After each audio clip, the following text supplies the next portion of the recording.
Hey guys, good morning. Was 3 hours ago. Woke up too early, and we had to wait another hour this time to get the update. Surprisingly, the Steam installed the update pretty fast this time, and total access. I just clicked it, and that was it. Looks like they might have fixed the problems with this. Yoo-hoo. So we have a Last Defenders campaign that's in progress. It might got broken somehow, but we'll still try to keep playing it. And new content has priority, so we'll check the 1000 Maws new Dark Elf faction with a weird name, very spooky. And we'll play them at the same time. It'll be up to me if we see who we play most. We haven't even decided what we're gonna do with this campaign. We're gonna have to check the victory condition. Maybe we are not up to doing another, several days Dark Elf campaign. But every beast is mine to command. The voice actor might be probably the best thing about this guy, just because it's familiar. So you can see here starts on Albion. Oh my God, Albion. I have never really liked that place. When first they added Albion to the game, I was like, nice, new province. And then, once we saw it is middle of everywhere. It borders like 3 or 4 seas, has contact with 3 continents. You're in the middle of a shitstorm. And they put this lord here. Contact with High Elves, contact with Dark Elves, contact with Bertonia, contact with Empire, contact with Norska. I hope they tested these guys. I hope they tested this, and this is not gonna be a campaign like Nakai where you just walk around the world.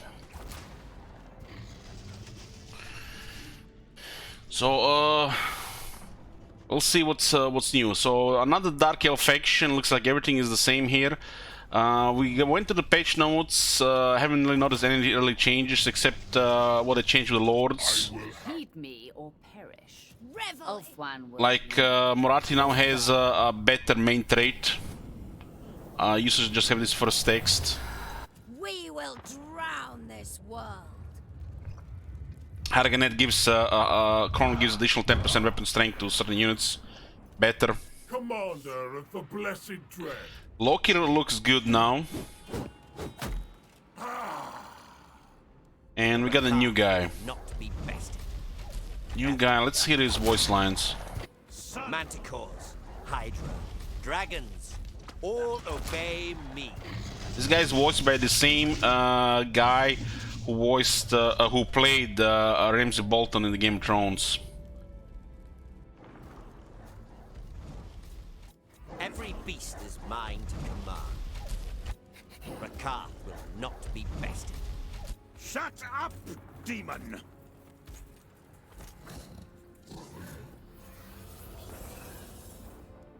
Manticores, Hydra, every beast is mine. Rakath will not be bested. Mion here has a nasty scar on the right side of his face. This is not a DLC. This is not a DLC. This is they actually released an update for the Dark Elves, and they released some balancing for the Skaven, much needed. We'll have to see how it's gonna be in the game, but in theory it looked good. And a new faction without any DLC, so you don't pay for this at all. You just get it if you own the game. So there was this update, and Free DLC has not been attached to any DLC. It almost feels like this was supposed to be released before it just got, for some reason delayed.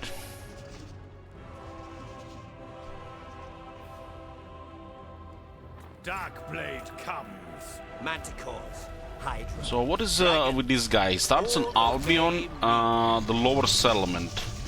Albion is such a poop province. Maybe they fixed the walls and everything there, though. Thinking of playing on Albion, this feels like a Norska faction, guys. Oh my God! Have you seen that shit? Thank you guys for subs. What the hell? So the faction is called the Thousand Maws, and can't really help but saying his symbol looks familiar to the Harganet. We shall Every beast is mine. Only sun ice. I will see. we I guess it's the similar team with the Dark Elves. Lead me. There are 3 purple, 1 green, and 2 black. Manticores. Hide. we will drown this world. Every beast So, is mine. for a second I thought I was clicking on the Harganet, but his symbol is something else. I'm not even sure what that's supposed to be. Some head of the beast. Maybe it's supposed to be a head of a black dragon. Speaking of black dragon, yet another lord that came out of nowhere that has a dragon mount. So, faction effect for 1000 Maws, monster pens. Capture a variety of hideous beasts and send them into battle. Forces do not receive vigor penalties from raiding stands. As we have seen, the patch notes the raiding stance now requires less movement to turn on. Oh my god! Upkeep minus 10% for all monsters units. To get an incentive to use monsters with 10% cheaper upkeep. His Lord effect is plus 8 defense for monsters units. So his monsters in the army will be harder to hit. And also fast recruitment for monsters. Huh. Another frill sea with a faction mechanic. The crowd's whispering.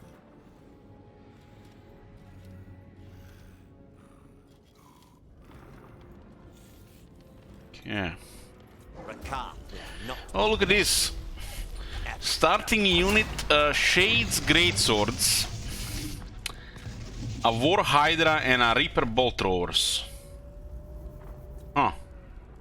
Ulfwan will yield or burn. He has better starting use than Marathi. Manticore. Why does it feel like that every Dark Elf faction, except maybe Malekith, has just a star that it's wanna make you cut yourself? They really nailed this Dark Elf atmosphere when you wanna just hurt yourself to play them.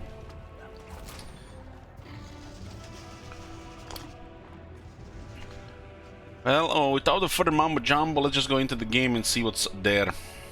We recently played a Dark Elf campaign, so it's not very exciting to play them again, but a new lord, let's see what's up.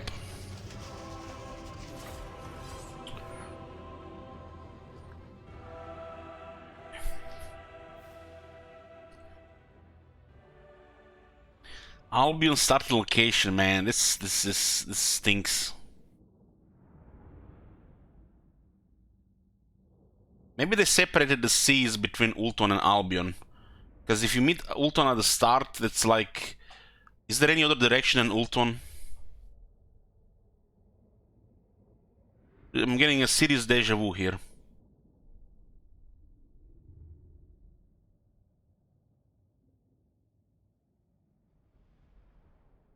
Hopefully he has a good climate on Ultron.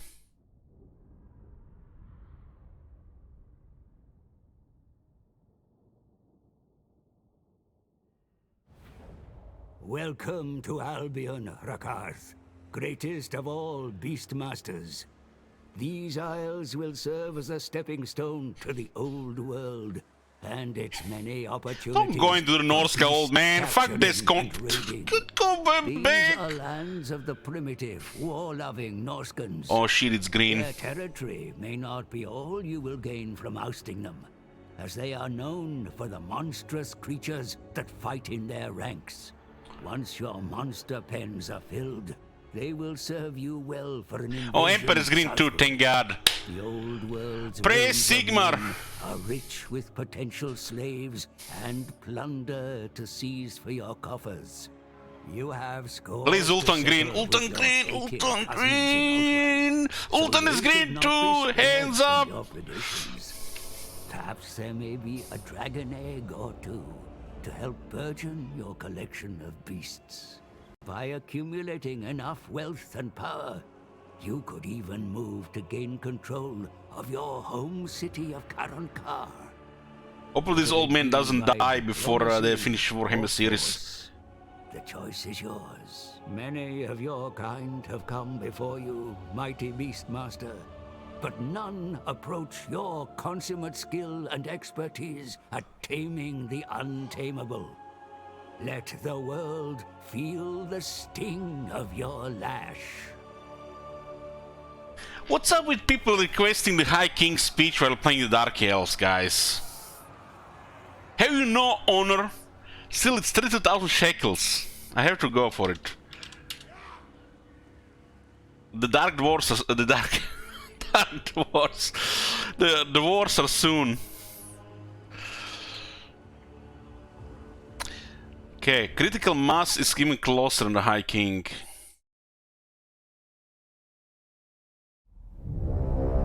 Fellow Dowie! Yes, yes, we're playing Davi. A great wrong has befallen our kin by Urk Thanes. The old The alliance is not Damas dead. Kron is filled with their vile atrocities. And the debt stands with them. So, my kin, take up your axes. Show these Urks and Groby the might of Karazakarak. For they come. Look at this sea here. It's fucked up. Did they even play this game?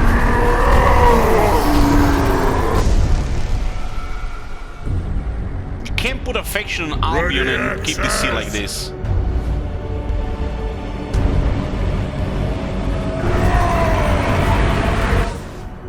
Kazakan!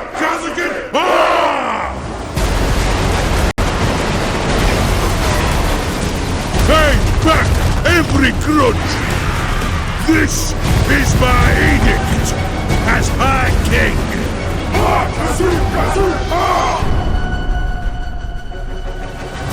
We will repulse these vile creatures with our dying breath and renew the Karazhan Core.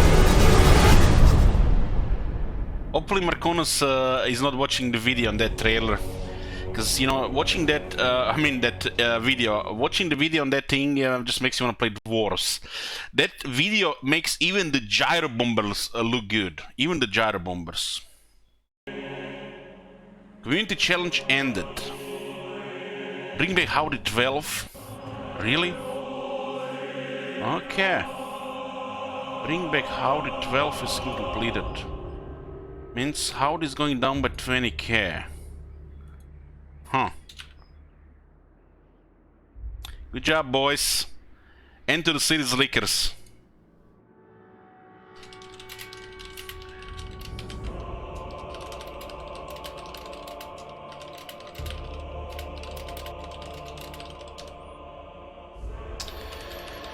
Okay, we got a little bit sidetracked here with this, the High King.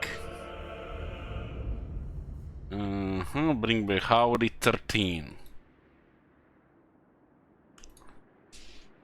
So look at this, guys.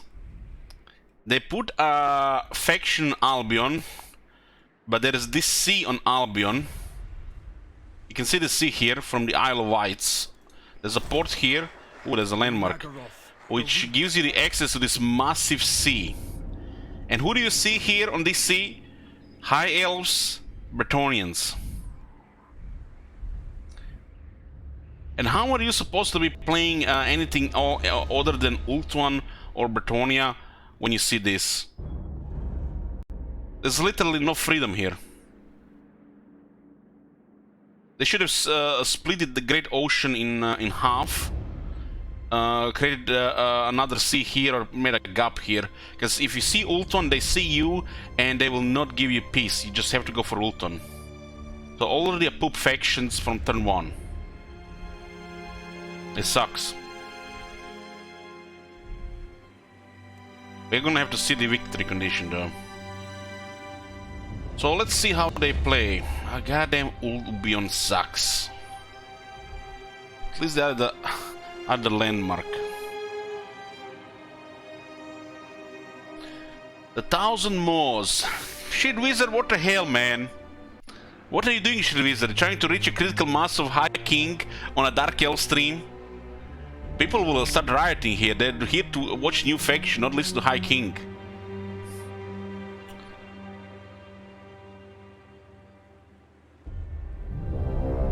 Pharaoh Dowie!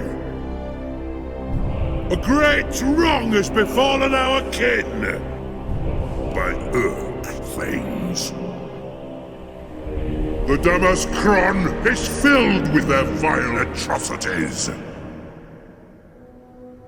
And the debt stands with them. So, my kin, take up your axes. Show these Urks and Groby the might of Karazakarak. For they come. Who wants to play Dwarf campaign?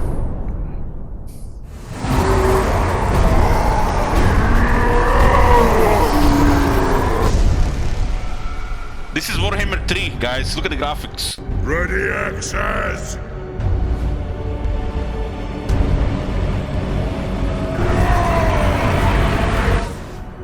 Kazakan! Kazakan! Ah! Take back every grudge! This is my edict as High King! Dark Elves? Who cares about Dark Elves? We will repulse these vile creatures with our dying breath and renew the Karazhan core. You see, this video even makes the Jar Bombers look good.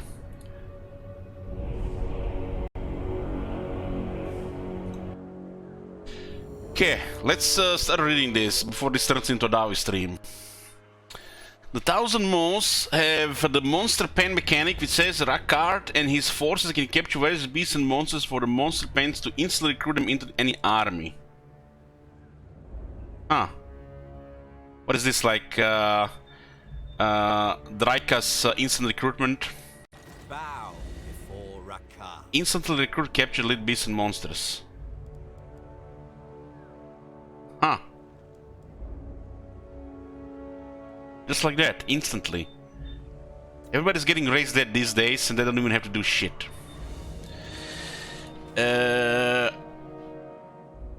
Oh, my bad, shit wizard is here. We can't talk shit about vampires. Okay. Creatures are captured by winning battles under certain conditions or at settlements owned by specific races, as well as by raiding specific climates. High-level characters have a higher chance of capturing creatures in these ways, and are more likely to capture more powerful beasts. Slaves and Black Arcs, the usual Dark Elf stuff.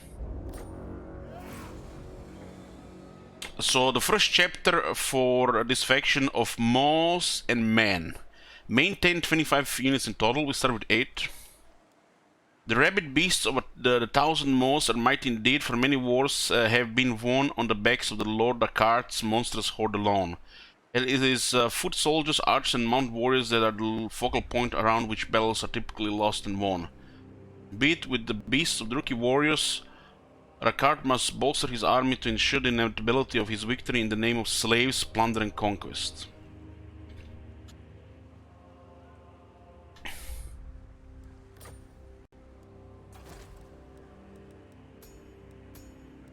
Short campaign victory, occupy, loot, raise or sack 20 different settlements.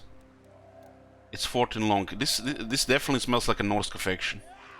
Feels like this was created like a Norska faction. Control any four of the following settlements either by direct ownership or through vassals and military allies. Icedrek Fjord, Erengrad, Marienburg, Koron, Oak of Ages, Artosis, Skavenblight, Barak War.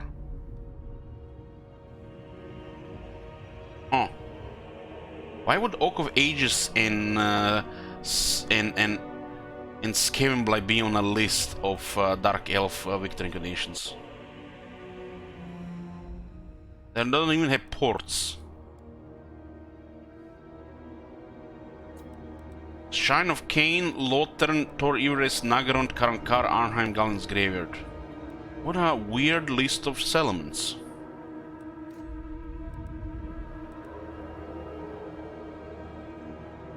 I mean, most of the settlements don't even have any beasties. Maybe they just want you to travel around the world. But it's only 4 of them, so this is a great change. So this actually feels like short so far. Let's see what else is there. We have to destroy Cologne and Marienburg. So let me get this straight. The game reveals Ulton factions to you on turn fucking 1, but you have to go destroy Cologne and Marienburg.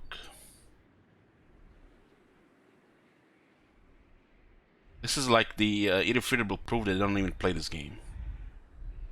Why didn't they just split the sea here? Would have been only a much better faction. Why do we have to see Ultuan? There is no freedom if you see Ultuan. Do they play this game? You have to go Ultuan. Otherwise they're just gonna sit train of fucking armies like every single fucking time.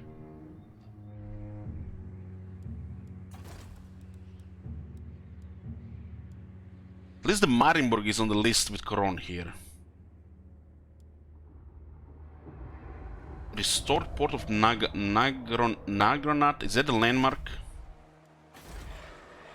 The chill winds blow.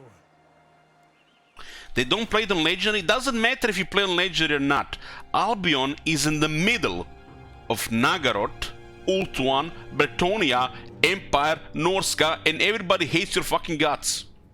What do you think is gonna happen here? God. Have you seen that? Played this game before, right? Holy shit. Watched it? What the hell? Doesn't matter what difficulty you're playing, you are on everybody's shit list because you're in the middle of fucking everything. Have you ever heard of this game and diplomacy?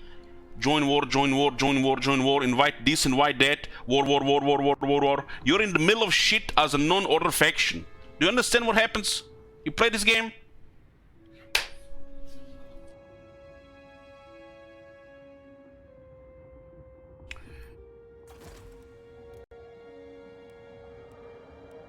God damn, there's like... I'm already like... Why is there no line here? Let me put a fucking line here. I don't want to see ult on turn 1.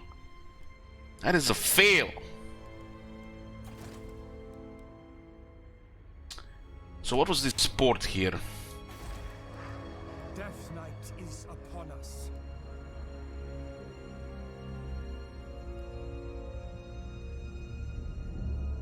Maybe they... hold on. No walls.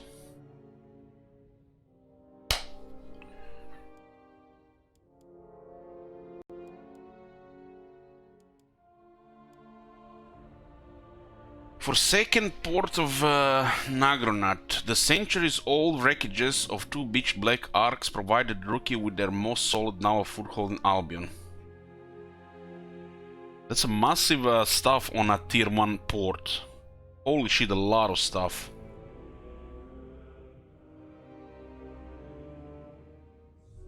$400 base income, 20 growth. You also get a slavery option here. And you can build still another slavery building on top of that. Immune to high seas attrition faction wide. 2 black arquebusiers, 1 harpies garrison.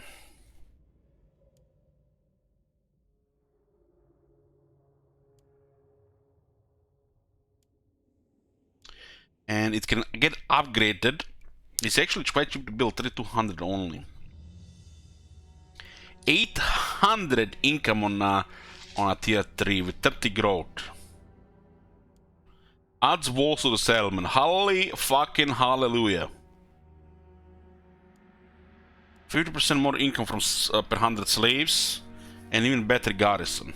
Now that's a sweet landmark. That's a landmark.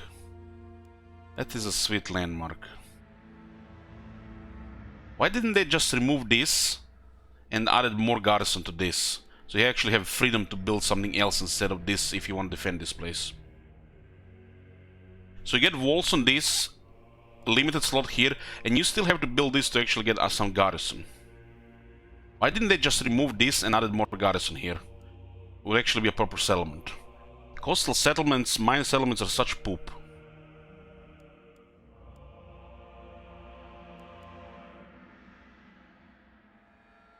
So it looks like they added walls to Albion. This is Norska lands for some reason. On a scale of 1 to 10, how is this settlement? Since it's a minor settlement with a port, it can be higher than a 7. If Outpost Garrison was part of this, would have been a 10 out of 10.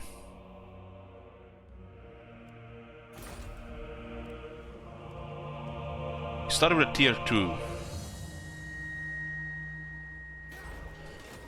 We're at war with Von Heimlings and Marienburg, so we're at war with Norsk immediately as well. Maybe the High Elves will ignore us, Kappa. So you have to construct one of the following buildings, restore Port of Nagranath. So the game actually tells you that you cannot lose this place if you want to win the campaign. So there is no freedom here. You have to stay in this shithole. Maintain a total of 8 units of the following type. The monster units. Feral Mammoth. Feral Stegadon. Looks like he get all the monsters. The Beast Lord Ascendant.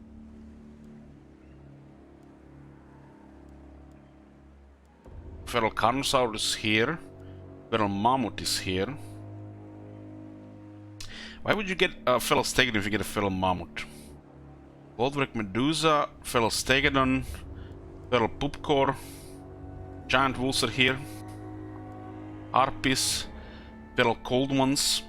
This unit can't even take a breeze without going to rampage. That is the Explosive Squeak.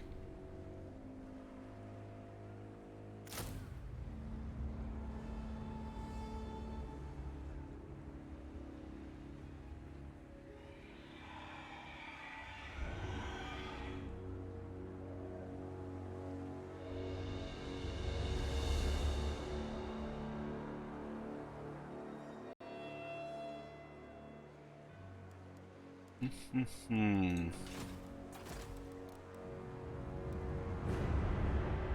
8,000 battle captives. Oh my god. They want us to wait for the Arcane as well. We are in the middle of 4 fucking continents, and we will need to wait for Arcane too.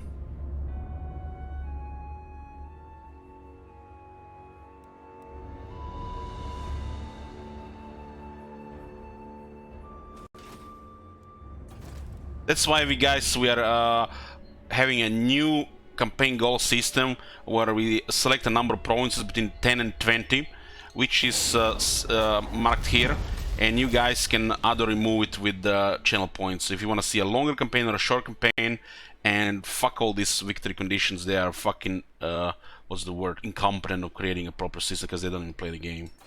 Short campaign victory, wait for the Arcane, and you now have to wait a million years for the Arcane in the first place. How are you going to hold this on tier 3 without fighting everybody and wait for Arcane at the same time? So you literally have to go Ultron first. So much about fighting Bretonia and Marienburg. I guess Marienburg can defeat Bretonia. You ignore these guys here. I guess the Ark could fight the Empire. You have to go Ultron. You have to go Ultron because you have to wait for the Arcane.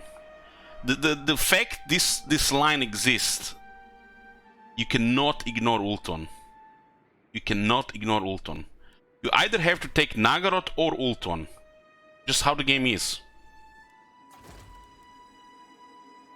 Because if you ignore either this continent or this continent, you are not going to keep this place.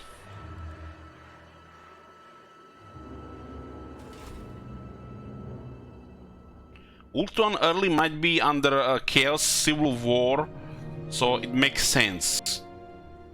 The Dark Elves might like us. Maybe the Dark Elves can do something here. But going the Empire makes no sense. You have to wait for the Arcane. Everybody here will declare war on you if you're doing something else. So why do something else? We know what happens if you ignore Ultron. Join war, join war, join war, join war, join war. 2 armies of each faction in the water following you around. We play this game unlike, you know, certain, you know, company.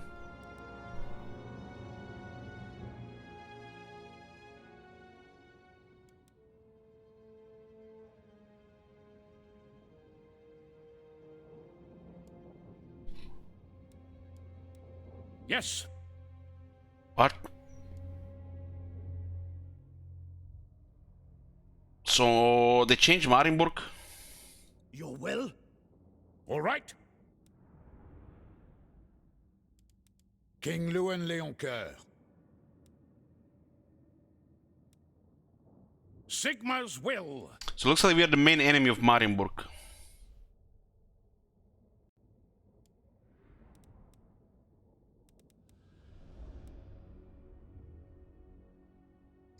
We start with an aggression pact with the current car and non-aggression and trade with Woolwalkers. No escape. But we have minus 30 because of the aversion, so this might not last. Yes. So if we don't go for Marienburg, they will come for us. The Empire only needs one thing. That balanced technology that gives them plus leadership and a combat stat versus Dark Elves or a specific faction. And all their units get up to 29 to 34 leadership fighting anything, which means you're fighting goddamn Terminators. If you have low damage in the armies, they're unbreakable.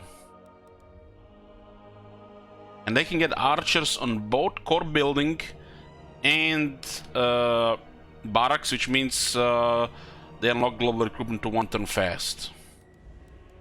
Empire gets only missile resistance. Oh, only missile resistance, okay. Good thing, you know, we are not shooting them, right? It's still 10 leadership, it just gives them way too much health.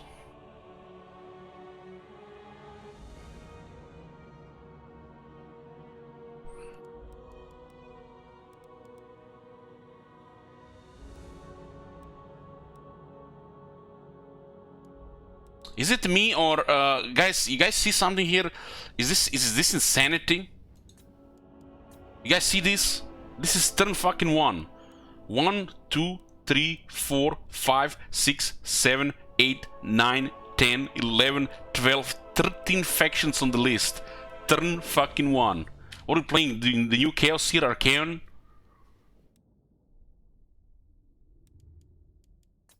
Oh my god, this Albion plays.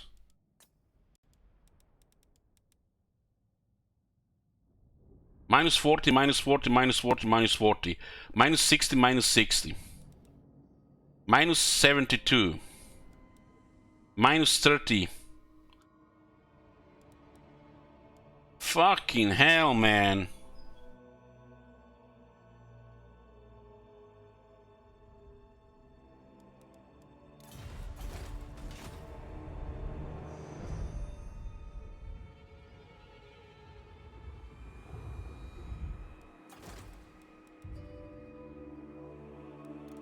The long campaign victory requires another 20 settlements, double this.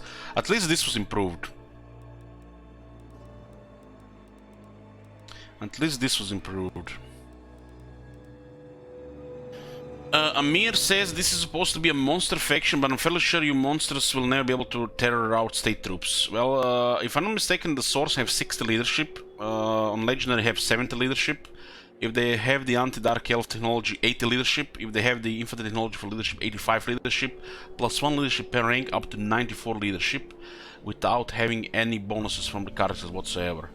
Best case scenario, they have about 110 leadership in a tier 1 unit. So yes, Fear and Terror is not gonna do anything.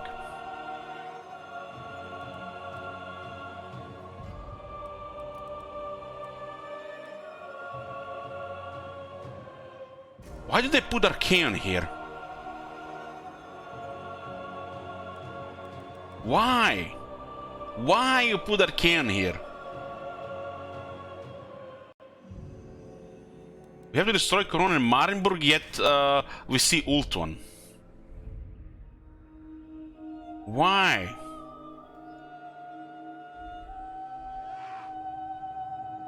A legend among Beastmasters. Why?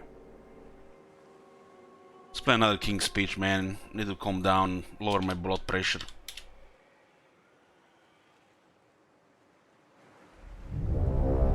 Pharaoh Dowie!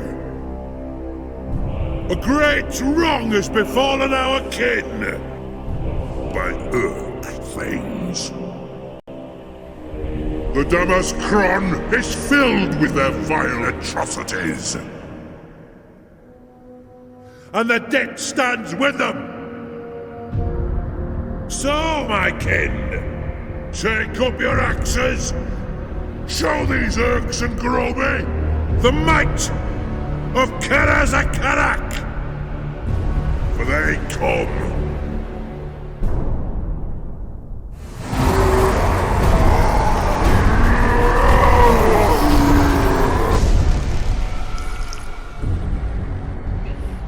Ready, axes!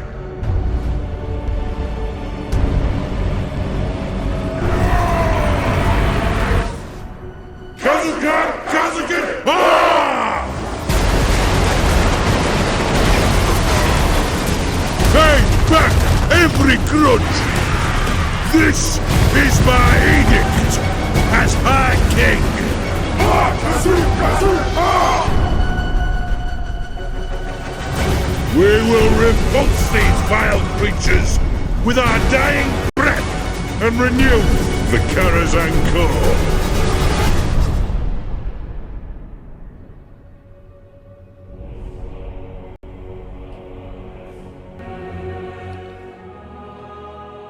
Okay, let's see what else is here. It looks like they removed Nakai. Nakai has random status depending on the player. Sorceress of Nagaroth. So we are in Albion,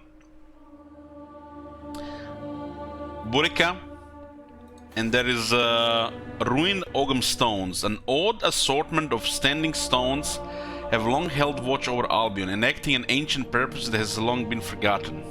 You would think CA would give a better treatment to Albion. Look at this gap here. I mean, this is supposed to be channel. I guess the Frenches are very close. But this great ocean, this thing here, this is what bothers me. Where is the line in the middle that splits this into two seas? So you don't see Ulta under turn 1.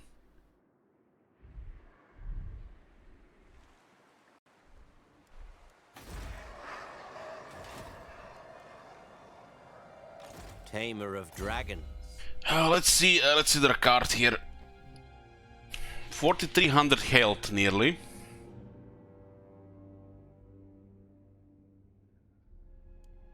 It starts with a beast armor Karan, unique armor on turn 1.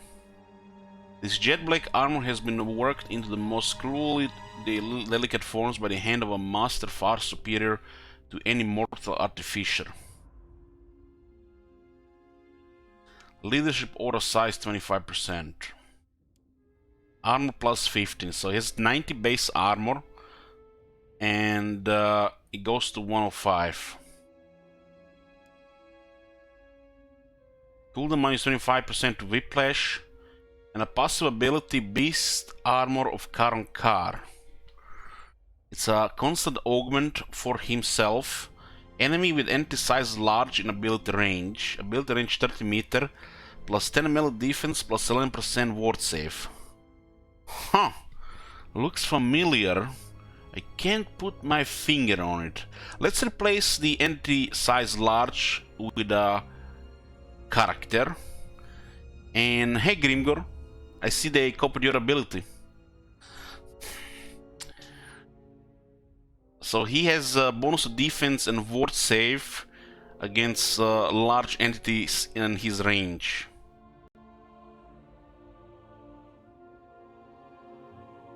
Missile resistance, which is standard. No attrition from snow. Charge defense versus large. Courage, hide, murderous prowess. That's the ability, Beast Lord's Gaze. With a piercing stare, a card makes known his innate cruelty and bloodlust to his beastly kindred spirits, thus subduing them. God damn, he has a piercing stare at 200 meters. Damn, that's quite a stare. It's a long-range ability. The rampage effects are not bad if they're on your terms. But with this you can take control over the unit. When you look at one of these units that can rampage, well, it doesn't really tell you here. Maybe only the lizardmen have their rampage effect. Tremble before Rakar. And this is the Whiplash. You can target a large unit. So this is like what, 1 and a minute cooldown, 90-second cooldown, but with his Whiplash is down to 67 seconds. There's a 21-second duration. This one is also only 100 meter. Self or ally. He can cast himself because maybe because he's not large. Charge speed, 50% damage and 8% charge bonus. 50% damage on 21 seconds is actually a lot of damage.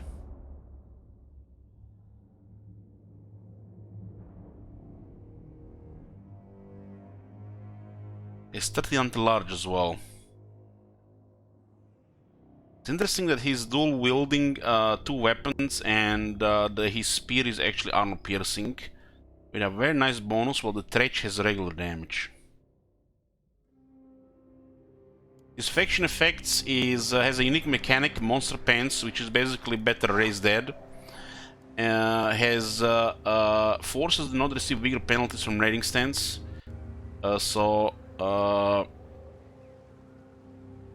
Nor a penalty on the raiding stance. And 10% cheaper monsters. Master of all.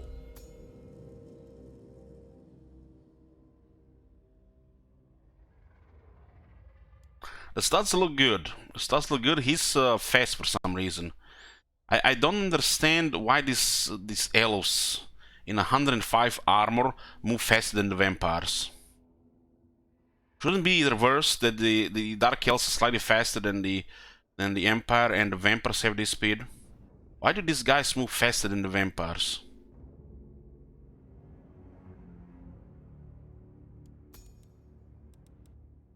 Who's faster in the lore? Elves or the vampires? Why do the vampires have very similar speed to the Empire, and yet the elves are much faster? Are the elves the vampires with supernatural speed in Warhammer Universe, and the vampires are just slightly faster humans? So why do these lords get so much speed, yet the vampires are left in the gutter?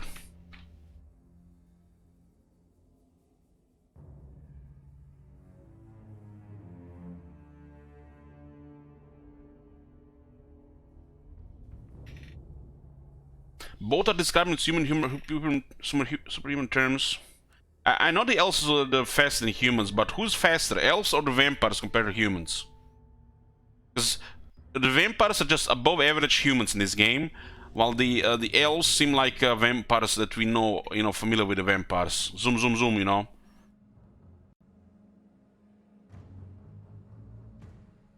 Whoever needs to be faster at a time for the plot, huh? This is a pretty impressive speed, 46, and he's on foot.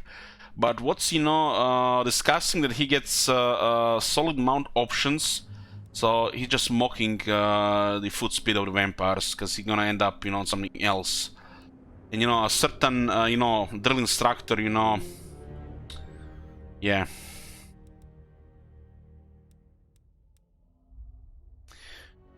Whip of Agony, this quest will automatically begin at rank 2, so here's a quest for an item on rank 2, so it looks like an early quest bell. Campaign wound range plus 10% for the Lord's Army, that's nice, you have more campaign wound range. Weapon strength plus 12%, Another discourage effect, melee attack plus 8. As a hex, they can target a large unit that is not a lord or a hero. So you can remove fear or terror from Setter, for example, which also lowers defense, which makes his dragon then eat people, which he gets on rank 16. Reminder, Malekith gets a dragon on rank 18.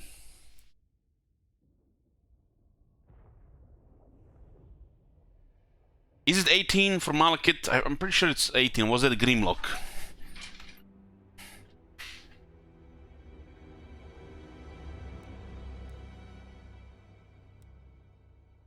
No creature outmatches the Black Dragon Brachus in terms of sheer cruelty and ability to inflict pain, save for Rakkar himself. The weapon goes well with the dragon, because 8 attack and 12 weapon strength goes well with dragon. The Brachus is on rank 16.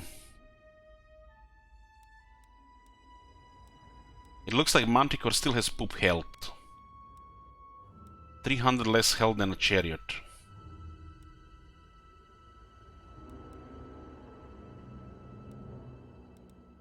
But sadistic, eternal hatred, beast tamer.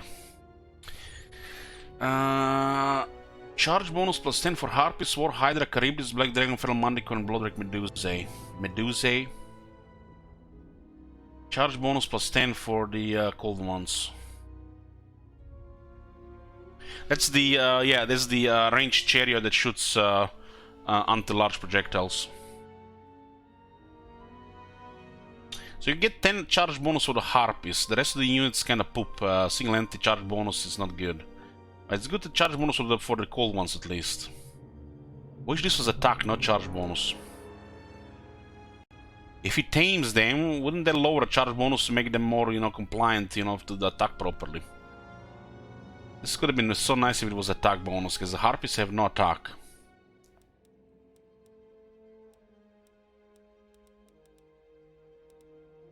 His unique skills. Carrion Cross is the first one, level 12. Armor piercing weapon damage plus 5 for Harpy units. It's actually pretty good. The Harpies can actually do damage with this. 5 AP for the Harpies.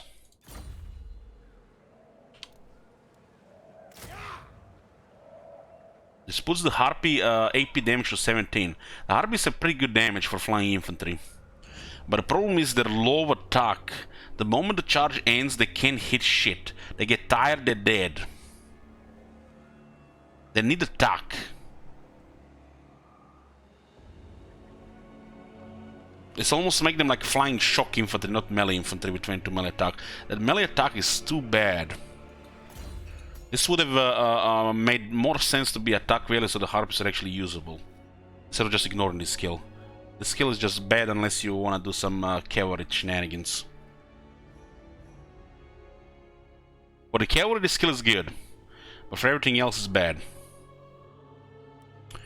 Harpies from battle skills. Oh god. Oh god. Oh god. Please there's something. Oh nice. More charge bonus. Yes. And weapon strength.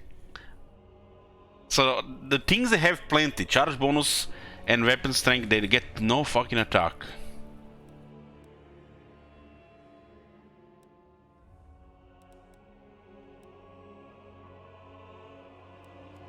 So we are stuck using a 22 base melee attack unit. That is horrible. So in ideal condition, this unit has a 57% hit chance, 22 plus 35% base. Which means it has 8% chance to hit High Elf Spearman, which is the lowest possible chance. The moment this unit gets tired, it will always have under 20% chance to hit after charge. This attack just doesn't work. We played Harpies extensively with Beastmen who have better buffs for Harpies. The Dark Elves might give them more damage, but the Beastmen actually make them work better. No attack for the Harpies makes Harpies pretty bad. The Harpies still have a strength by stacking them, So you stack a bunch of harpies, you fly into that unit, they do the charge bonus, death from above, that unit goes down.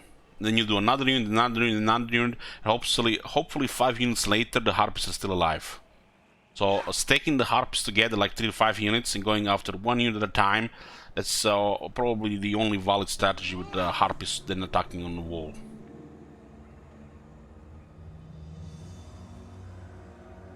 Harpies are free. No, you have to pay for them, 150. If you pick this skill on rank 12, then they're free.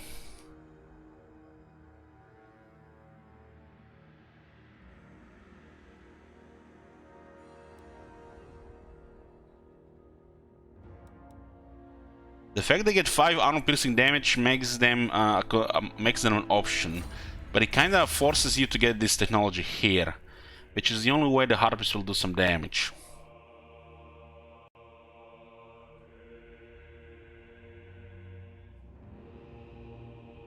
You still have to do death from bow and tactics and disengage.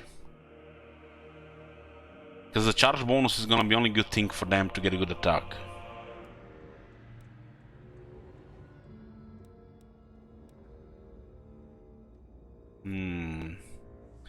I don't like that this technology has to be get so you can make harpy usable.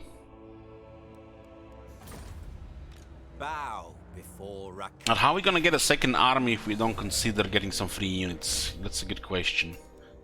I mean, it's you know, it's fucking rocket science getting 10 dark shards and a shift master with a couple bolt throwers. Ellen, you boring fuck, playing with dark shards again in the early game. Get a life. Use some harpies. Free range. Casualty replenishment rate minus plus 5% in foreign territory. Enemy casualty replenishment rate minus 10% local enemy armies. Public order minus 8 local enemy province.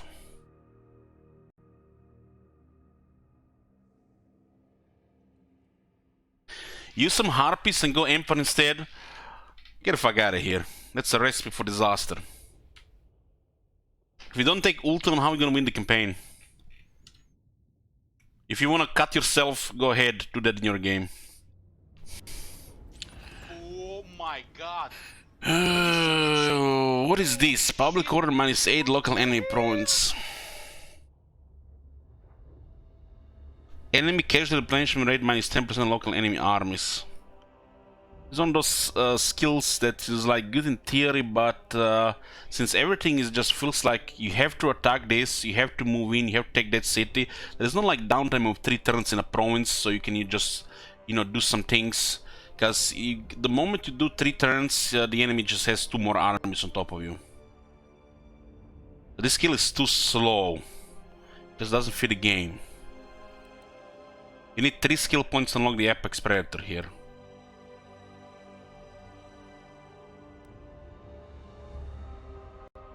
Casualty replenishment rate plus 5% lock in foreign territory. So you get a minimal replenishment, but it works in enemy territory.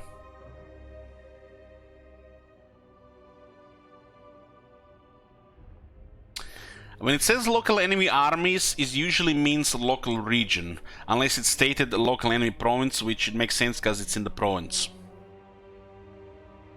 Region is just Isle of Wights, while the province is Albion. Scream for mercy. Dominating. Breeding program. The Beastmasters were so preoccupied with whether or not they could, they didn't stop to think if they should.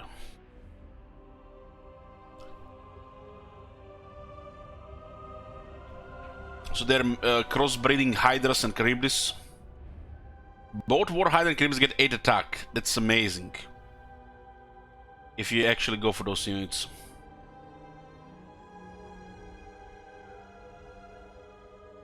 Charybdis gets a Frostbreath and a Hydra gets an Abyssal Howl, so the fear effect is doubled.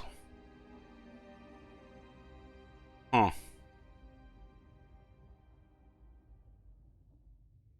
That's actually another bad skill. Like the first good skill here. if you can afford spamming these units.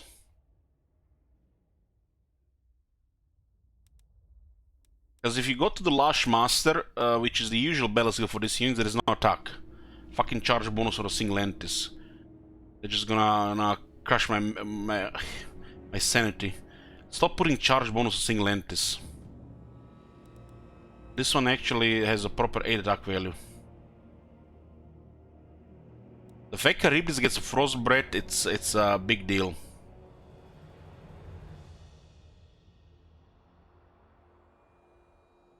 Hold on, doesn't the Charybdis already have that minus illusion aura? So basically, if you haven't get it here, they're basically crossbreeding the Charybdis and Hydra. Hydra gets the property of Charybdis and Charybdis gets property of Hydra. So you can see Hydra gets the Abyssal Hull from the Charybdis and Charybdis gets the bread from the Hydra. Makes total sense. I'm actually shocked they put that 8 melee attack on top to sweeten the skill. It's like, I'm expecting shit at this point, but this skill actually had some extra. So you get the bread and 8 attack for the Charybdis. Here you just get damage.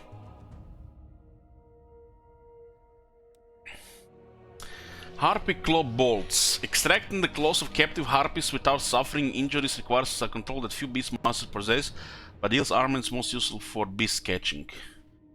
So one skill point grants you 25% more casualties captured post-battle, so you build your slavery economy faster.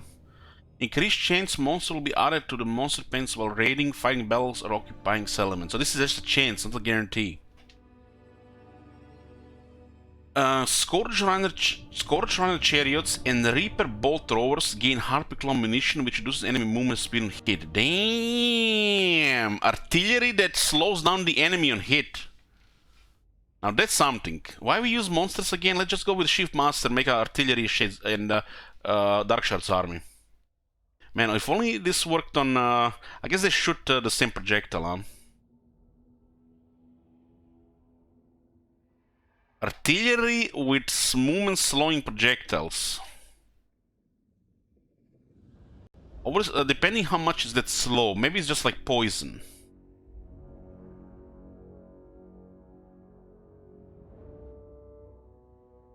And this is available on rank 12. So on rank 12 you can unlock all this, or you can just unlock it non-feared. And the third skill, Pack Hunters. Ambush success chance plus 25%. Recruit rank plus 3 for the cold ones, and stock for the cold ones. Oh man. What the fuck is this?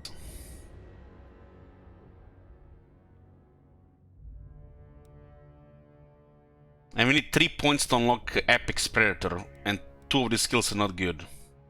I guess this is like, it works in my head, you know, we can use it. This skill is good. This casualties in the second line makes it good enough. If you go for the range variety, it might be very good skill. Well, this is like, just works in theory. Well, this is poop. Ignore this skill. Did they make those guys lower tier? Hold on. We can't even get cold ones here, right? They're feral cold ones. For Karen Ka. So they get stock. Feral cold ones is a unit that when it feels the breeze of a wind blowing, they start rampaging. The Red Knights are solid, but they come too late. This is a bad skill. Why would you go for Dread Knights when you can get a Charybdis with a bread and 8 attack? Just think about this. Why would you go cold once when you can get a Charybdis with 8 attack and a Frostbread?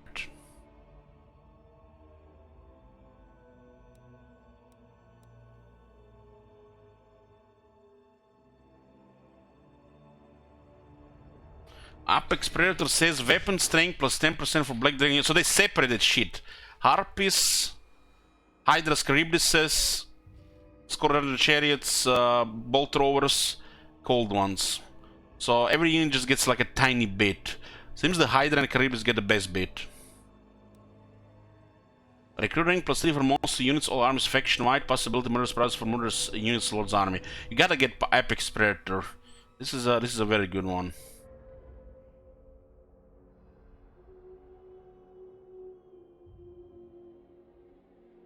So I'm guessing you get free range, bring program, Harp Claw, bolts, and the Apex Predator and unique skills. Ignore this one.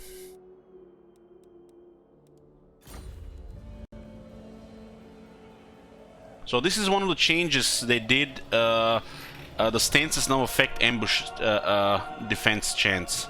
So if you're marching, you have a higher chance to get ambushed, which makes the ambush stance more valuable. But chance to ambush and staying hidden is not the same thing.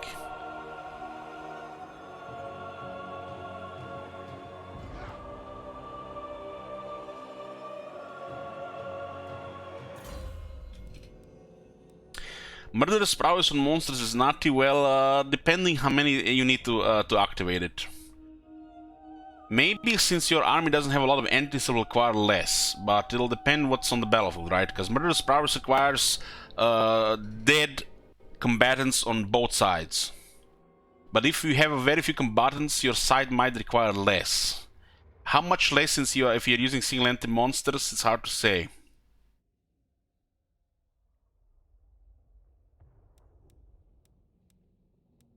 What else is here?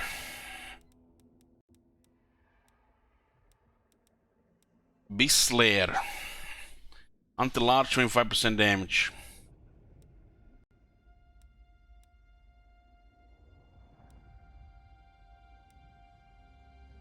This Harpy Claw bolts is tempting for a She Master, and then use Dark Shards and Bolt Throwers. This is not a good skill, really. These units need attack, they don't need charge or damage.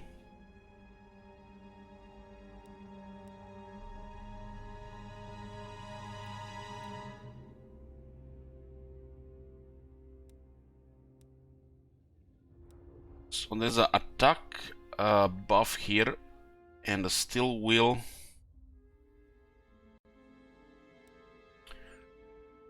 So he gets the 30-meter self and allies in range. Leadership -8 for enemy monster units and local enemy armies.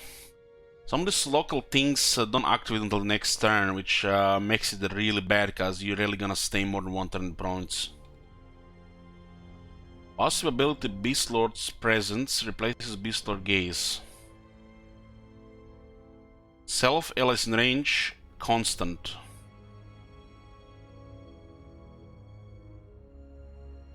Huh.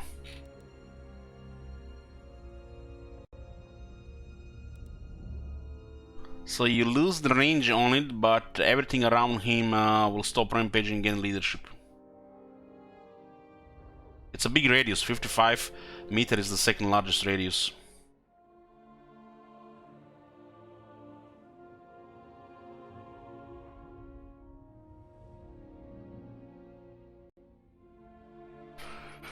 Oh man, this feels weird, you know. I'm not even sure what to think about this lord. It feels like the game is pushing us towards part of the game which does not really work in a situation where a massive amount of enemies can happen. Because guys, I've played this game for like 6,000 hours. You know, I already see what happens here. You see these whole factions. It's turn 1. Look at how many factions we see on turn 1. They forgot to split the sea here. This is gonna be a fucking shitstorm here.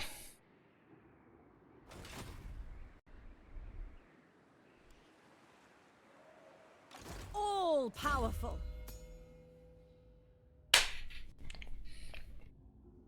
I'm just gonna get some water, guys. Give me a second.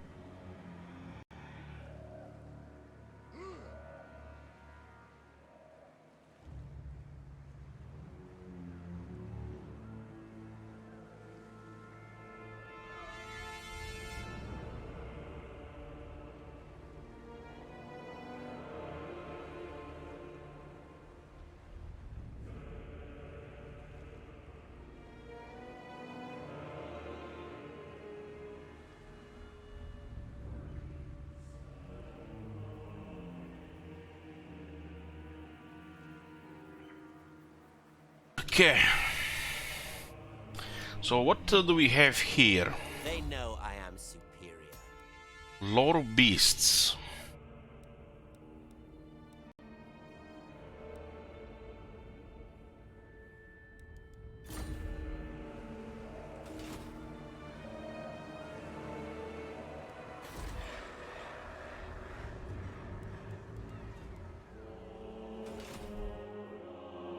So what are we even going to do here? We seem to have a very short window here to decide where to go. Wherever we go, the other sides can start sending stuff here. At your service. Guardian of the Phoenix Crown. Maybe this Scourge of Cain faction actually gives trouble to these guys. Climate-wise, we have Frozen, which is Nagorod. Could also be Kislev area. Yeah, not even gonna comment on this one. We have Temperate, which is the Empire. And we have Temperate Island, which is Ultuan. So you could go to Nagorod or Kislev area, which goes well with Temperate because it's the Empire area. But you see Ultuan the start, and you have option to take Ultuan as well. The thing is, you fight Ultuan, the Bretonnians and the Empire will not like you. You fight Ultuan, everybody that hates Ultuan will like you. This means other Dark Elves whom you can work together. So if you fight the Empire, no, usually everybody's just gonna hate your guts. The factions that can help you by fighting the Empire are poop factions. And a faction like Empire might not even get a priority from Dark Elves. So you might fight the Empire and you know what can happen? Fucking Dark Elves will attack you. I kid you not, you can attack Empire, and the Empire is being like usually on the enemy list of the Dark Elves, but the Dark Elves have to roll the Empire as their focus to get points. So you get points by fighting the Empire. So you can fight Empire, and other Dark Elves will still hate you and attack you. So why would you want to go Empire? When you can go fight Ultuan and you get near fucking guarantee that other baddies love you. Bretonnia is too easy, so it feels like a noob trap. You go Bretonnia, you bully them, and all of a sudden you have High Elves on the left, Empire on the right, you're in a fucking sandwich. And the Dark Elves do not care that you fight Bretonnians. They don't care. So it only makes sense to go Ultuan to please the other Dark Elves so they don't attack you. Because if you don't please... You remember, guys, diplomacy is fucked. They fucked up diplomacy the last big update. So if you fight the Empire or the Bretonnia, you fuck yourselves with the other evil factions. Because it will not matter until much later. If you get Nagorod and or Ultuan, you don't care if the Empire is superpower. They have no chance against you. You're already reached critical mass. But if you get the Empire and the other guys hate your guts, like the Dark Elves and High Elves, you think they're gonna fight each other? They're gonna go after you. This is gonna be a train of armies which we experienced in the past, just coming after you. So it feels like Bretonnia is in a really bad spot here. So Albion, aka extension of Coron, this will be the worst thing to go for. But it's easy. This is really easy to take. And then you are basically a ham in a sandwich between the High Elves and the Empire. Easy, but potential for disaster. No fucking way. Maybe. And this looks like the best option.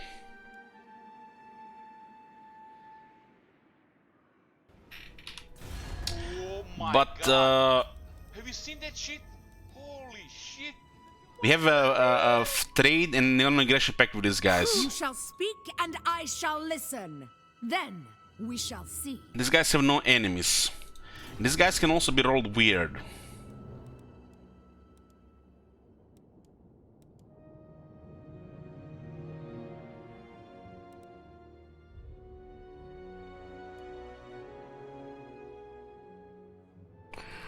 Why not Norska? 3 mammoths in Norska. Why would you need mammoths when you can use hydras and Charybdises?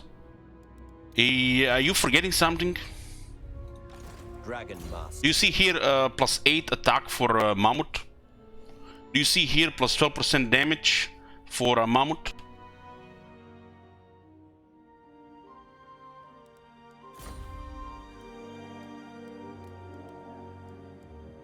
The feral mammoth will not get any of this shit. This does not say attack for all the beasties. It just says War Hydra and Charybdis. These are all the good units. By giving a breath to Charybdis with 8 attack, makes Charybdis makes even the mammoth look bad. So why would you go there? This is some of the most toxic, irritating, agitating wasteland ever created in any video game. And why would you take it? You don't want to go there. You want to stay away from that. So imagine you're playing a faction that everybody hates, as in High Elves, Bretonnia, and the Empire, and you go into Norska. The fucking High Elves and Bretonians and the Empire will be laughing at you. They'll be dancing on your grave once they overwhelm you because you're invading the shithole. They actually just like going into Norska tells these factions, yeah, just backdoor me. I'm wide open. This is a shit place, and you never want to go there. The provinces suck. The area is too large, and why would you want to bother a faction that can potentially damage the factions you want to fight in the first place?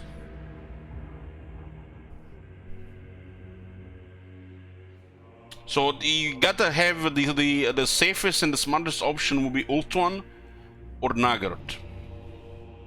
Fighting the High Elves will make some factions like you, like the Skaven and the other Dark Elves. Fighting Bretonians and the Empire, the Dark Elves will not care.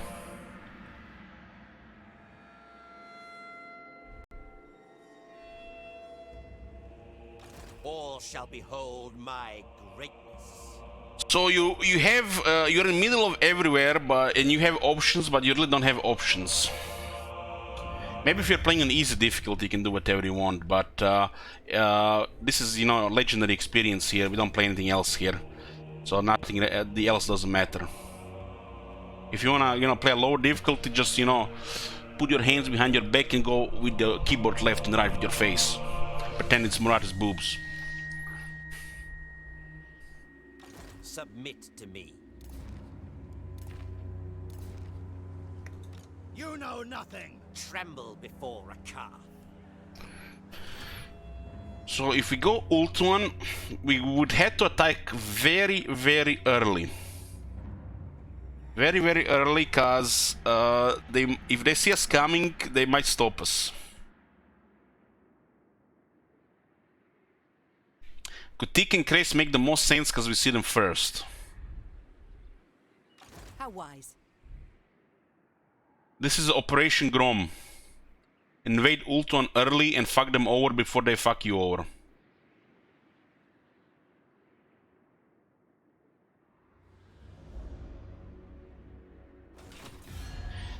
Hopefully the Ultuan gets fucked with a bunch of douchebags, so they fight each other. Kotik and Krace looks like have rolled nicely. These are the nice High Elves, which means they're bad for us. The douchebags are good for us because they will fight the nice High Elves. The aggressive very guys.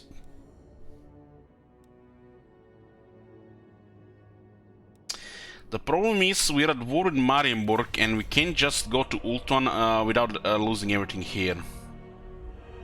Because if the Marienburg comes with usually what, 1 or 2 armies full of archers and spearmen, the garrisons will not be able to fight that. Torture and debauchery await within. 2 Black Arquebusiers, 2 Harpists, 2 Black Arquebusiers. Yeah, this garrison's just gonna get steamrolled. Bleak Swords. Yeah, we have 30 armor units, but the Emperor can 45 armor before we even hit turn 60. If they get 15 armor technology, it's gonna be a nightmare to fight them. And if I go for Marienburg down here, will provoke everybody in the area. Well, I think it's obvious that we need to take Albion first. And then decide what to do next. But I don't think it's gonna go be Marienburg. It's definitely gonna be Koron. Now, Koron looks like a noob trap. Marienburg does feel like it makes sense. But we'd have to do Marienburg really fast and then go Ulton. If you can get a Sword of Cain, at least you can bully them and get Ulton easier. So, crushing down Marienburg and rushing the Sword of Cain could be the best option. If we get the Sword of Cain, we won't be able to get defeated on Ulton.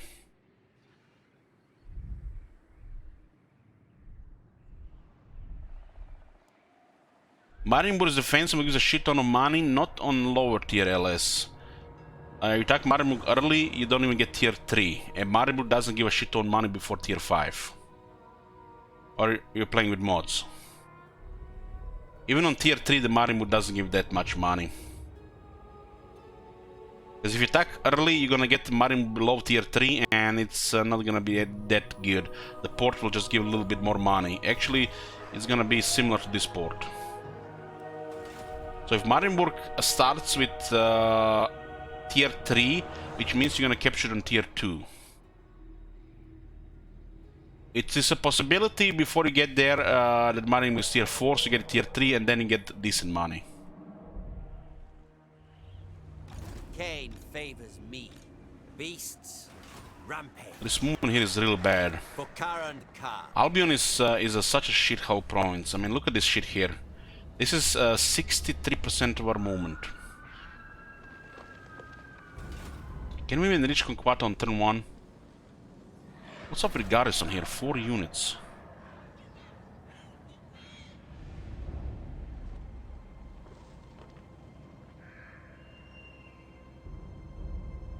Is it me or the North has a unique core building here?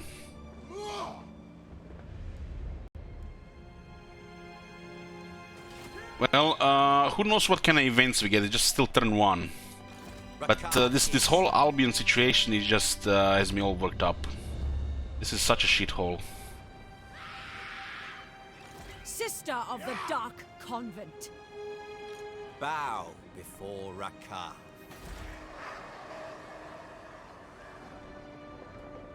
Servant Maybe these of guys, Hecate. Witness my I don't think they're gonna strength, retreat. Gratis. All shall be mine. All shall behold my greatness. This is the first battle. They don't retreat on a nearly full yellow bar.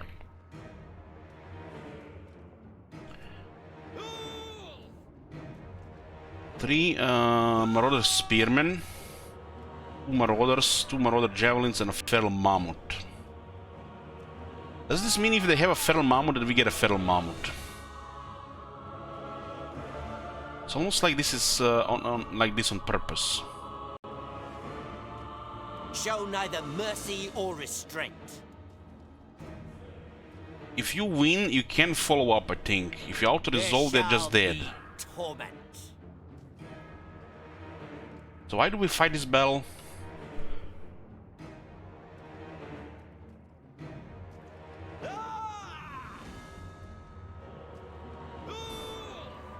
This is like begging you to auto-resolve.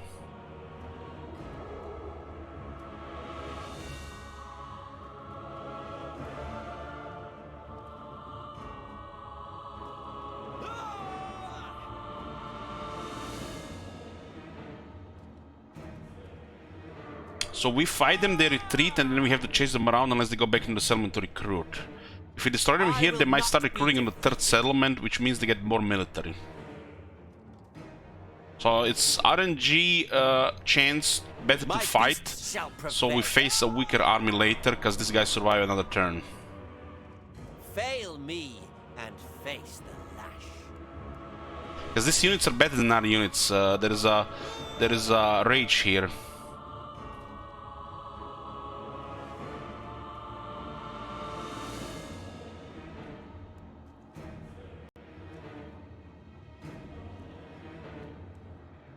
Honestly, the army is better here. And we get a full yellow bar.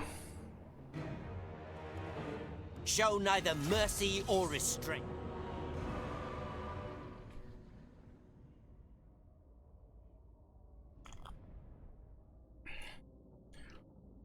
A murderer's prowess doesn't beat rage.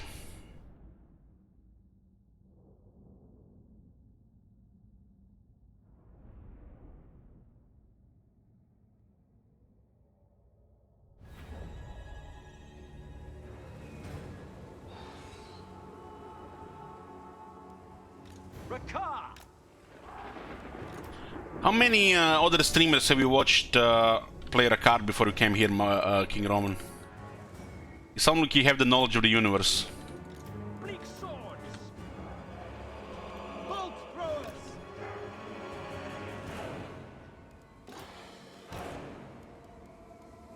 Lord of all beasts. Bleak swords. This clearly is better for auto resolve, guys. Don't need to tell me.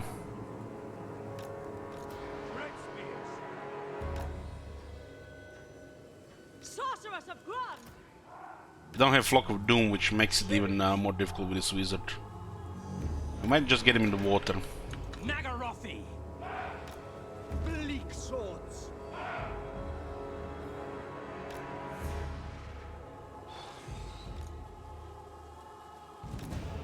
Master of dragons. Dark elves. Had to restart because the auto resolve. Damn. The Warhider and the Shades are very powerful auto resolving units. So it could be it.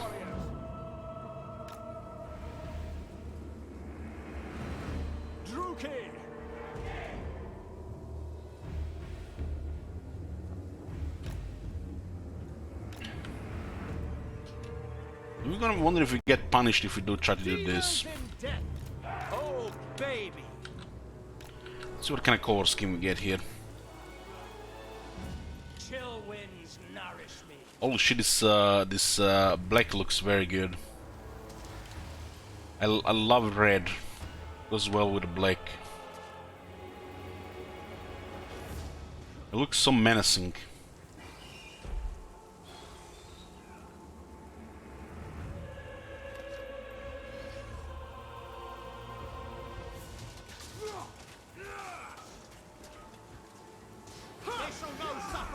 And this color scheme is incredible. This looks like the best color scheme so far of all the Dark Elves. This black and gold with red in the combination, wow. Yeah, this color scheme looks very good too. Too much clothes though.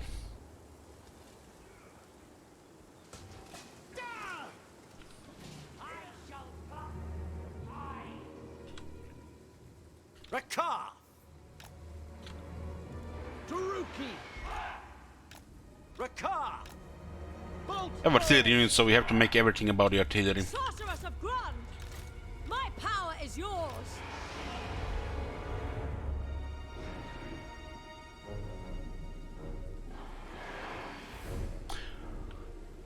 Is it me or your stream that are lagging a bit sometimes when frame drops? The servers can't seem to hold the connection anymore these last 3 days.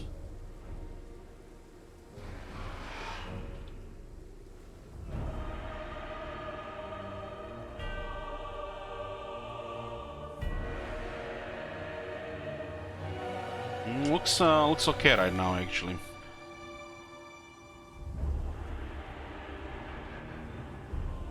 I don't know what's up going on with Twitch the last 2 days. Usually when I'm moving the camera really fast, everything goes to shit. The merciless host, end them! Wally here is too easy to resist. For the king! Too hard to resist, right? Let's hope we don't get caught, because that'll be ugly.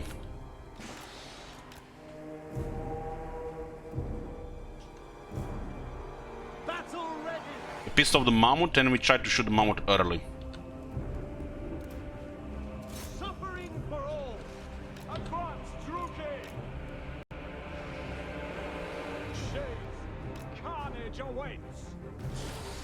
Mammoth is catching up though. It's not the smartest idea. Predators! All! We are ready.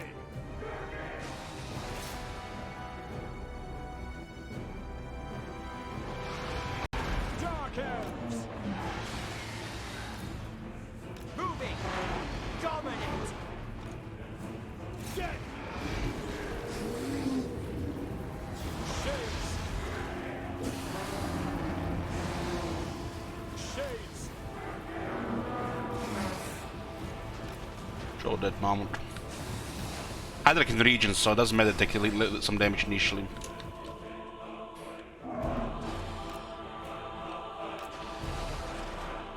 Sister of the Dark Convent! Orders understood. By your command. Attack! Following orders.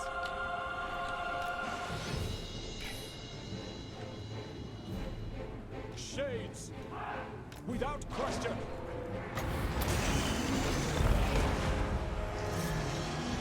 Shades. Sorceress of blood! Red spears. As you say. It is done. We understand.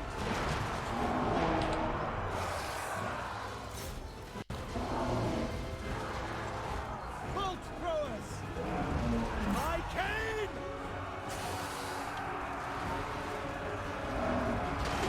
And Rakar taking 2 chunks of hell there.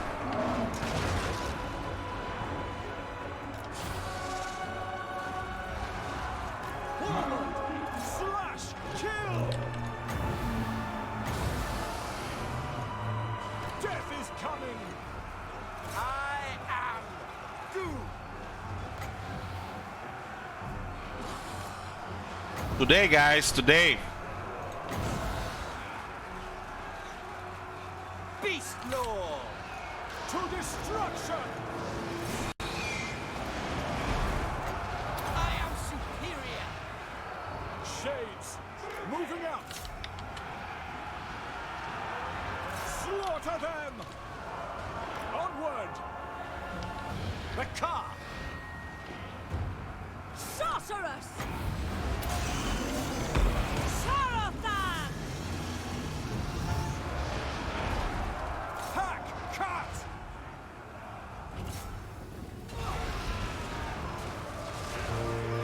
For Cain.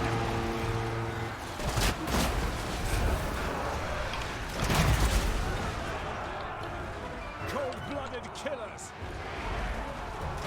My whip awaits!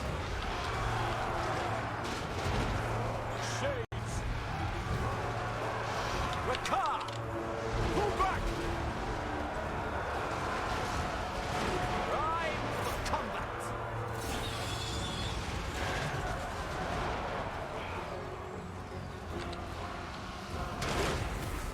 Bolt throwers. We should have just opened on the other side first. Kill them. Battle ready. Bloody murder. Beast Lord. Rakar taking so much damage with 50 melee defense. Kill them.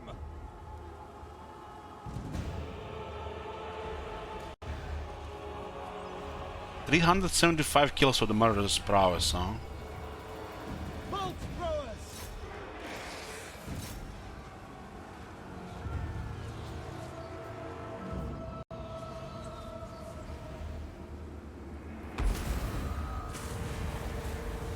Shades.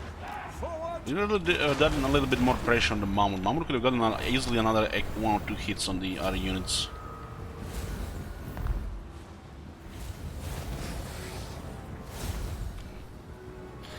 Guys, you know, let me tell you this Marconos person, man. This Marconos, you know, he's like messaging me on Steam.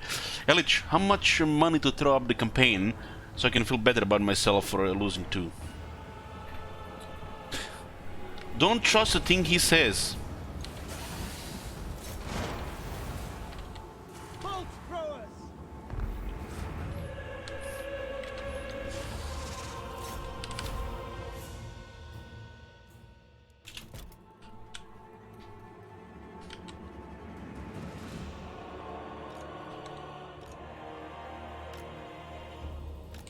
We don't want to end the battle since Hydra is still healing.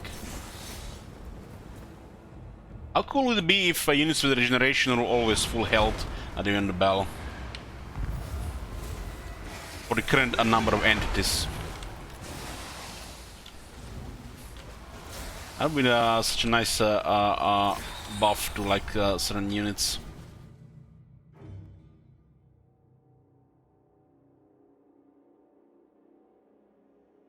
.35 speed now.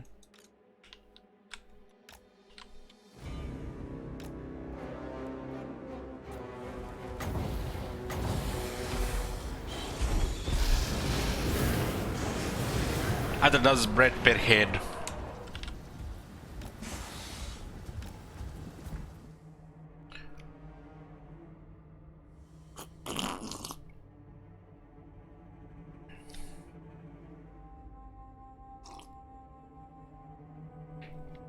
Marconos room tank.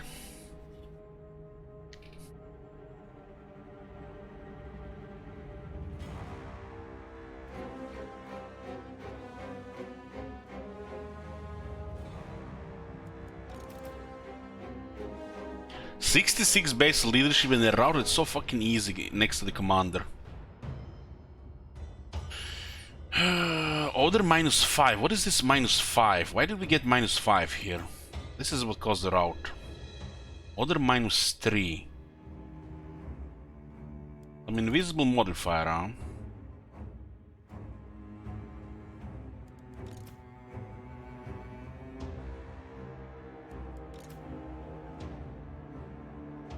We have some penalty to leadership, apparently.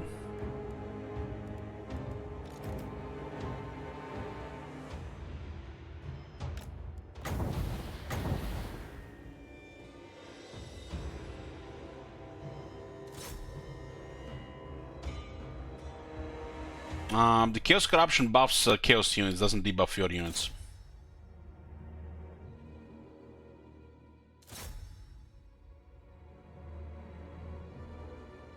So Chaos factions get bonus the leadership and replenishment in Chaos Corrupted territories. But why would one unit have -2, one -3, and one -5?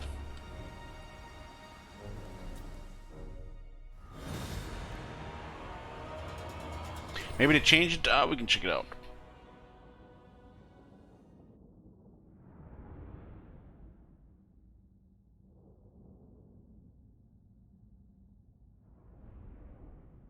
It's order, so it's coming from the campaign map. You fought well, my beasts.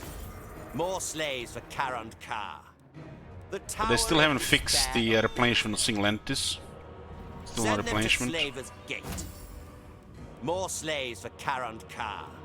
Churn their flesh to chum. Bow before Rakar. So he retreated way too far. Spreading terror. Madness! No!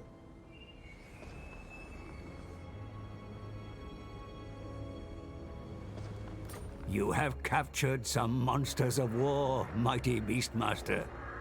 Your aptitude in beast taming is unmatched, allowing you to add specimens to your monster pens to instantly recruit into your armies. Your forces are equipped to capture beasts for your monster pens as they raid and pillage, my lord. The type of beasts they can acquire depends on the local climate. Local climate, huh? Scavengers of the dead, Rakart. The stench of death pervades the air, rising from the bloody corpses littering the battlefield as far as the eye can see. It isn't long before the harpies descend. On leathery wings, they circle the field of battle, searching for their next meal. It's all too easy for you to break their spirits and teach them the meaning of obedience. They will make for fine additions to your menagerie of monsters. Captured 2 harpies. Captured units can be instantly recruited from the monster pens, earned by winning a land battle with high casualty rate. For Karand Ka. So we captured the beasts, we put them in the pens. They're fucking enslaved, right? And we still have to pay them to put them in the army.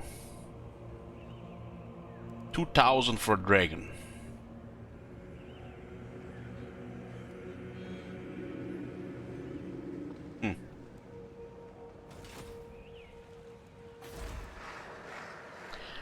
Yeah, just explain how it works. Where do those money goes? Corrupted politicians, no doubt.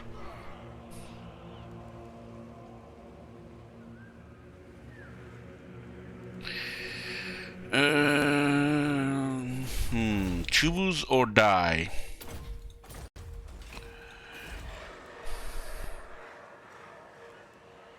All shall kneel before Rakar.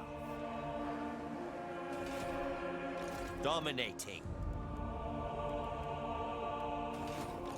The Beast Lord Ascendant. Rank 2. I wonder what are we gonna pick? Yellow, red or blue? Red is my favorite color, but yeah, I'm gonna go with blue, you know, just like feeling it this time. Next time I might go with red, right?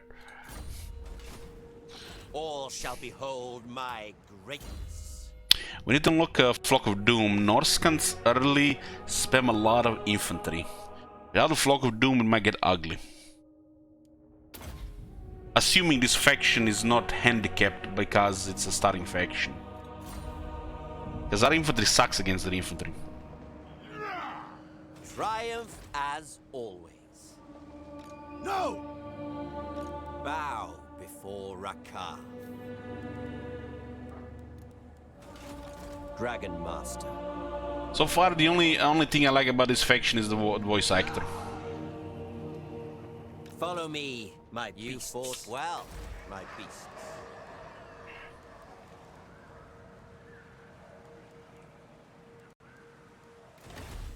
My name shall echo through the ages. This is 3200 and this is 3200.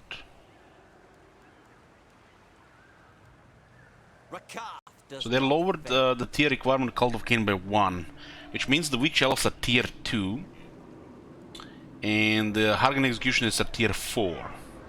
Reminder that the Cairn Raids and Hex Raids are still tier 4 and tier 5. Oh my god. Have you seen that shit? Holy shit. What the hell?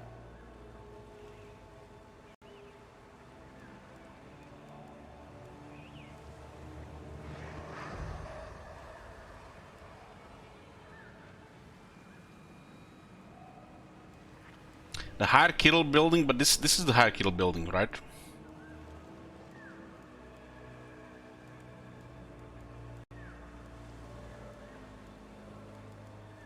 This is the Cult of Cain.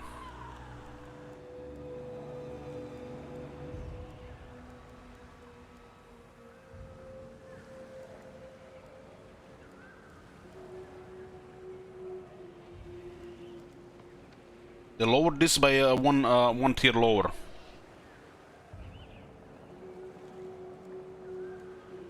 It could be called differently between you know, Dark Elf factions like Cult of Pleasure, Nagaroth, Rond, and the Harganet.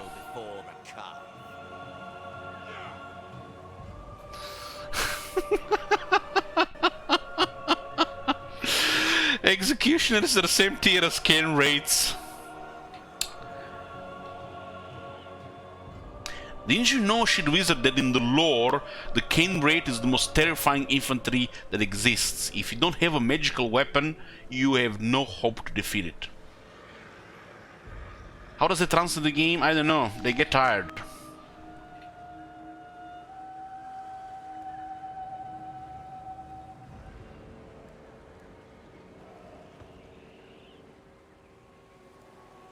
So yeah, it makes sense because Moratti doesn't have Cult of Cain, it has Cult of Pleasure. So this version of Moratti building is hired killers.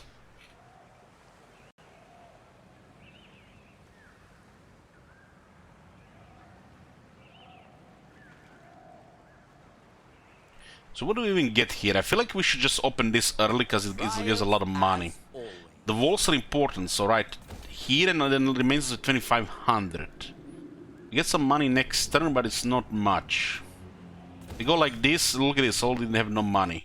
The Witness harpies my cost strength. 1200. And we can't even recruit on this turn because the movement is poop. They really sucked up the whole fun out of this faction. Already on turn 1.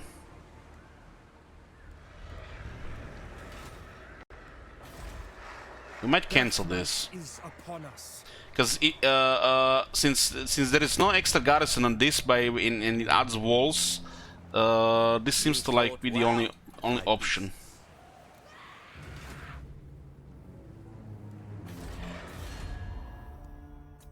The Black Court waits with. You know, guys, I really hope this campaign ends up in a defeat screen so we can go play something else. Okay, where is this? 50, 60, 60. No, I'm not sweating for Norska. Why would I be sweating for Albion people?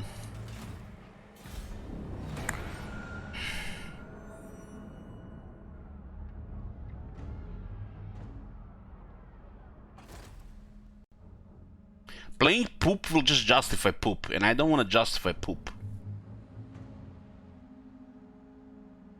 The Dark is gonna be from trade like Dark High Elves, and that is a High Elf thing.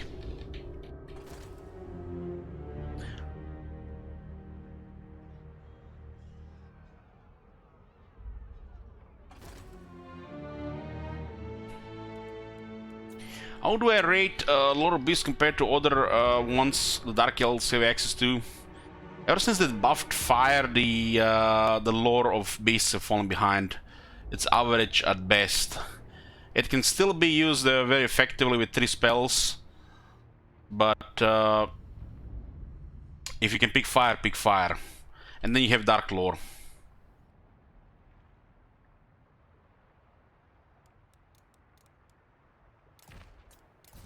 You're not gonna pick lore of beasts. That's what I'm saying.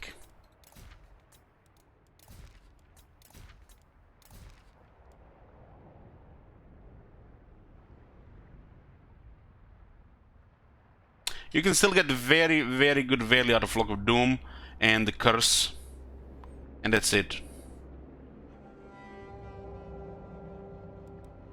It's usable, you know, unlike, you know, that, which is crap.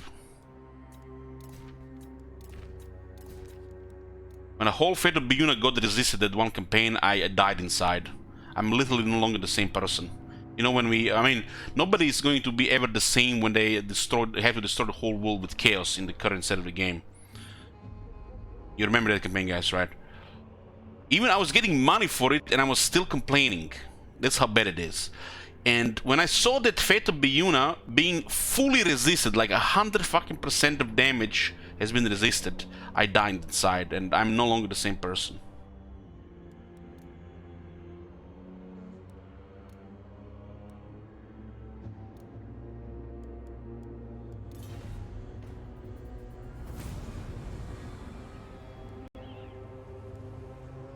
Don't I always complain? No, 50-50, like all good things.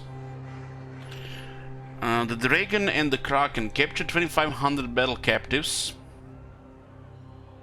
Current total 2,500. Turns to complete 38. What an odd number. I have on turn 4 to complete this.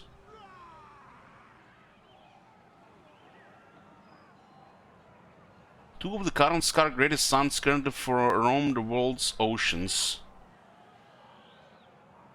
One, the Beast Lord Krakart, has filled the city's infamous dungeons with all manner of monstrous horrors. The other, Loker Felhard, delivers golden idols and spectacular artifacts to the city's vaults.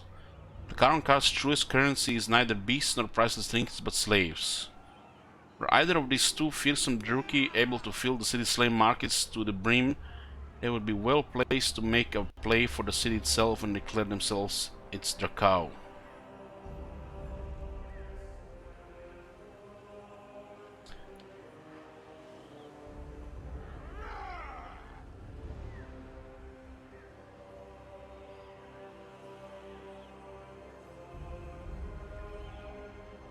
We can confederate current card if we get 25 captives.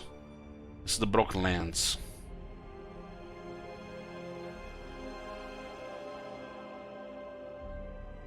But the game still requires us to have this building for victory, you know?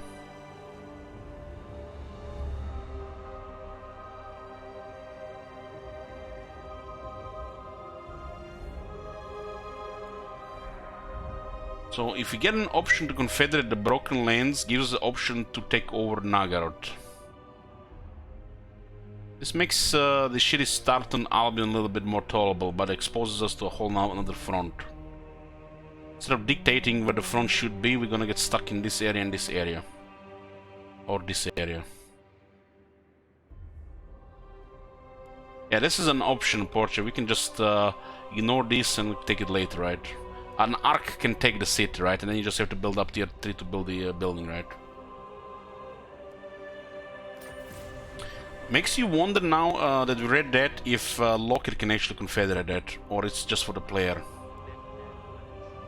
Because it gives you until turn 40. It's at 38 turns until turn 40. Construct one of each of the following buildings to restore port of Nagranath. So this is also for quest. Requires you to build this tier 3. Which is a very good building, should get focused early.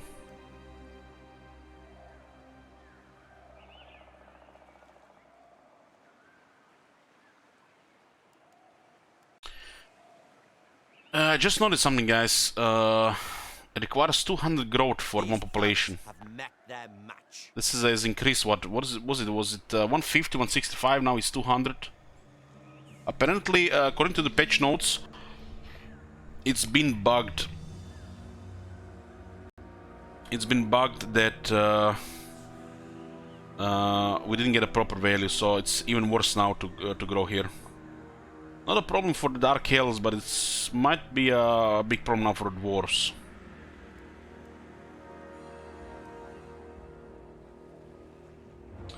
So the quest says here, Akar's Black Ark returns from the tropical shores of Lastria, the arcs which we don't have, built to the brim with all manner of monstrosities to add to the Beastmaster's collection, yet the port at Albion is small and already overcrowded. The arrival of the dark floating fortress and the ensuing influx of creatures will no doubt prove unmanageable. The port must be expanded, though time is short before the ark comes into dock. The upgrades must be completed in preparation for its arrival. To usher in the whole of its beastly hull, any cost such works incur will surely be worth the expense when a horde of chained Lastrian beasts spills out, ripe for the breaking. So we get 2500 for that, and it's cost 6400 to build.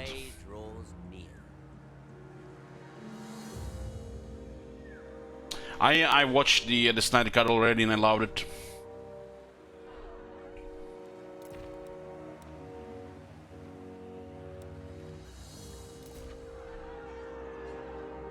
Even chaos can be subdued. Yeah, so this is a top priority build.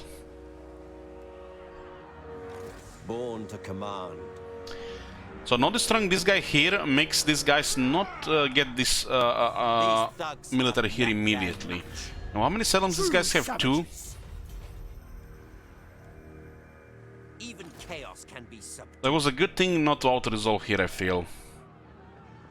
Tremble before He didn't go into the city. You know nothing. bow before Rakar. Beasts rampage. The story changes. It's totally different movie, King Roman. These thugs. It has nothing to do with the first one. This is like another movie in the Justice League.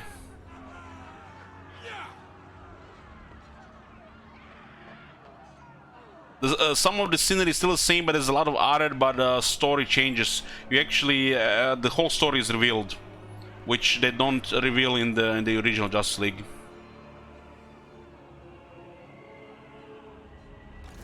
Master of all. It's 4 hours, yeah. Dominating.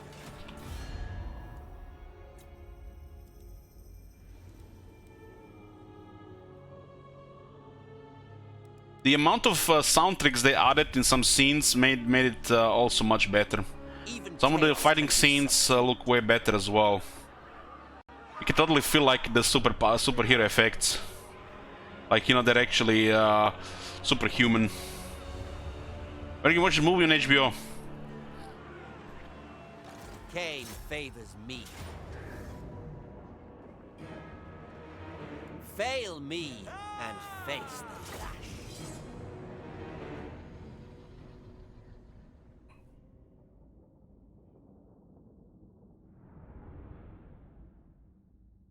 Just when you look at the first 5-10 minutes of the movie, it just feels like entirely something else.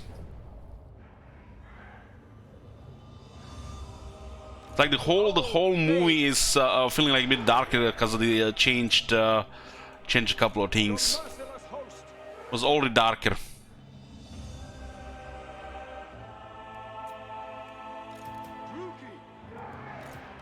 Cold-blooded killers. Nagarothi. Red spears.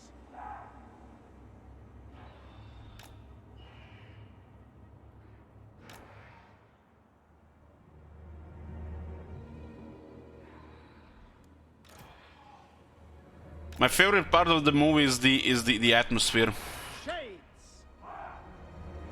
It's like the original just looks like poop. I couldn't even watch them when they announced the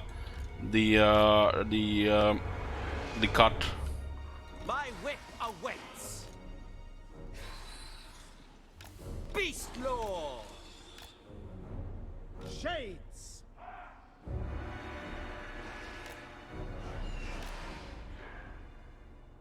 Yeah, King Roman. They actually go into detail why the world is getting attacked, and more in depth, you know, thing with the Superman. So things make more sense.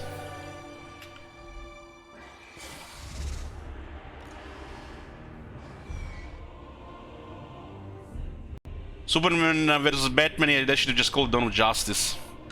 I'm guessing you haven't watched the extended one. Extended one is much better. It's like the half of the DC movies, they just cut off the story part of the movie to make it shorter, and then it's like, what the fuck are we even watching? They're just so forced. And then they have to fix it with the extended version where they actually add the actual story into the movie. The same happened with the Batman versus Superman, which extended one is the best one.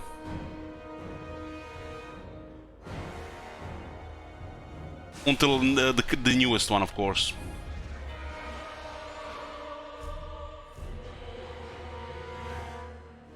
Dealers in death. The epilogue was fantastic. Is it me or that actor they made for Deathstroke is perfect for Deathstroke? It's like how he talks. It's like how Deathstroke should talk. That guy was born to play Deathstroke. I think they're making more of him in another movie, him as a Deathstroke. Holy shit, that guy was a perfect Deathstroke. The Manu Bennett played an amazing Deathstroke, but this guy is even better. Shades.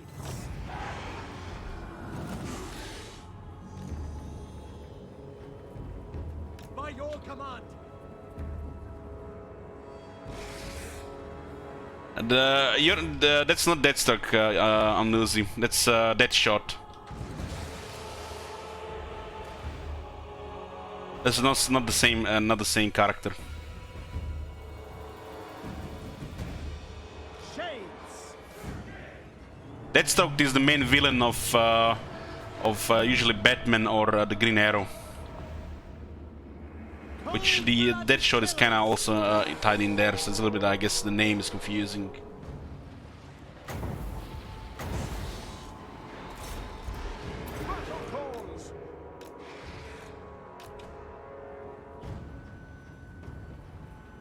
Slade Wilson, yeah.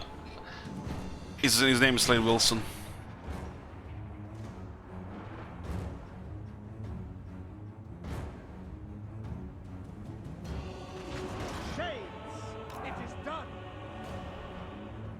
I don't know what they did with Deathstroke, but the last 3 Deathstroke I've seen in Green Arrow, in Titans, and now in Justice League, those They did amazing job with Deathstroke.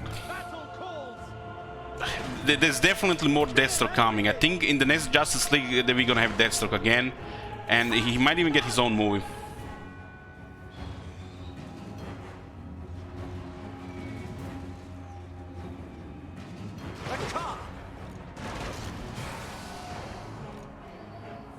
Understood. My power is yours. Attacking! Supreme power! Blood will flow. Druki forward. Red spears. Their end comes. Some Marauders there. Chains. Dirt. For the king. Yeah, I watched the Snyder cut right very early. Allowed it. Soldiers of Grond. Eager for battle.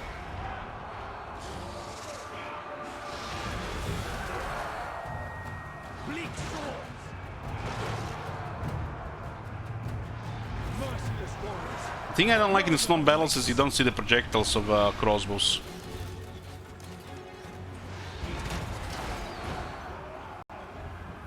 Moving out. Red spears. How can you not like the new Justice League? The Steppenwolf, the new one actually looks like badass. Soldiers of Grond. The original Steppenwolf is a fucking joke. Slaughter them. Bolt throwers.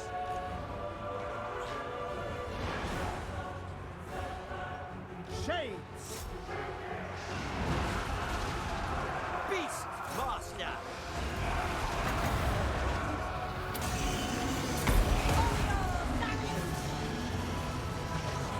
Shades.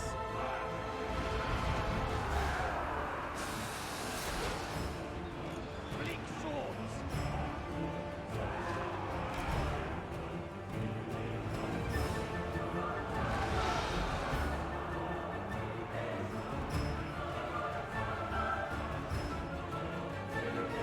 We are ready.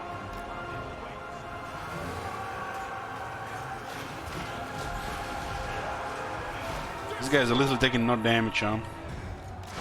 They've focused those on the other side. The Hydra is good here, everything else just dying. Battle ready. Bleak swords. Dark arrows.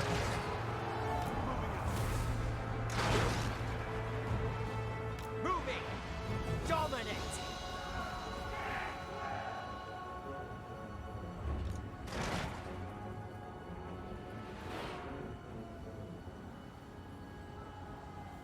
Shades. Murder awaits. You know what's I was left with, like, at the end of the movie, I was like wondering, where the hell did they find all those muscular women to play Amazons? They look fucking scary. They're like muscular in all the right ways, and they still look pretty. Fucking hell. Somebody notice this? When the box is getting attacked on all those Amazons.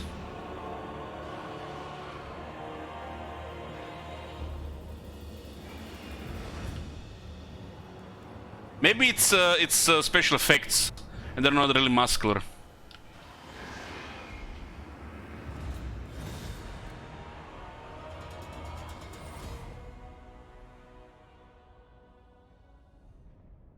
I don't know, guys, about you, but those Amazons they put in Justice League look scary.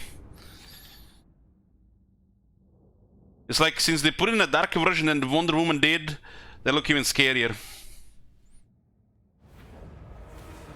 You fought well, my beasts. Guess we know what else is playing in Diablo 2 Resurrected? Yeah. I always wanted a female version of Dolph Lundgren as a character in a fantasy game.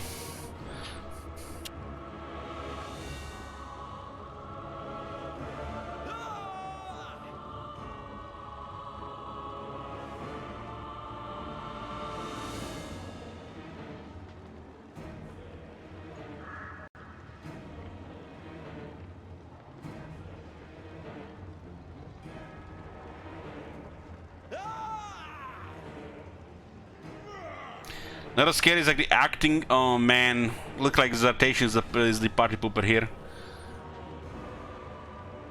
Criticizing and acting in a superhero movie. But they literally just throw superheroes in your face.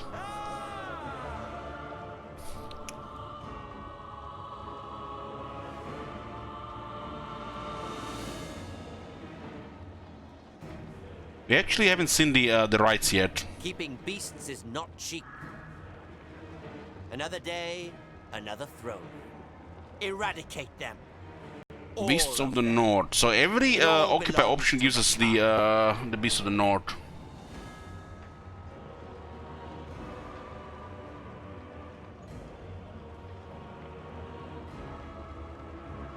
Well, one thing I learned well since the Man of Steel series has started with the movies, it's not for everybody.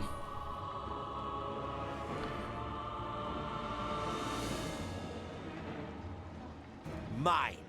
All mine. Despair, suffering, and death is theirs. I also think all the new flesh scenes in the Snyder Cut were amazing.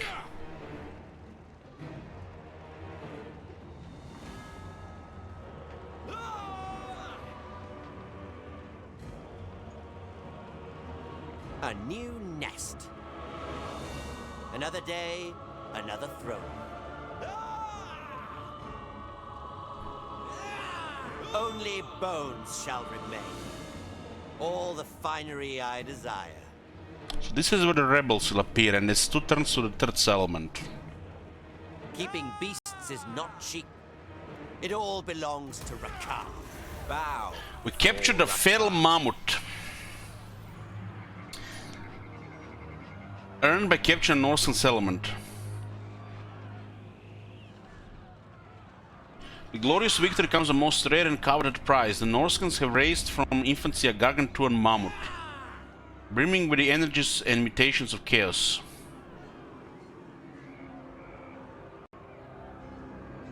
A huge hulking monstrosity of raw power and strength. The mammoth is a rare sight, but for those who tamed, a rare sight, but for those tamed by the Norskans. Now these beasts, whose tusks are longer than most men are tall, will reside among your company of monsters, as both a powerful weapon and a testament to your glory. This settlement has yielded more than just its hovels, Beastmaster. Another beast has been acquired and added to your monster pens. Other enemy settlements may also harbor rare creatures. You need only to occupy them to claim your monstrous prizes.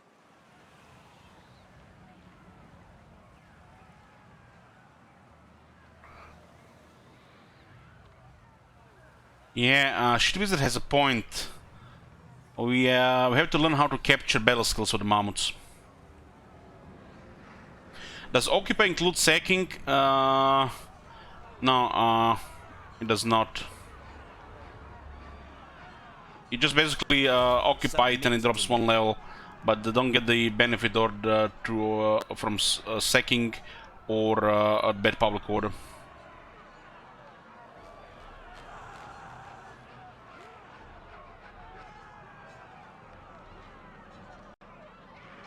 The first 2 seasons of Arrow were amazing, but after that it just went into shitty, really. 3rd season was still okay, but poop after that. But apparently they switched writers after 2nd season. Bow before Rakar, Oh, this actually has 5 tiers. tamer of dragons.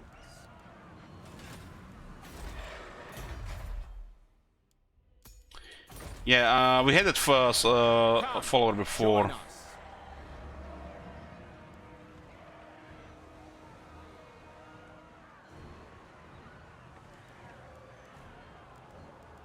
I'm still trying to figure out how does this get affected. Before Rakar. This is an amazing follower.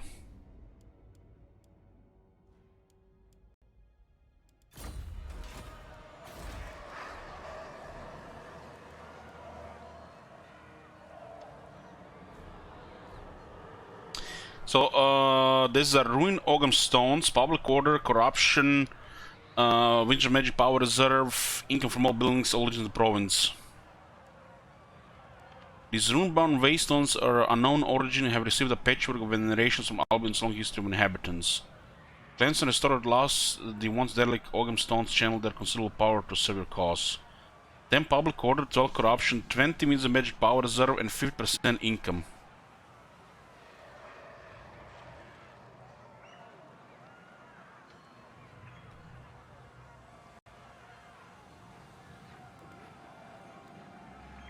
Yeah, if you occupy the city, the captives are killed. That's why we got a slaver.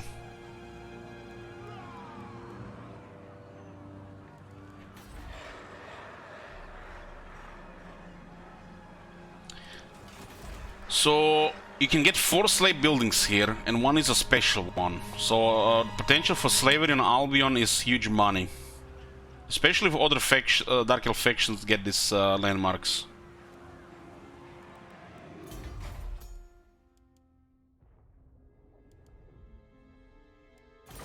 We have walls in Conquata, being Dark Elves, but the garrison building is weak units. Since the copy pasta on top of Norska system.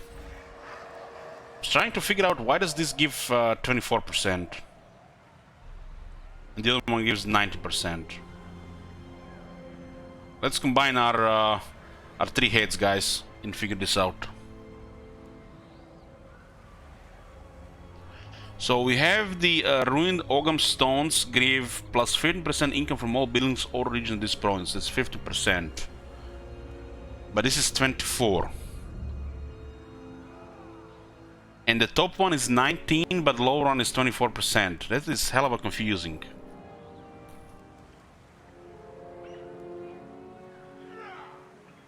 It's because of slavery?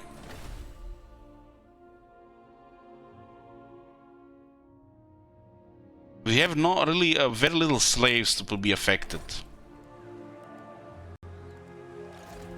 The slaver says income from slave payments and slave markets plus 5%, all provinces. Plus 5%. So it makes sense that this is 19 and this is 24, so it adds 5% here. But how is this 19?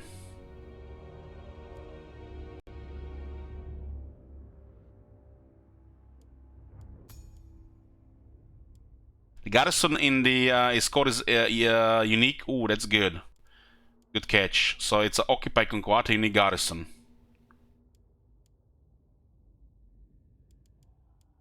That's actually a pretty good garrison, guys. But still, it doesn't explain how is this modified like this. Spread public order, not income. They're spreading corruption here. Why is this 19% when we have plus 15? Where does the 4% come from? There's a buff from somewhere, and we there's 3% here. Income from slaves plus 3%.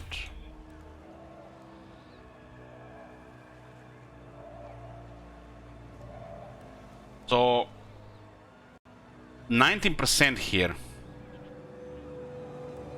Maybe the only thing I can explain is currently 160 slaves increase the income in province by 4%. That's the only thing to explain this. There's nothing else. Yeah, that would be the only thing, really. It doesn't look like anybody's there. What? For Karen Khan. We have a rank 3 on our card. Dread Spears, Bleak Swords, Black Arc Corsairs. Nope. Dark Shards and the Bolt Throwers. That's an option worth considering. Ray Leader, if you wanna just go sweaty mode. But these units don't need battle skill. This is more sweat than anything. The Lash Master.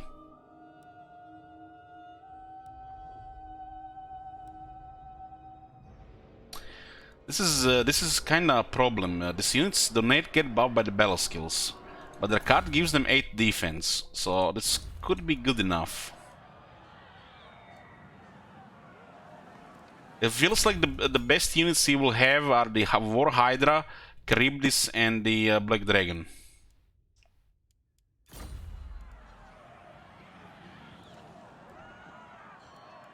Not going campaign skills on the Dark Elves is a good way to shoot yourself in the foot, and I'll get a good economy for the second army early. The Quartermaster and the Renowned Fear is the best snowball. This is all poop here. The battle skills are not good. The Lash Master is the units we want to use, but it's irrelevant. So the usual opening, which is the best opening, Dreaded Slaver. Dragon Master. They know I am superior. Ogodun will help with infantry.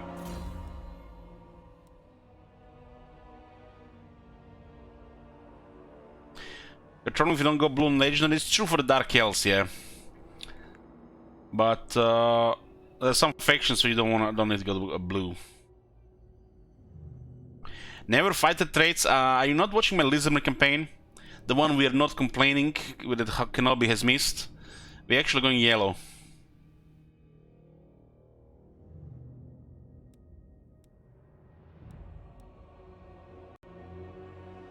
This is great. This is a great one.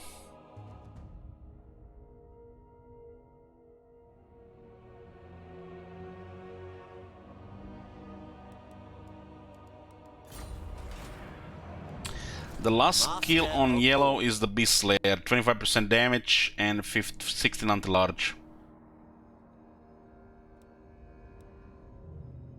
This is just ignore, pretend this doesn't exist. Born to command. We want to recruit anything here.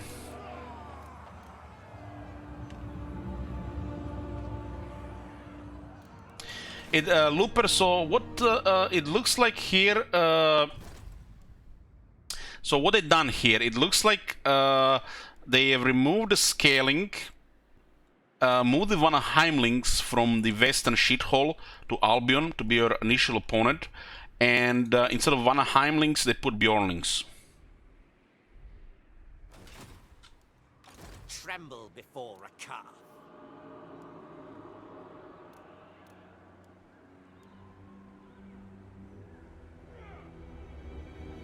80 armor does help. A little bit pricey to recruit them, but what can we do?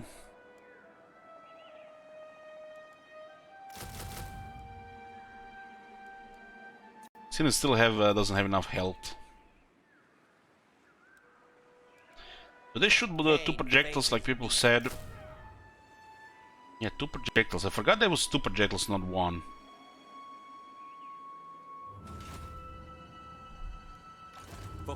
Doesn't look like they recruited anything new here, but might be outside the settlement. The Beast Lord Ascendant. What Dogos? What Dogos? They could be here, but I remember the rebels being here scaling. So some of these stars are different depending who you play. All shall behold my greatness. Giant wolves, but we don't have any giant wolves.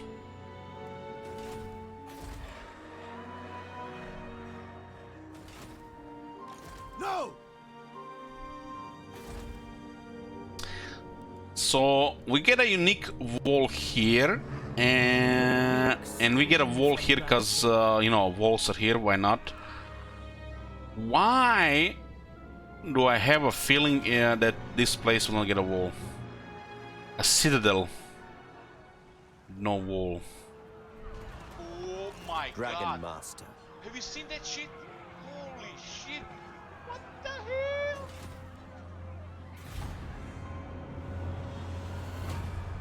Let's take Albion and then we'll evaluate our options. Thank you, Waffle Monsters. It does look like they recruited something there. Is in the forest here. Rakath is supreme. Nagaroth is sorceress. So I think it was the good call, guys. Darkness is spreading. Because I feel like if we auto-resolve there and kill them all, they would have recruited an army here with a lot of units. So that auto-resolve there has potential that they actually recruit here way more than you can fight. Strength, Brachus. Unless they made this faction very weak, and that doesn't happen. Unbridled power. Farewell. So it was the right call not to auto-resolve that. Dominating. There's a questionable auto-resolve. Oh my god. Have you seen We that will shit? destroy Holy all. shit. What the hell?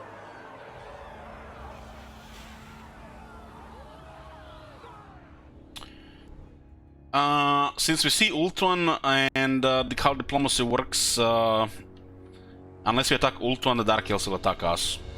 That's my experience from playing this game for 6,000 hours. Bow before Rakath. This is a shithole. This is an extension of Norska. Just imagine you're playing a Norscan faction. Is unmatched. That you see Ultuan from turn 1. Submit to me.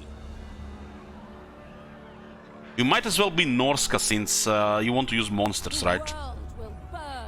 This is like a Norscan faction, really, so far. Born to command.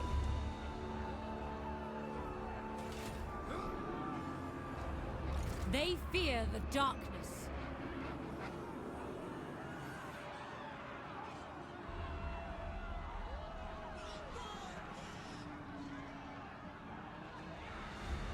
Holy shit, why is this terrain so fucked here? Darkness is spreading. Master of all. But it's obvious, guys. I don't even have to tell you what's gonna happen here. You see how many factions we see? Well, declare war, declare war, declare war, join, join, join, join, join. We see 3 continents. Cain favors me.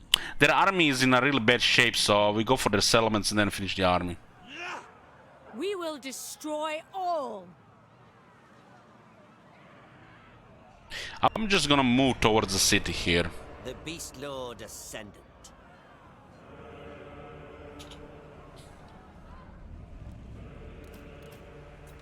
A legend among Beastmasters.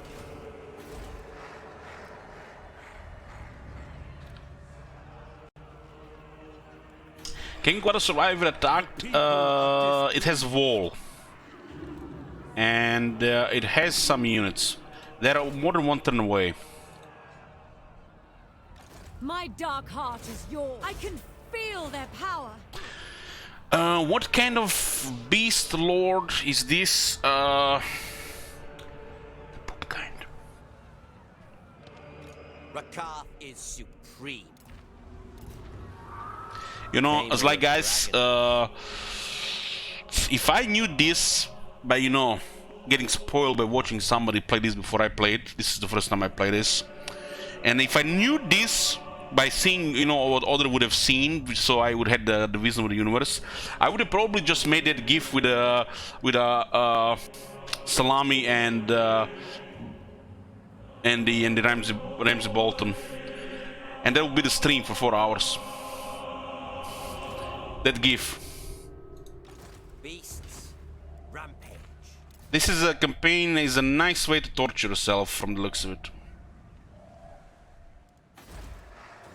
The people grow restless. What's that GIF? Hold on, hold on, hold on.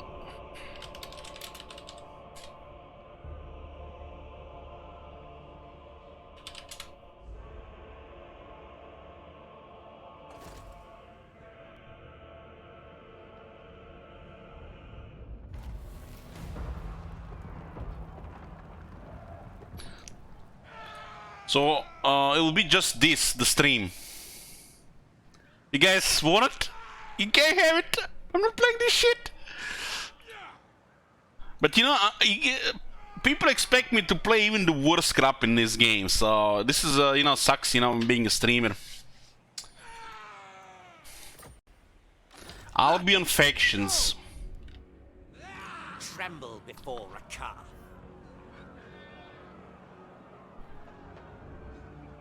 No.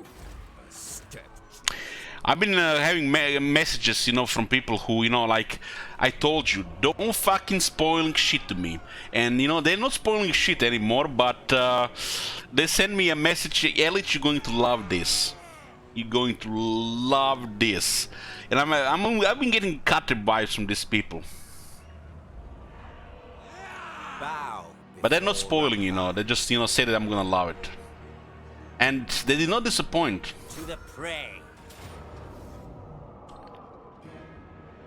There shall be torment. So, look at this, look at this.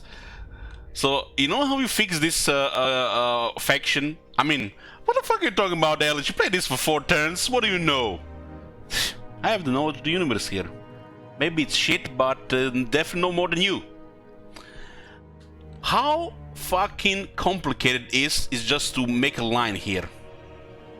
Just make a line here. Great Ocean, douchebag elves. See. It's a fucking rocket science. And Albion all of a sudden looks okayish. Instead, it's a fucking shithole in the middle of, you know, 3 continents. But it's a rocket science, you know, just take a knife, put this line here, the Great Ocean, the douchebag elf sea. All of a sudden, much less complaining. But what do I know, guys? What do I know here? Let's give Reddit 2 weeks to figure it out, you know, they're a little bit slow on these things. What do I know here? Tear them apart. I've not dedicated my life to this game, they did. Feast, my beasts. My beasts shall prevail.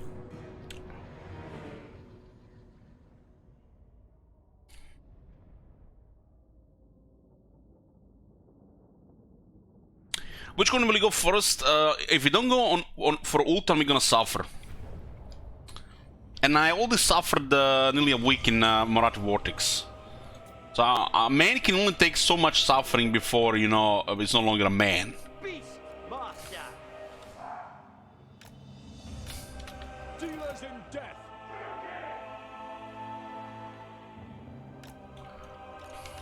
Eager for battle.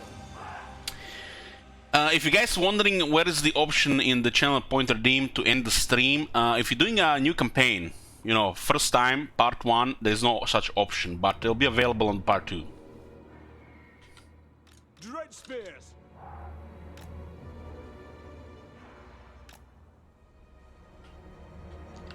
I'm gonna shoot them towards this hill here. Merciless warriors. Rakar. Eager for blood!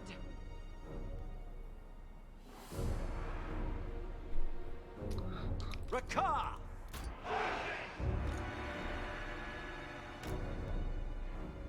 Alex, you give us a message here.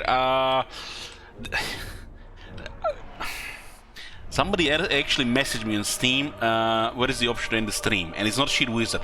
So I'm thinking that about 2 people right now that want to end the stream. They wanna spite the 700 people watching. And then it would backfire so hard, people will get torches and come to my house. Shades. So I disabled the option for part 1.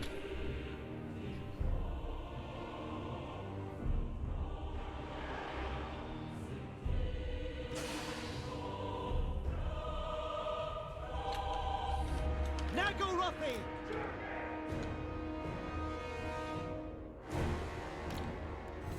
Taruki. We understand.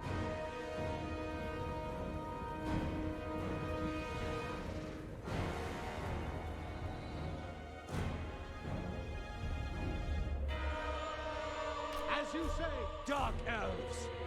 Without question. Did I read any of the Warhammer books? I read The Legend of Sigmar, the 3 books. By Drakira. Shades.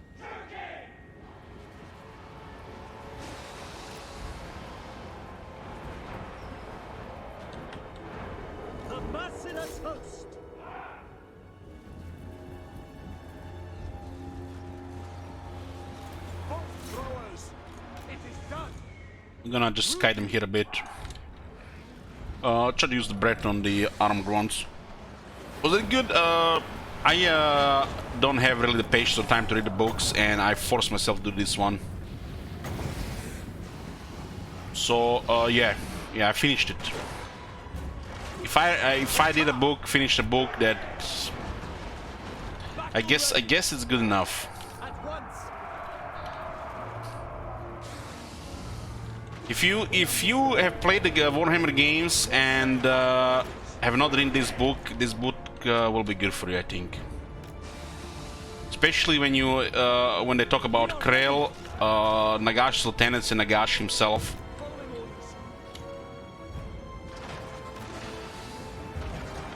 Not knowing much about books, can't really tell you if it's a good book or not, but I guess you can check the reviews and shit. Master of dragons! Glorious bloodshed!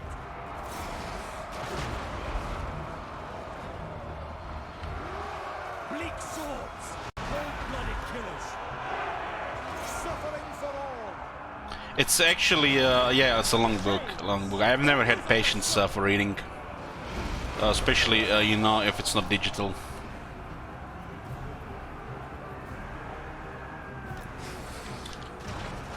Before I actually started reading the book and I actually got the book, I think the Roman actually got me the book. Thank you, Roman, again. I listened to the audiobook and I really like the audiobook. They did a second out of the 3 books, I think. Or it was a third out of the 3. So I read the rest. It is done. On to slaughter!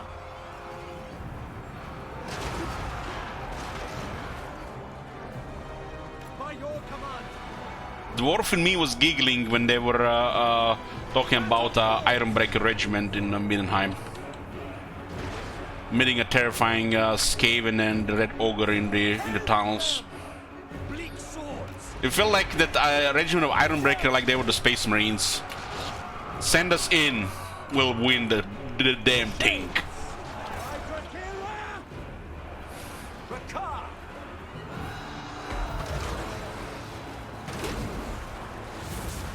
All the way!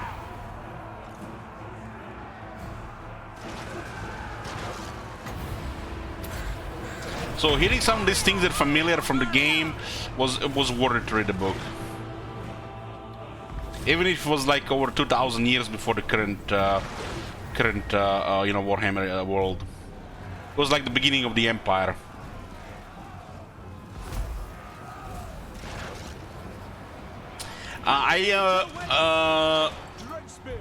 If you're a vampire fan, I would not recommend you reading it though, because of the current state of the vampire. So shit, visit, don't read the book. Slaughter them!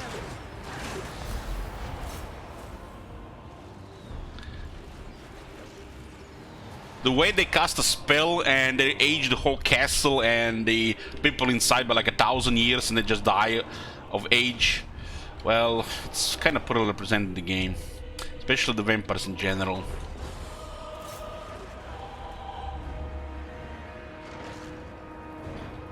Because some of the magic Nagash has is absolutely fucking terrifying.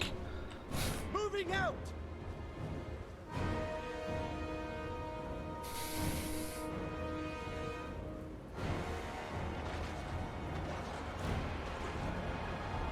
If you like the Empire, if you like the undead, and even some dwarf mansions and chaos, the Legend of Sigmar. It's 3 books. It's about the creation of the Empire.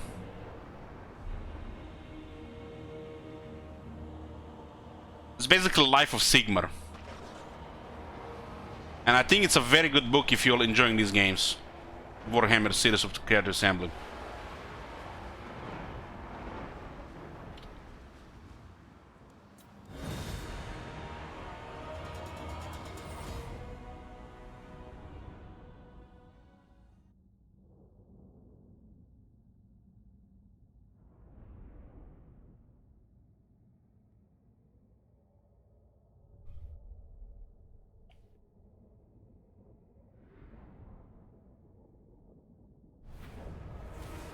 All shall kneel before Rakar.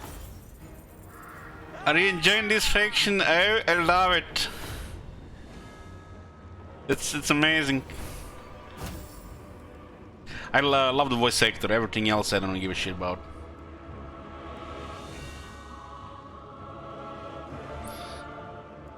The voice actor, good job. Everything else I don't give a shit. Is not cheap. Blink twice if you're being tortured. I just did it.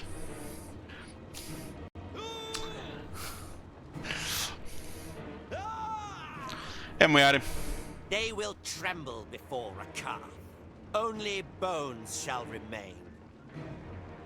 But this is, guys, it's nothing new here. This is what we, you know, we received so far with Dark Elves. Some try-hard, edgy faction with questionable shit. There's been Dark Elves in general. So it's another surprise they just add another thing like that. Another day, another throne.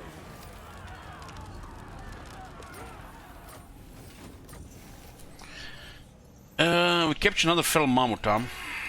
Bow. We have Albion. It was a right that somebody mentioned. So he doesn't have the sorceress right, but instead of sorceress right, he has a convocation of hunters. The right will unlock after capturing beasts from monster pens 5 times.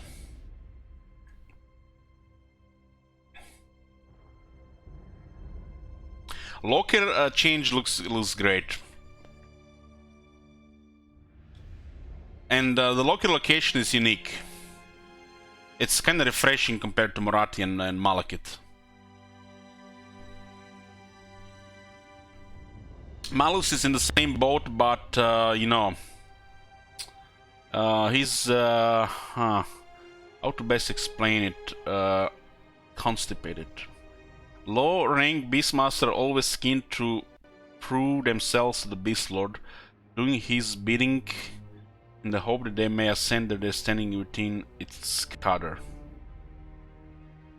A dilemma will allow to dispatch of hunters to serve additional units for your monster pens. Performing this ride is free, but your choices may incur additional costs. I discussed the Dark Elves with a couple of people over the years, and we've come all to the same conclusion that, you know, they're just lesser high elves. Which, you know, are they supposed to be that?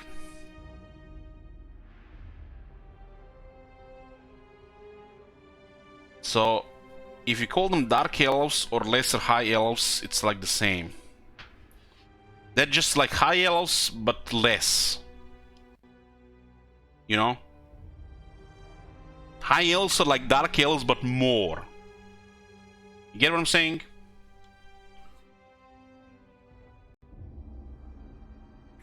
I can honestly consider Dark Elves a broken faction. Doesn't mean I enjoy playing elves, but all the elves I enjoy playing Dark Elves the least. Dominating. Their whole lords, heck, even heroes, feel off.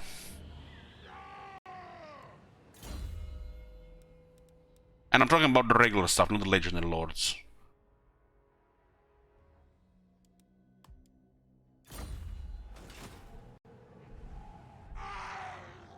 Submit to me.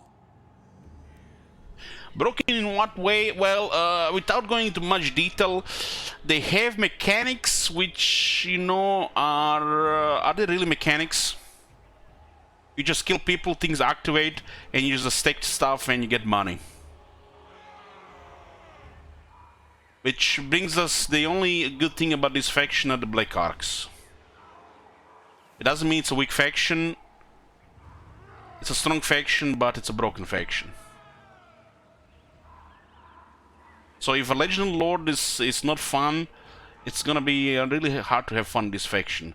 This faction has no transition of into late game or mid game. It just straight goes into late game, unless it's put in a really bad location. Then you know, it's you know, just that struggle build up. Once you get past that, it just it's the same thing again.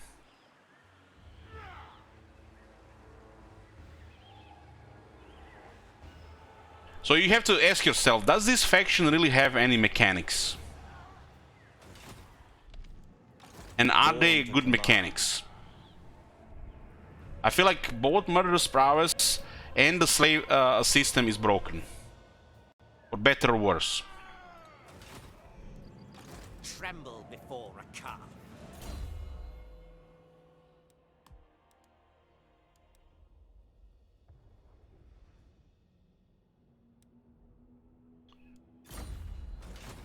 Rakath is supreme.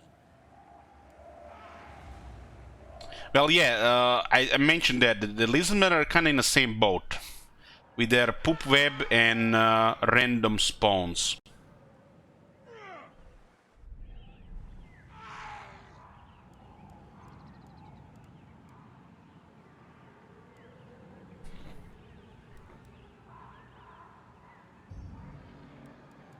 It's turn 4, huh?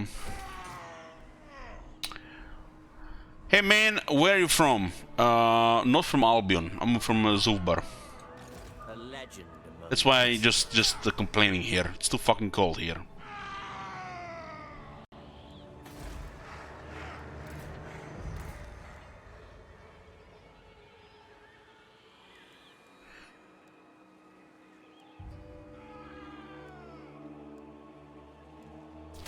I'll get some growth here. You know nothing. the Beast Lord Ascendant. Continue to expand your territory, ready for the arrival of Archeon the Everchosen. So you're telling me I have to kill the good guys and then I have to kill the bad guys too. For the good guys. Not a chance. So just take Ultron, become a superpower, control the seas, and let the Emperor defeat Archeon. This game is alive.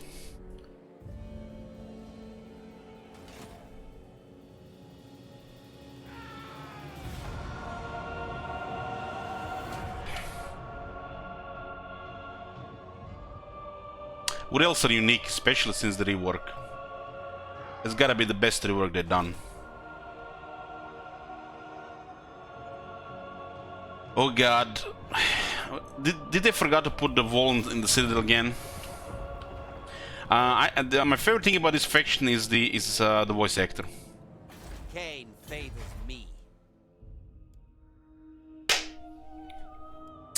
So you're telling me we fortified this shit, and this shit is not fortified. So they ignore this shit, and always attack this shit.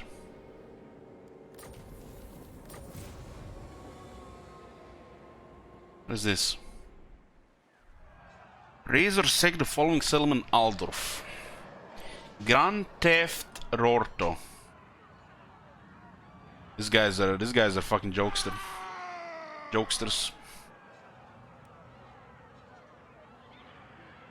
Word reaches you of a most peculiar thing, of the upstart Imperials, no doubt in imitation of your own collection, have amassed quite an array of monstrous creatures in their capital of Aldorf. This zoo. How do you keep a dragon in a zoo? What an absurd word. It's said to contain some rather delectable specimens, including a fully grown dragon. How the fuck you keep a dragon in a zoo? Personal mount of the so-called Emperor of Men. Lies! The very audacity of it, a human on a dragon. Such a mockery cannot be left unanswered. It is your duty as Beastmaster to tear down the city walls and liberate this magnificent creature. So we are the good guys here. We're going to go to the Aldor Zoo, we're gonna kill all the humans, and we're gonna liberate the beasts. Set them free. Oh wait, yeah, we're not gonna set them free. And then use terrible and twisted magics to dominate it and force it to serve your will.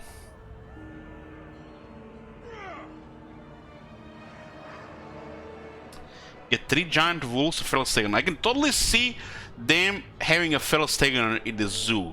But how the fuck do you have a dragon in a zoo?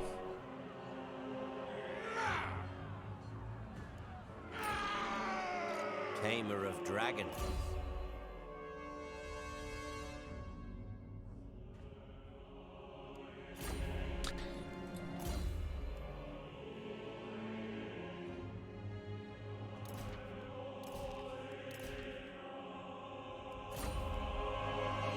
Doesn't look like good for rebellion here, so we're not gonna put an able quartermaster then yet.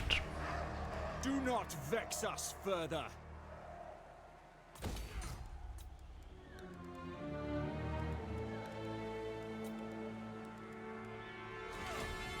No!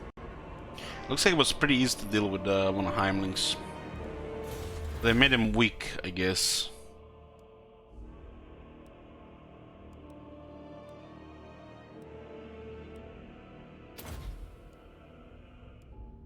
Growth plus 10. Master of all. For Karan Khan. Just fight the Emperor and the High Elf simultaneously, huh? All shall behold my... But there's a secret. Death and carnage await.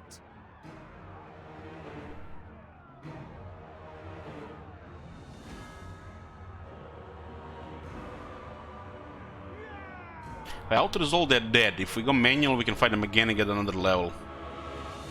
Slaughter calls us.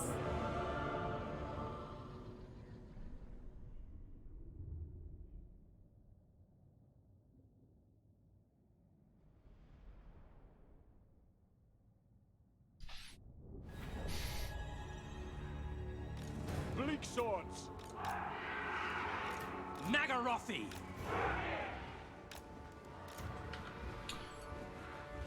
The merciless host.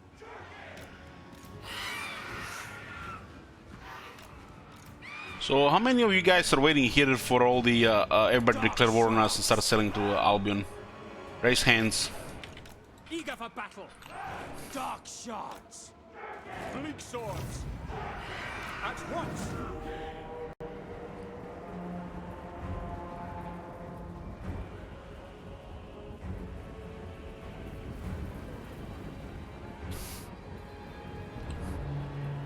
You guys just wanna watch the world burn? Or you gonna watch my world burn? I swear, man, guys, the Twitch chat is just a bunch of Emperor fanboys who can't do anything evil, like playing Skaven and murdering people while they sleep. And then they just come to stream here and hope to miss a stream and just, you know, everything goes bad. And everything burns. Especially if he plays the bad guys. You guys are up to no good. Like, Dark shards. I guess why watch anybody else play if it's not gonna go bad, right? Or we can just like, yeah. Marcona says, I'm here to expand my mental horizons. One moment.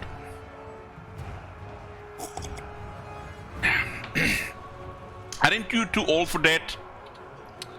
Can't you, can you even expand your mental horizons past, you know, like, school, college, and then next 20 years?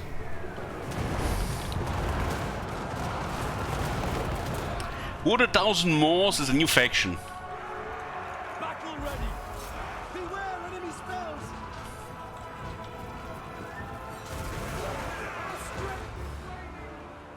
Kill them.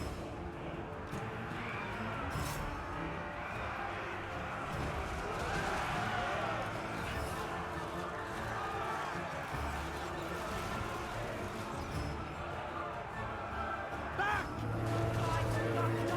Lord of all beasts.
I'm surprised as well that they didn't list the DLC with this.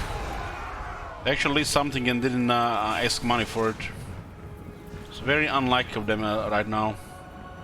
So I'm guessing this was just supposed to be released like months ago. And you know, since the Center World got delayed. It is done. At once. Beast Master! Battle ready. I love it, the Shades Greats with 20 anti-infantry with the 43 attack.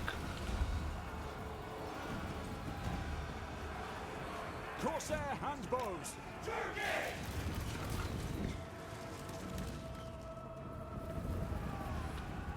Well, I can definitely see them doing a Beastman DLC, so they can charge you $19 for the old Beastman DLC again.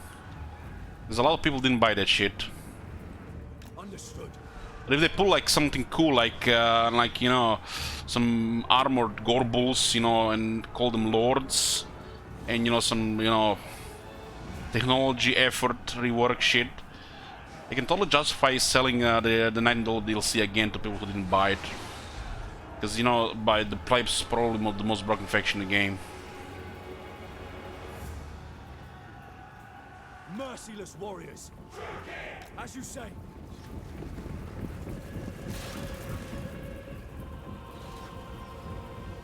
We understand. Rip them apart!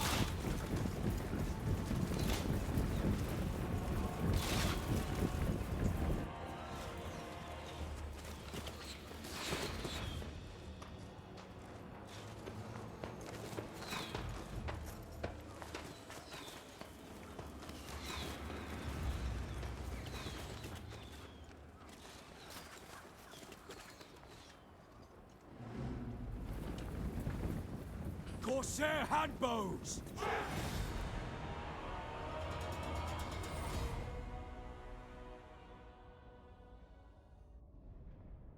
I think the should be still fine here for another belt.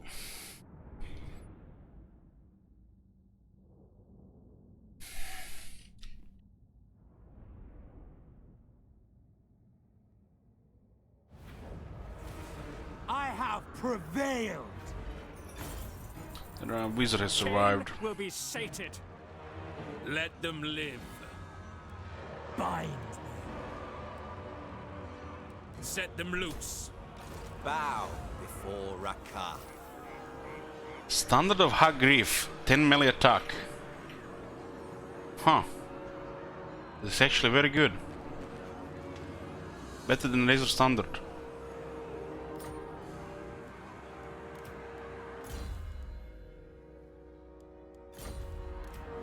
They know I am superior.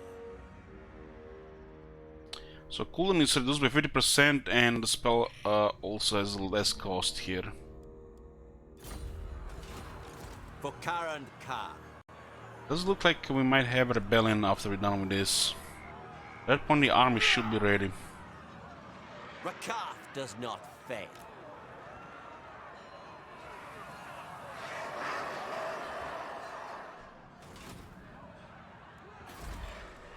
The people grow restless. Yeah, should. My name shall echo through the ages. This is what, 300... Current slaves 157. Marienburg is rank 10 already. Sigma's will.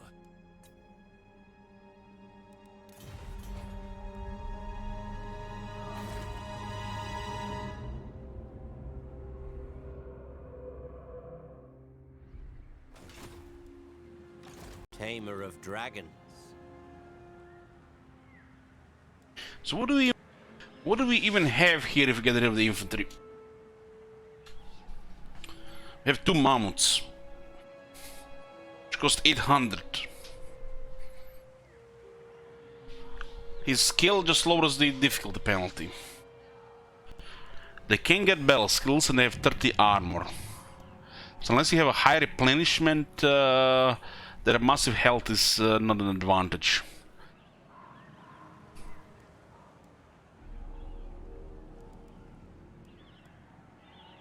We need a dead hag. The people We're gonna get fucked without replenishment. So this is 3,300, this is 5,000 for a tier 3 building.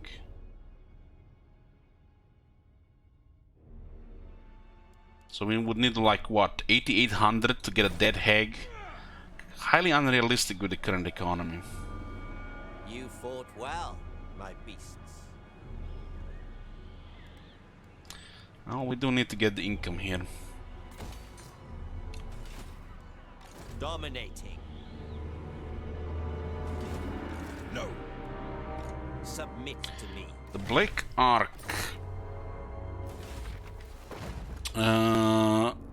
This rite cannot be performed, we have inefficient slaves. So the moment we get 500 slaves, we can get the Black Ark. All shall kneel before the car. Huh. So this might count as a slave building then.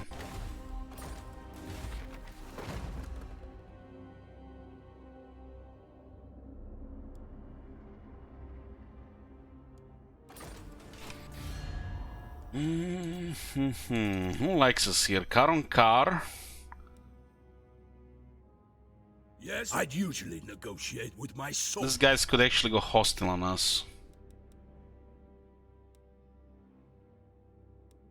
We have 1 province and the great power penalty is -5. Yes. So the Marienburg looks like it's our main enemy right now. And we can't even afford an army.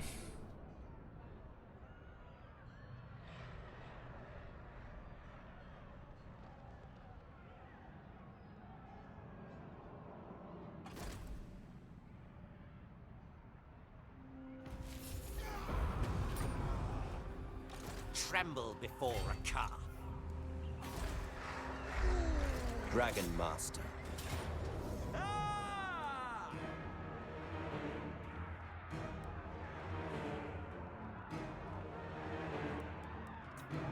There shall be torment. The legend. He survived. How is that even possible? Oh, another bell. I'll take it. Blood and suffering. We got 3 bells from that guy. That's lucky. I will not be defeated. Prowling. Okay, one of our enemies is gone. Born to command. The rebellion here is in 2 turns. This way. Triumph as always. Scorch Runner Chariot is available, which delays a renowned feat by 1 turn.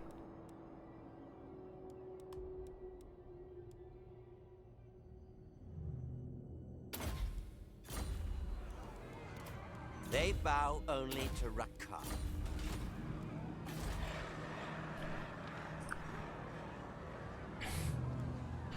Regarding enemies, we only have Marienburg as the enemy. And they're rank 4 already. So they're spamming. The Beast Lord ascended. So we're pretty much just cleared Albion here. We could have done it like 10 faster, but there's no way we can afford an army. So with what we have, we're supposed to go down there. I guess the mammoths with the Hydra help, but it still could be potentially too much stuff. The Flock of Doom, and unless the settlement province doesn't have a negative power, like, you know, the Winds of Magic -20 or 50, should be enough to take the city. Cain favors me. Marienburg has 2 armies from the looks of it right now. Our best course of action is here, just build this up, few more turns, and fight the rebels here.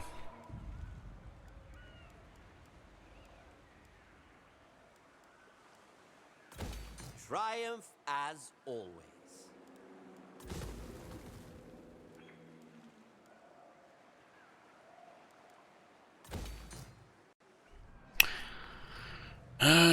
This region here, man. It's not a port, and it has no wall. So we fortified this, we fortified that, and they always stuck this first. That is so sad. Beasts rampage.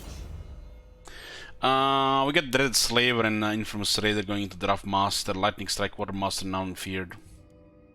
Usual opening on Dark Elves. Landmark Conqueror, sure. Ruined Ogham Stones, 3 tiers, 135. Oh my god. Public Order, Corruption, Means of Magic Power Reserve, and Province Income. For Rakar.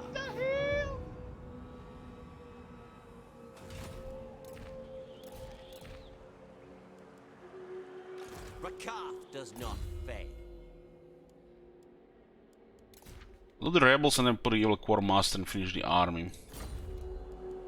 I guess the 2 Feral Mammoths do make sense, they totally trample infantry. But they're weak to archers. You make use of them for like 1 or 2 battles and then they lose most of the health. 400 is a lot right now, a lot.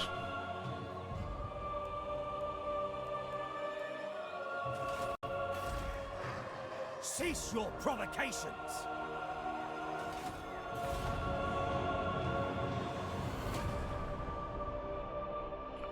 It's a miracle number to declare war yet.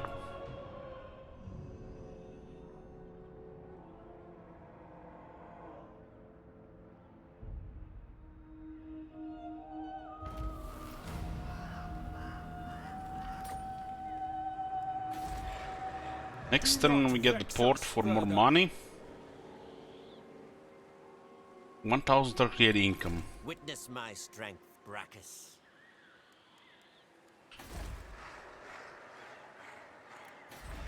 Rakar is supreme.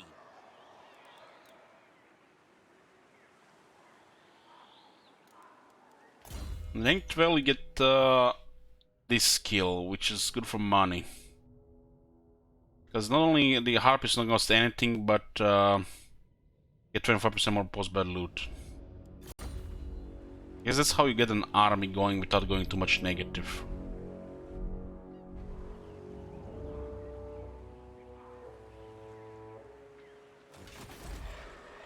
The people grow restless.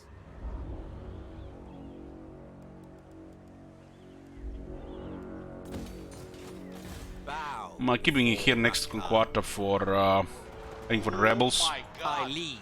Have you seen that shit? And March stands to get the Taskmaster points.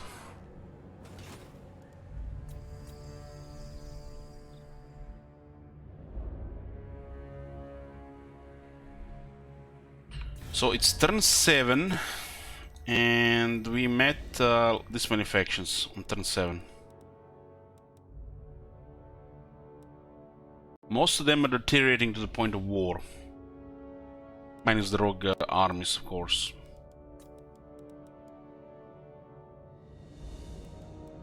Ready.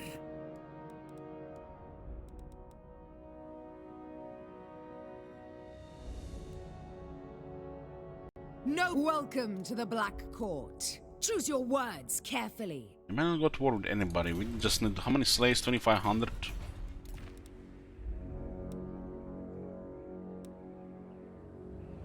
I guess Whip of Agony could give us a battle. 2,500 as well. The Druki are It's restless. good we have a rebellion here. Victory conditions. It started looking good. Like actual short campaign victory. But then it says you have to wait for the Arcane. In current state of the game, that is no short campaign. By considering that you have to fight High Elves, the Empire, Bretonia, possibly some other people, by the time the Arcane shows up, this is gonna be a long campaign. So they put you in the middle of the mess, and you still have to wait for the Arcane.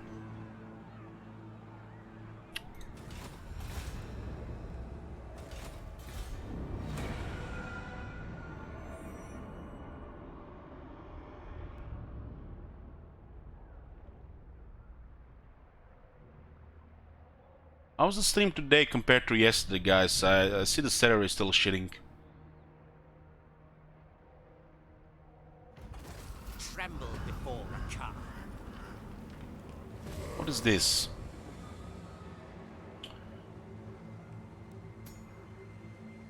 Huh. That is Nakai, guys.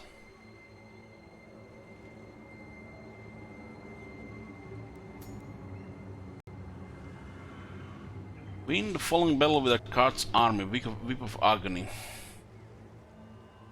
Black Ark has docked, and with it has arrived a bounty of monstrous cargo for Arkard to dominate and grow his expensive assortment of loyal creatures.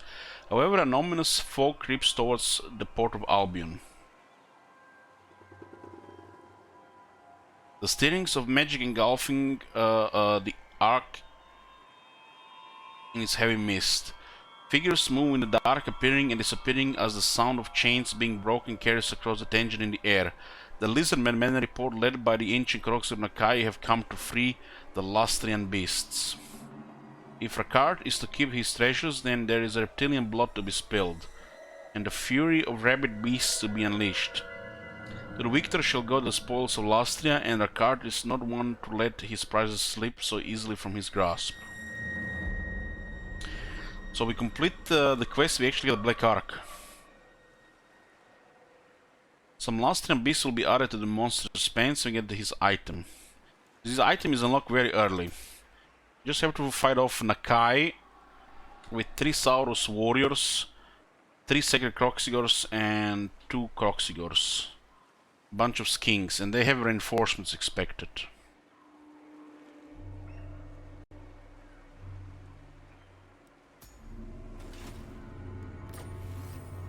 The special faction mechanic is the monster pens.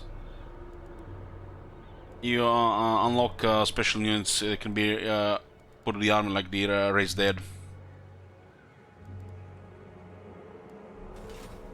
Dragon Master. A legend among Beast Masters.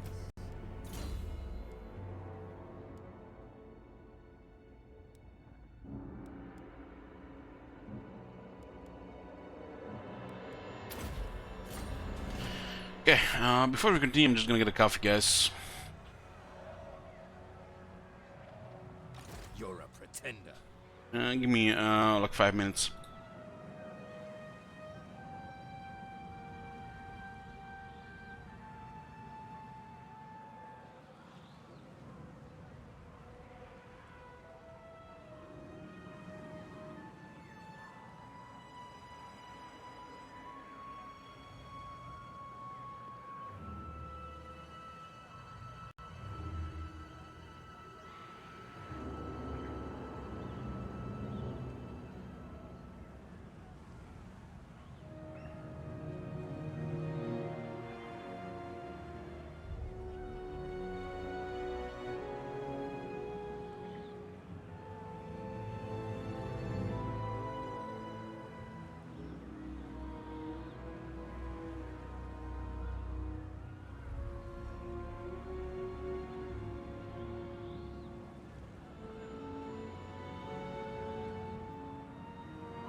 I'm here, guys. Sorry for the wait.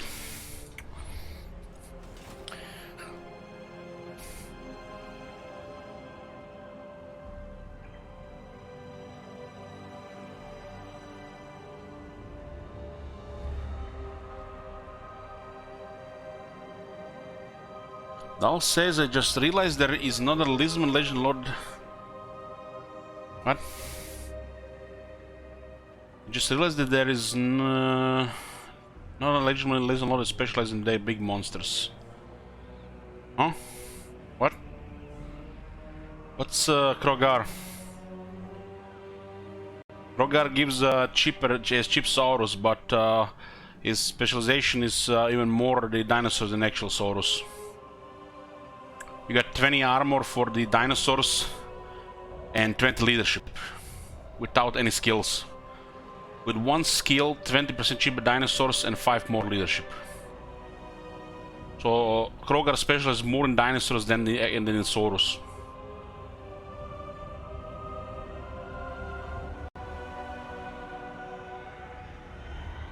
Well, yeah, you can pick with Krogar. He buffs the dinosaurs more than he buffs the Saurus. With those unique skills. The blessing thing.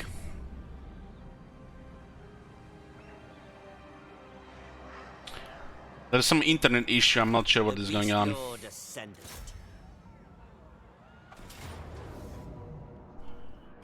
Krogar is made like you go Saurus for the financial reasons, and then you are supposed to switch like the dinosaurs because they're gonna be stronger, being a strong unit in general. My beasts shall prevail.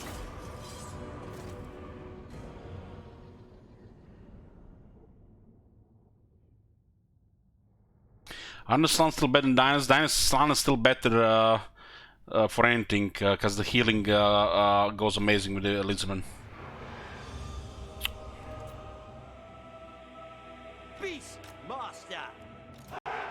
I'm not sure what is with connection, guys, but I'm not in the mood to reset. I might be going off in under 2 hours anyways. Dark elves. I'm gonna try different servers and hopefully we can figure it out.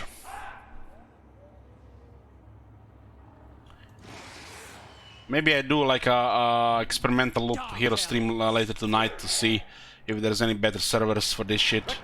Because all the servers seems shit in the last 3 days. My power is yours. Rakar!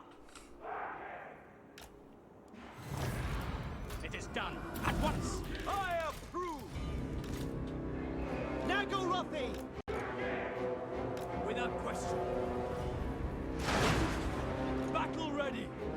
Dread spears. Orders understood. Carnage awaits. I should be fine in the early game, Bison, but since they have not even 7,000 health, they will not be strong for long. Bolt throwers. Slaughter them.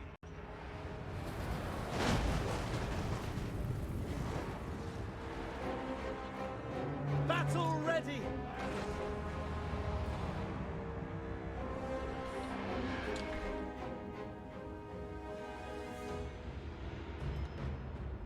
Understood. This line probably not even gonna hold here. Suffering for all. Because the last 3 days looks like it's been just a bunch of server issues. Corsair handbows. To destruction. Rakar! It's funny how every year maintenance is getting faster and faster and the servers are getting shittier and shittier. On to battle. Corsair handbows. Eager for battle. Let's separate those non-shielded ones. Forward. Onward. Onwards to murder. My king. My blade. Corsairs have a pretty fast movement. Carnage awaits.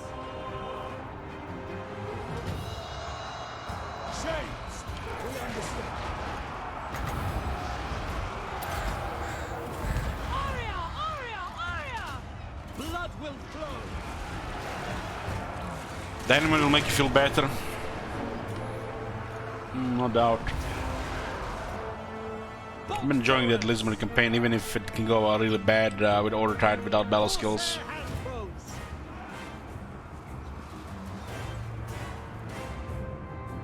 We are ready.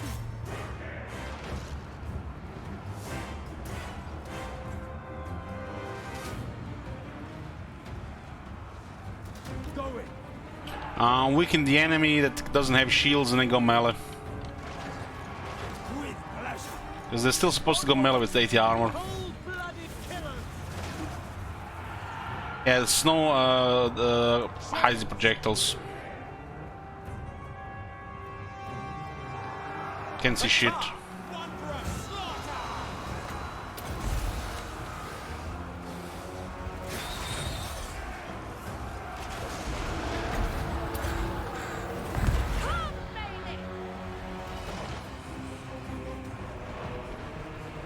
Nagarothi. Attack. Understood. Suffering for all. All dark kills except Malekith are tough in the beginning. The early game RNG can go bad for them. Sorceress of blood! Warrior Sarius! With me, creature!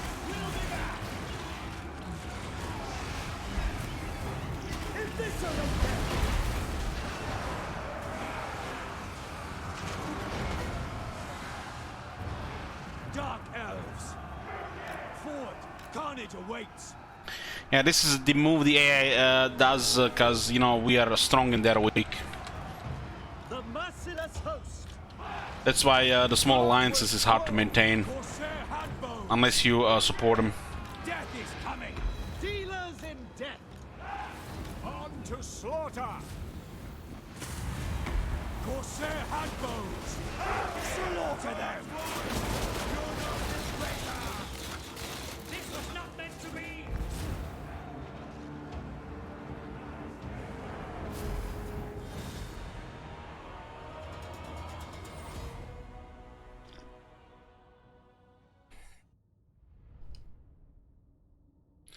The dog skill 50, damn.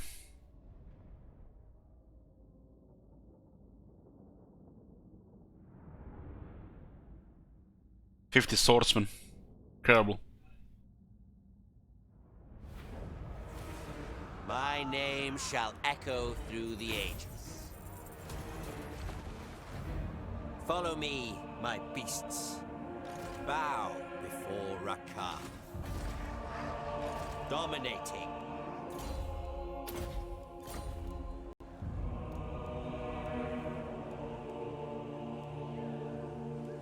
Rakar does not fail.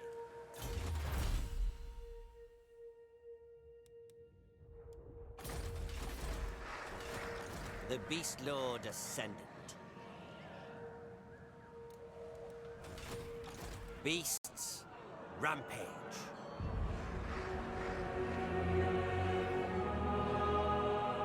Imrik is super powerful, You fall and he's put in a delicate position at the beginning. So you got the tools for it. I mean, the Dragon Prince are unstoppable once you get a line of them.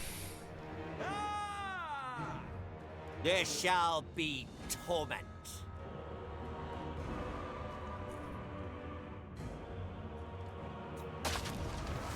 Send them to slaves shall kneel before Rakar. Or Harpus. Not all beasts you seek will be available nearby, my lord. But it is possible to send your hunters into the wider world to seek them out for you. Hold on, Biscuit, but you missed my last... Of course. Shut up. You missed my last Imri campaign? Damn. Missed a good campaign.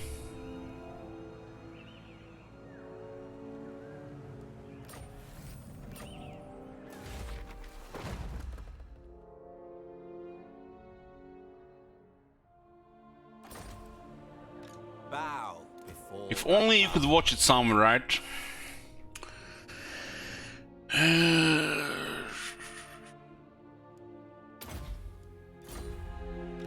Witness my strength, Brachus.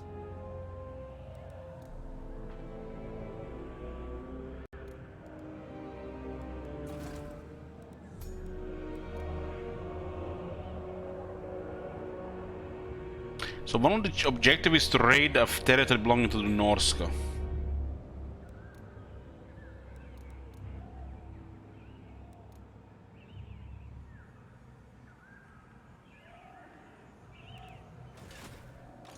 Master of all.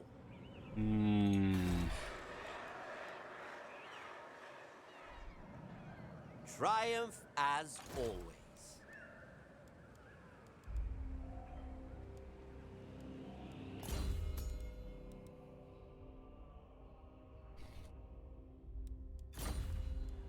The shit is still here. This is where you start with technology. You gotta get this 3 to unlock this, and then this 3 to unlock this. Then you have to get this one. All that to get plus 10 armor on your tier 1 unit. These units are total trash with 30 armor. These units are literally more Skaven slaves than Skaven slaves. My name shall echo through the ages.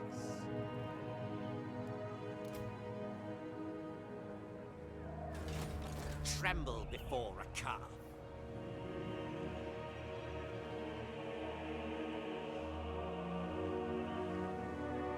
You fought well, my beasts. Submit to me. Looks like stabilization is gonna be happening. We could consider getting these 2 treasure here. I feel like selling it to Marienburg might be suicidal. We might need to wait for them to come here and then sell back. Maybe get a Black Ark for bombardment. Not having that Black Ark for bombardment fighting an outnumbered, it's gonna be the end of us. All shall kneel before the So unlocking the Black Ark seems very important.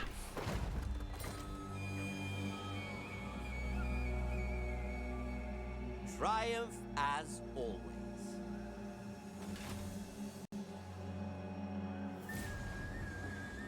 We will need to do this battle to get the Black Ark. Bombardment, their army should be no problem. You fought well, my beasts.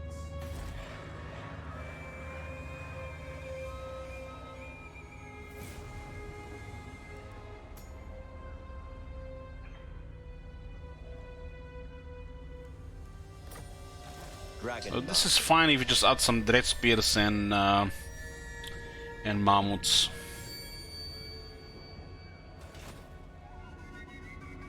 All shall Let's see what this behold is. my Convocation of Hunters.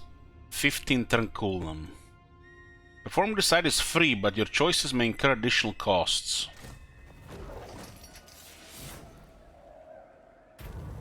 Rakar does not fail. There are several aspiring Beastmasters within your entourage who wish to emulate your advanced mastery and empathy with the wild and feral.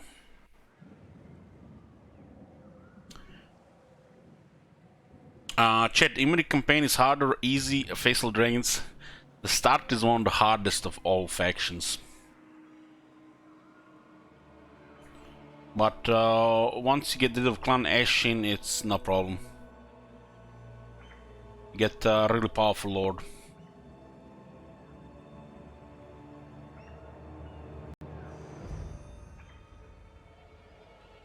Though they may only dream of reaching the level of Beast Lord's craft, it does not stop them from clamoring to do your bidding in the hope of garnering your knowledge and favor. The hopefuls are routinely called upon and sent into the world with explicit orders to only return once secure beasts of war fit for your ranks. Where will you send them this time? So it's about money, huh? We actually can't really spend any money on this shit. So Sources of Groans, 500 slaves, right cooldown long, 15 turns. Monster Pens, Dark Warped Beasts, guaranteed chance of receiving a small number of very powerful monsters. And 1500 cost with 500 slaves. Beast markets. This is a high chance of receiving a moderate number of common Nagron beasts, a small chance of receiving a small number of rare Nagron beasts. This is explaining you in detail here. We have to pay for this as well. Lastrian beasts, and this is the old world beasts, but it doesn't cost you anything. The gold is currently important. Expeditions of the old world are cheap and quick, but the results rarely spectacular unless you know where to look. The old world has some interesting fauna. The Beastmaster returned from the old world with a haul of exploding squigs and giant wolves to the monster pens. This in return, but no more than what you expected from the home of the world's most tameable beasts. By not returning empty-handed, the aspirants have at least shown basic upgrade in beast control, sparing them the disgrace of being exiled from your retinue. We get 3 giant wolves. Giant wolves are pretty good. What we learned from 95 speed. They have, for some reason, a really massive charge.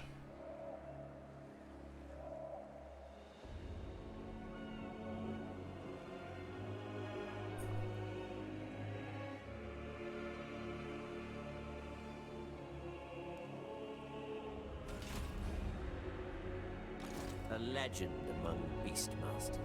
So we'll go towards Isle of Wights and sort this out. Hurry, or face the lash. A dutiful servant, to be sure. Can put a bodyguard on her now.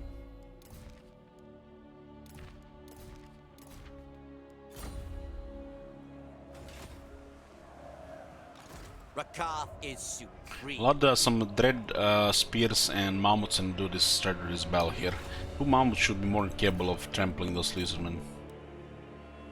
All shall kneel. Should be a lot of slaves from that battle.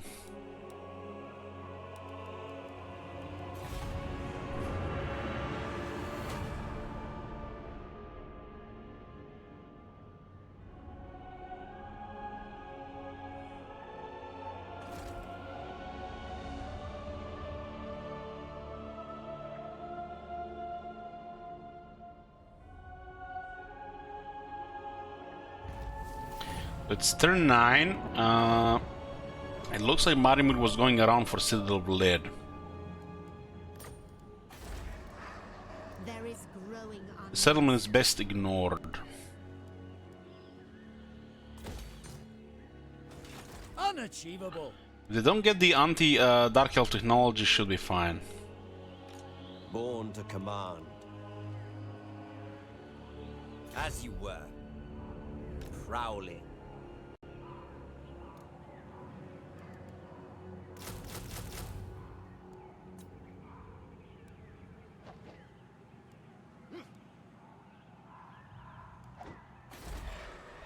Do not vex us further.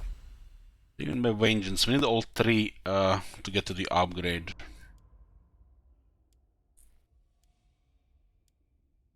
This stuff is this is good stuff here. This one is got changed, so it now provides attack for the Dread Spears, Bleak Swords, and Black Arqueros.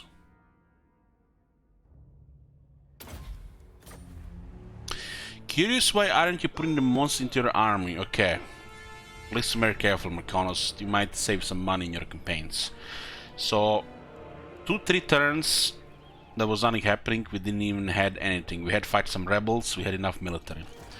So by adding these things into the army, we burn 400, 800, 1 turn, 2 turns, 3 turns, and all of a sudden we have 3,000 less in the treasury just because we recruited them too early. It's fucking rocket science.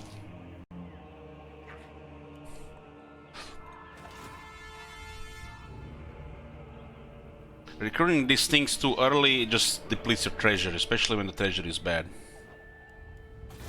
You can apply this thing to every single campaign. 9 out of 10 times it's just burning money.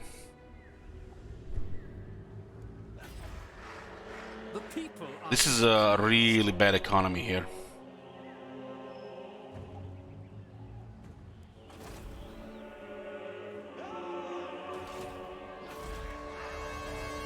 This will not kick in until we get slaves.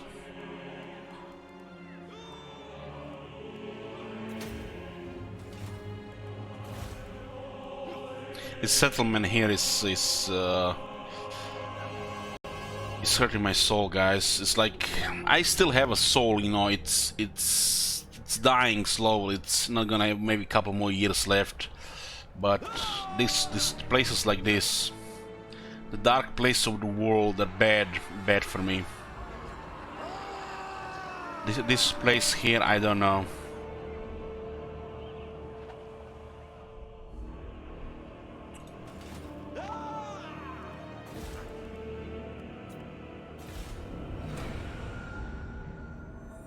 So Marienburg came to us, which means there's nothing we can do but fight Marienburg right now. What are the chances they have the dark dark elf technology, which is 10 leadership and 10 missile resistance? On top of the difficulty, that's plus 20 leadership. On top of the technology for infantry, that's plus 25 leadership. And for every rank you get, they get another plus 1 leadership. Is Shield Wizard here? Oh my god, my shit is frozen here. Well, hopefully Shield Wizard is not here. But the Empire can have more leadership buff than Vampire Counts have base leadership. And apparently, you know, the developers are alright with this.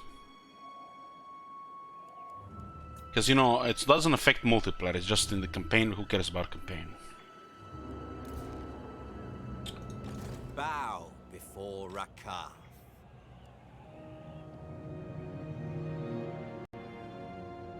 Dragon Master, Unworkable. submit to me.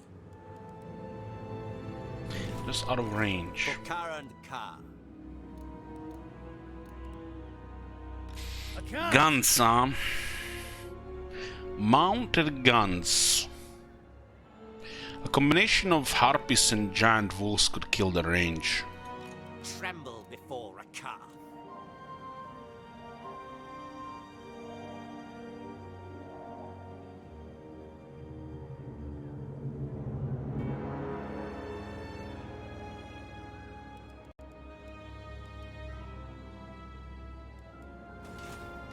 Not possible. Tamer I'm of moving dragons. this shit for them as well.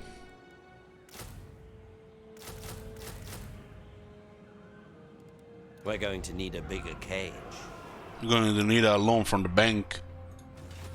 Born to command. There's a 50% chance to ambush here, 50 here. I lead. No. Dominating. Knives for their backs.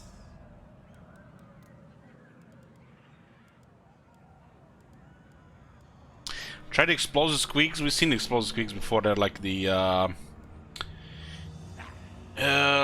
what's the name? The slow fat guy from Vampire Pirates.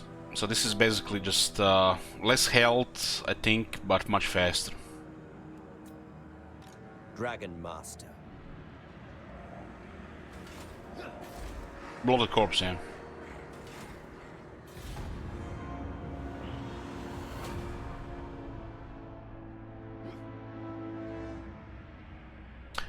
These super squeaks have existed before the blood corpses.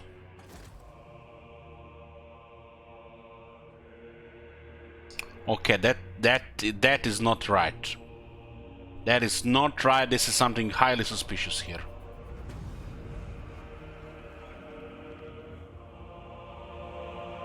We've wasted the whole fucking turn here. Stand down. Maybe the change to ambush have actually made them finally see where we are.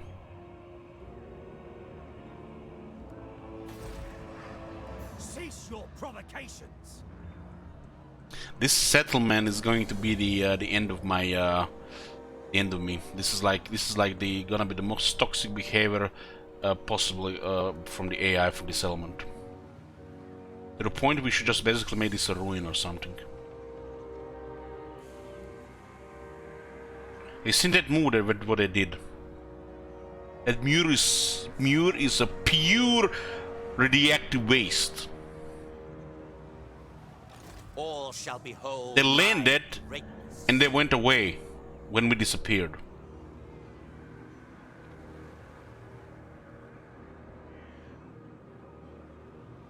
In search of beasts.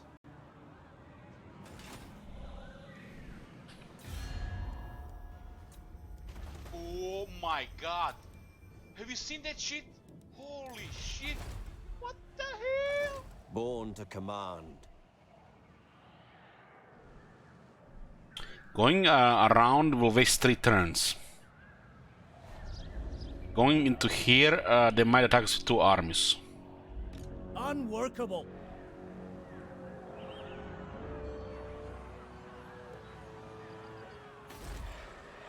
We are A legend displeased. among beastmasters. Oh, what a fucking waste, man. That's a big waste of a turn. Dominating. I'm gonna disband the Blick Swords because they take too long to replenish. Rakath is supreme.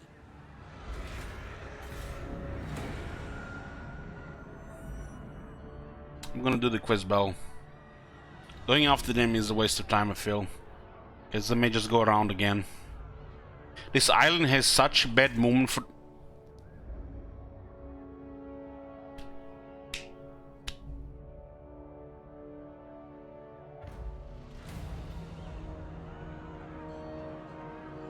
Submit to me, as you were.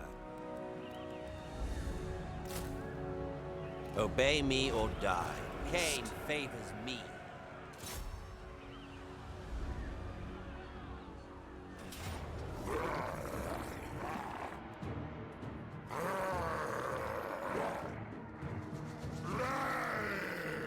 So this is the quest bell.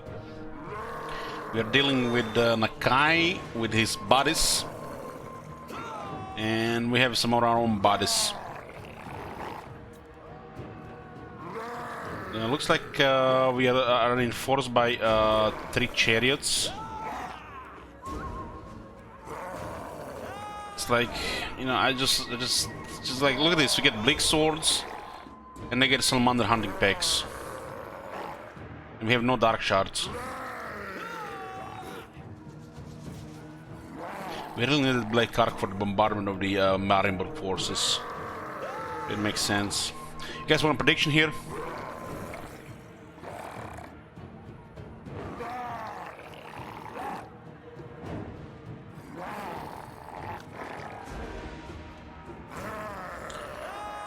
Predict outcome of this battle.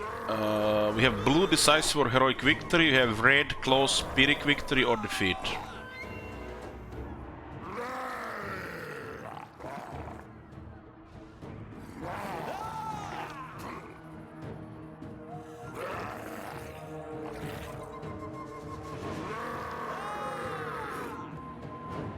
And I apologize for the lags on the stream. It's a shitty server.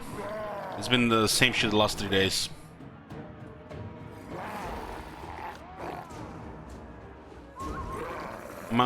Probably do some science stream later to see if I can find a better server.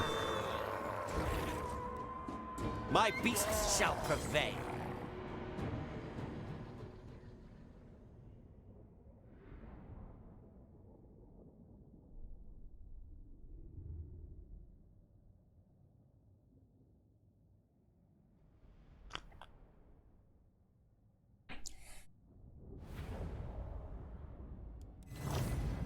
Cowardly wretches, hiding from your betters. Your tricks will not protect you from the onslaught of my beasts. They think to free their cold-blooded kin. Their freedom will be found only in obedience. Foolish Nakai, you are nothing but another beast to be broken. I will teach this reptilian scum what it means to truly dominate your foes. We shall send these insolent curs scurrying back to their jungles in fear as I bend their revered spirit to my will. It shall be done. Very well. Oh god, I realize they're ahead of them.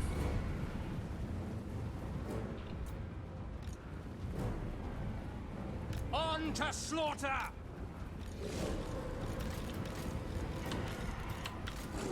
Keep the harpies and wolves together. They should work fine together. The mammoths can really trample infantry, but they don't have very good leadership. 58. Bleak swords!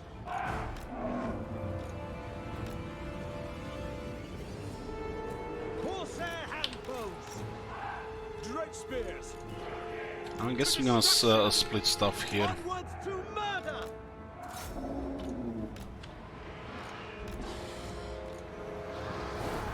By Drakira! Understood!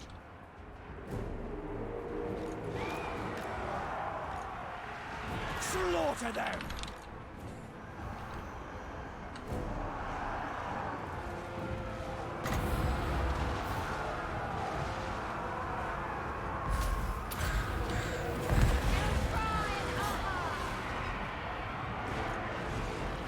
Dread spears! On to slaughter! How vicious!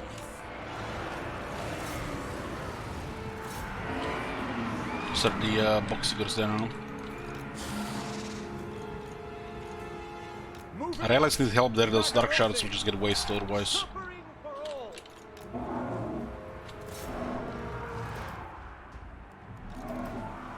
We can easily rout them here with just a couple of good hits with the Mammoth. Mammoth has just really wide hits with melee. Dread spears! Orders It's like the most guaranteed as the Mammoth is fresh and good. Giant Wolves and Harpy, good combo for attack there. Hopefully this will be enough to stop them there.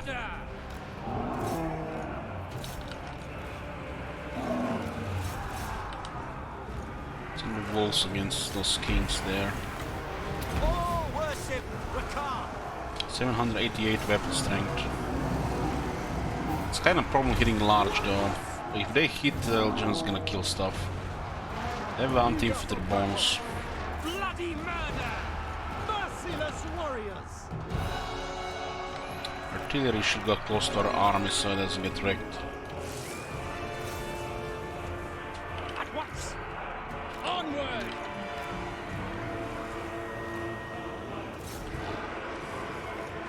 Hack! Cut! By your command! Druki! Destroy! Slaughter them! As you say!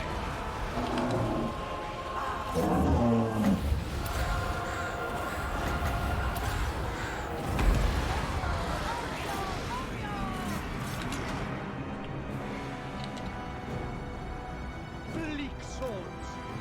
Forward! Nagarothi! And that sorcerer has lost over half HP with our miscasts. Fucking hell. That's what happens when you go naked in the battle without armor. Going! Without question!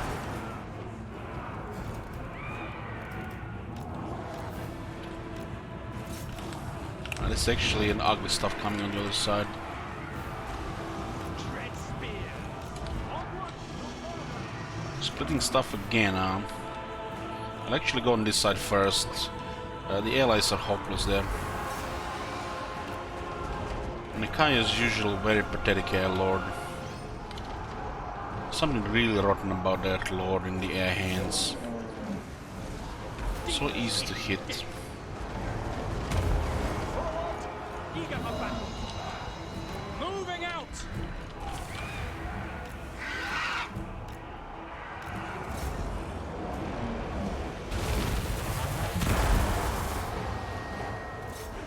Following orders! Can let these guys shoot here. No survivors! Death! The ancient salamander in the back will just harass it here. It's my great swords here. Moving out! Without question! To destruction!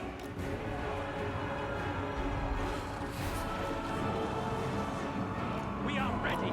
At once!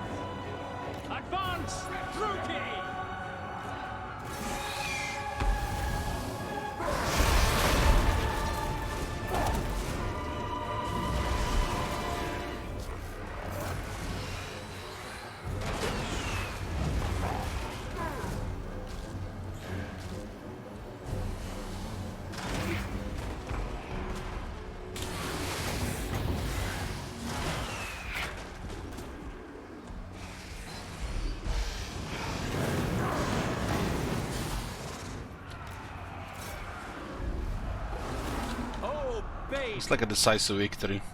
Raela did take a lot of damage, so you could influence it, influence the result. Pirik. Okay.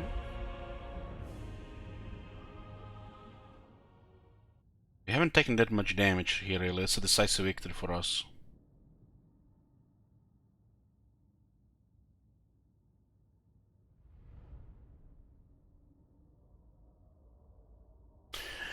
You can always give it to your allies to, you know, get a better victory result. Rakath does not fail.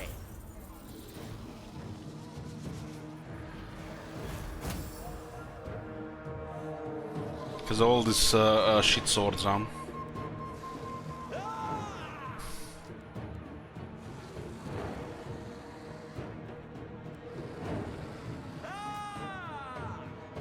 Send them to Slaver's Gate.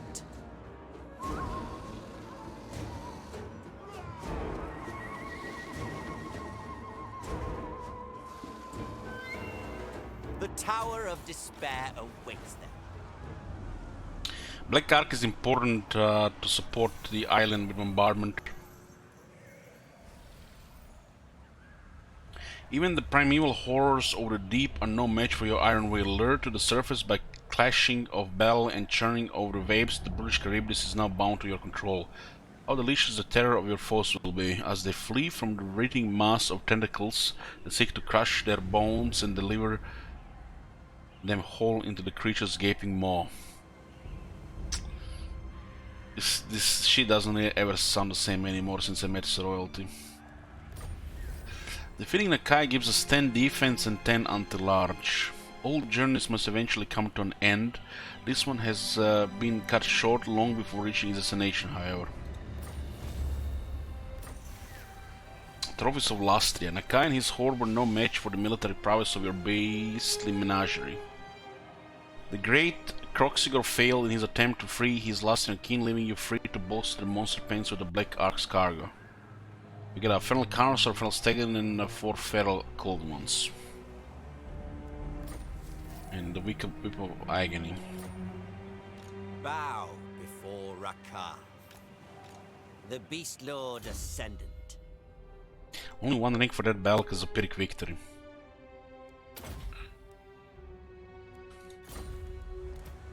They bow only to Rakath.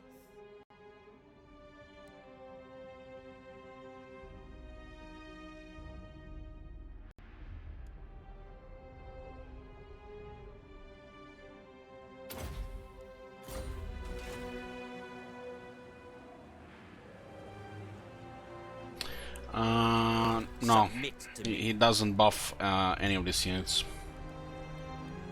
He does have plus 8 melee defense on monsters units, but if it works on all of them, it's I'm not sure. So this could be the only buff, plus 8 melee defense. 10% cheaper upkeep, you know, doesn't help in combat, right? So you get a Charybdis with a Bread. They're gonna have 8 additional attack, thanks to the Bring program. So makes little sense to keep Feral Mammoth later.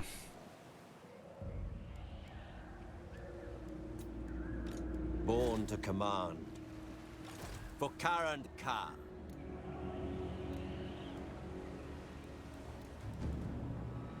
Carnosaur is 400, and you have to pay every time you recruit this unit. So you have to collect them, and then you still have to pay for them. At least, you know, if there was no price here, it would have been much better, because you still have to collect them.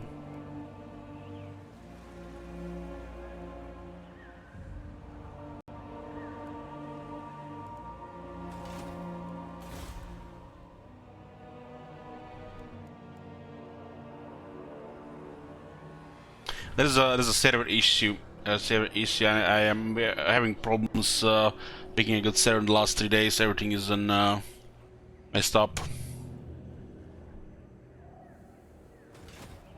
I can't.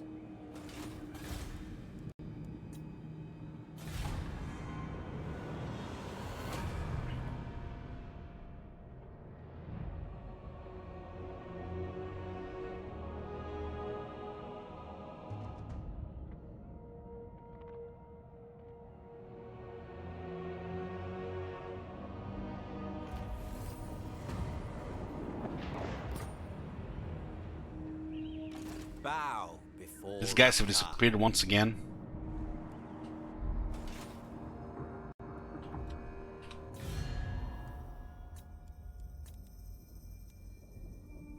Yes.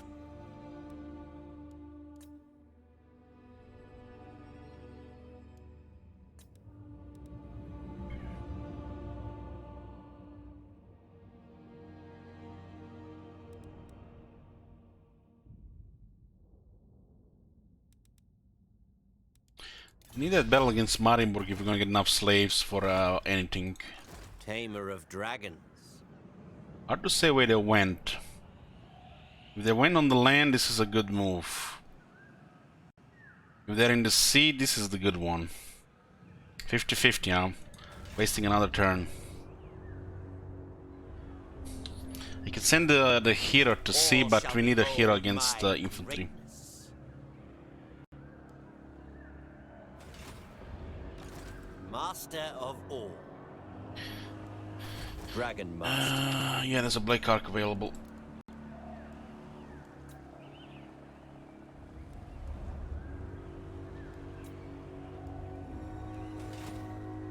Tremble before Rakar. Dreadlord of Nagaroth, Tyrant of Nagaroth.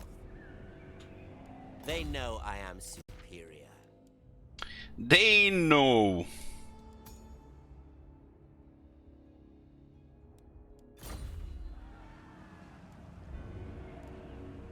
Rakar is supreme.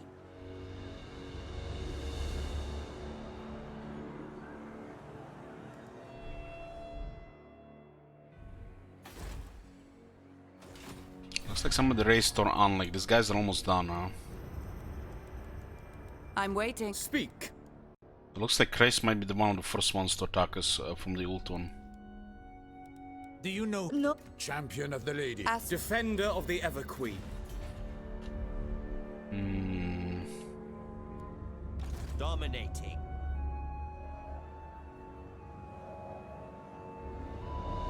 Submit to me. This movement on Albion, what the fuck? Lord of the Black Court. This is speed for the infantry, recruit ranks, leadership, raiding post battle loot, growth, public order. This one is actually okay because of the harpies.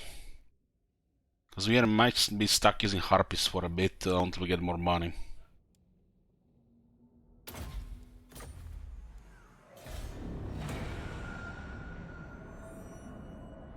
We are missing the window where you can safely invade Ultron.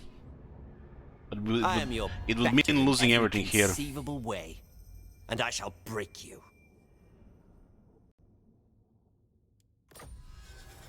This is the first faction declared war on us.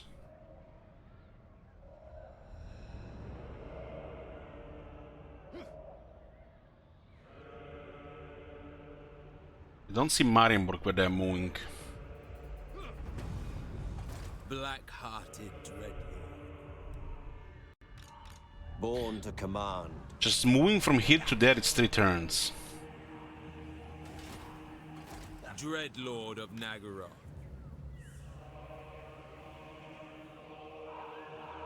Unachievable. Dragon Master. Double time. Tyrant of Nagaroth. Cain favors me.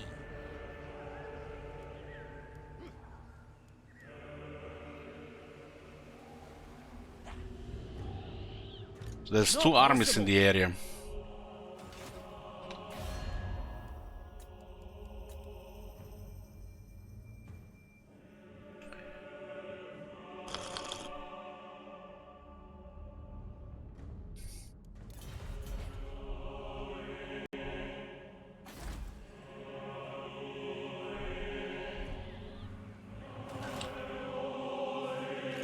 Beasts, rampage.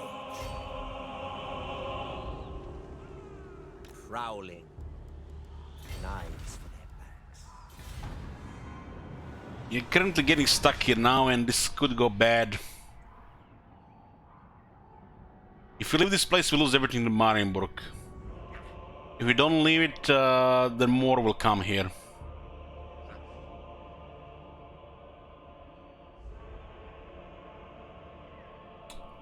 But the card can be only in one place, so we have to send the cards either here, here, or here.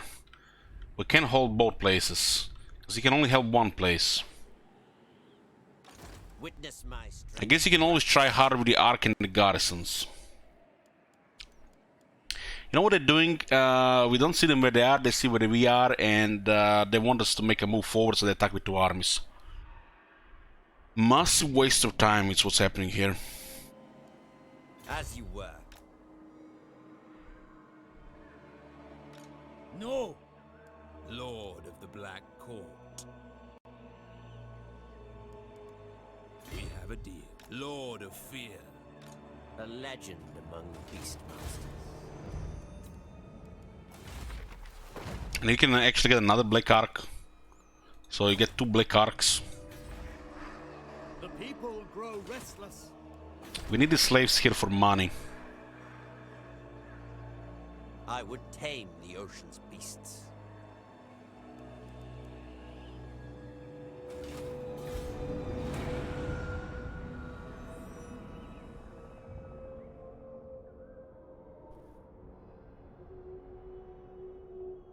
This settlement cannot be walled up.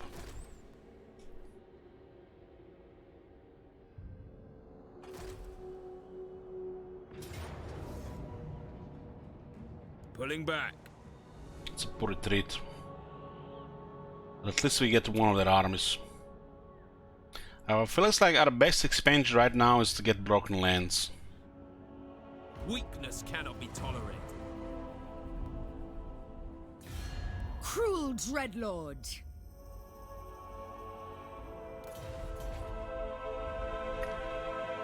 The price of failure is high. The Beast Lord Ascendant. Set sail.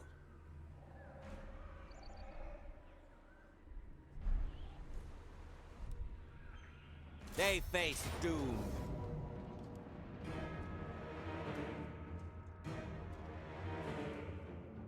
Didn't he have more units? I feel like they had more units.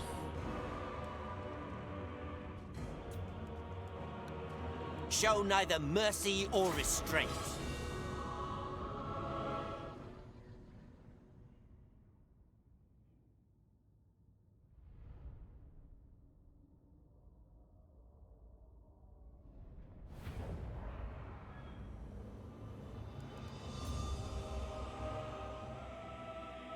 So no technology. That's good. Beast Master. Bolt throwers. Battle ready. So what happened to the second army? Did they land in Norska? Corsair handbows. They might have landed in Norska. Rakar.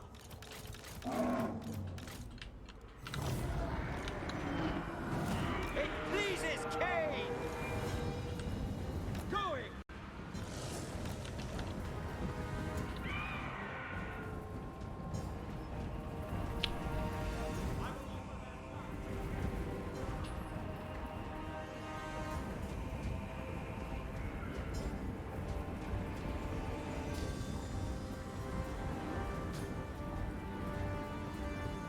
What is this -6?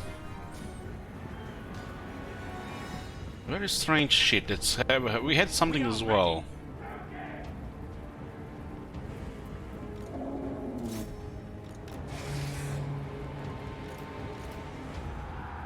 To destruction!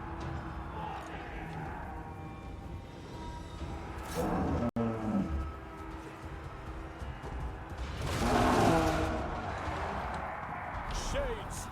Battle ready! Onward!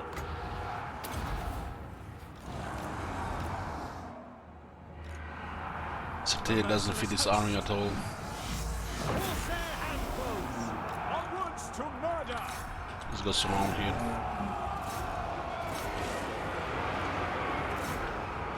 Make them bleed! The merciless host! Rakar! Elfrime and Aha! Warrior Sharius! Corsair handbows! We are ready. Understood. It shall be done! Corsair handbows! Dread spears! Onward! Bolt throwers! Advance rookie! The guard to the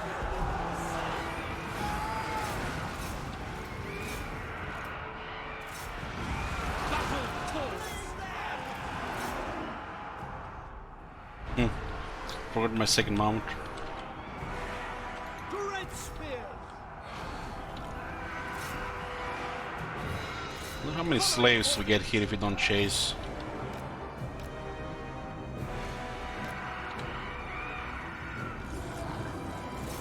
We might get enough slaves here if we just keep attacking.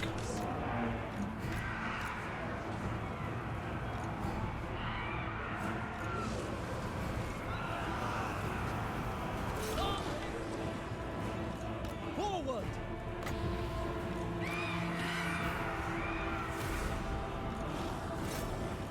Going!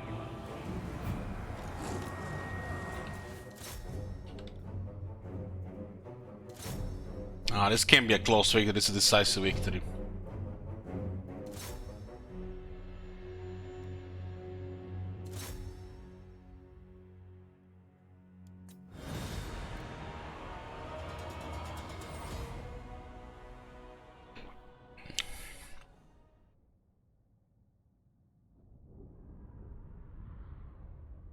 How many people you fight, kill, and then percentage will be captured.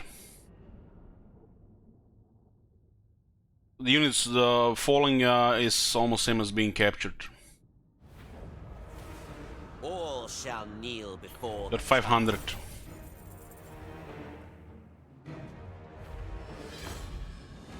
The Razor Standard, that's actually very good. more slaves for Karant Ka. Bow before Rakar. Another Charybdis. Black-hearted dread.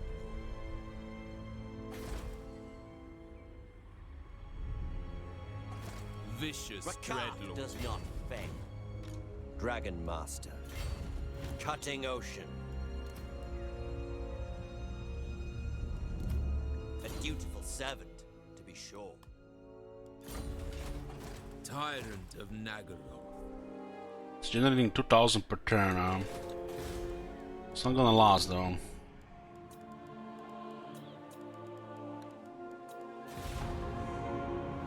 Looks like Charybdis is coming from sea battles, yeah.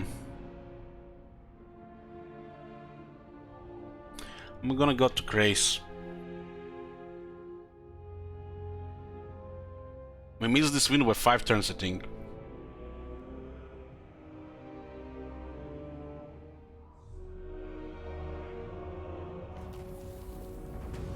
We're going to Ultron mean that we're also going to be oh, this is the Grace they're doing. Damn. Master of all. Set sail. We have a deal.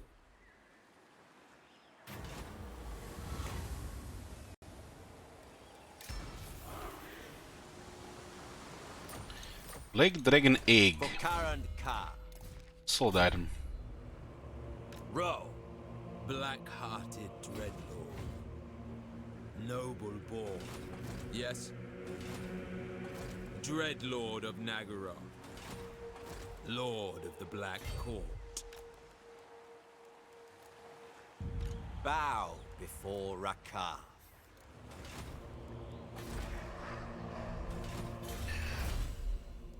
Hmm. 5 attack and 2 arrow pressing range for the Harpies. Yeah, I thought I switched to the full speed. Double time. Set the sails. Hopefully they don't declare war as we're moving there.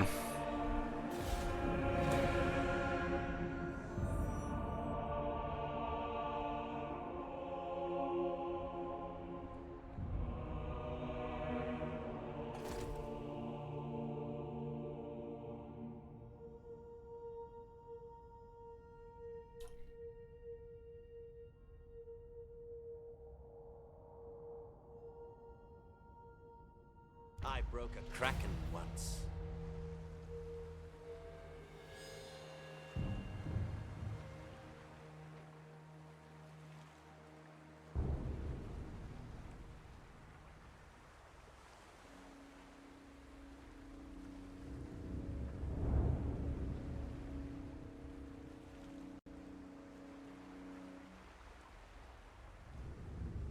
Black-hearted dreadlord. Race seems to be a good target. They have the Sword of Cain there.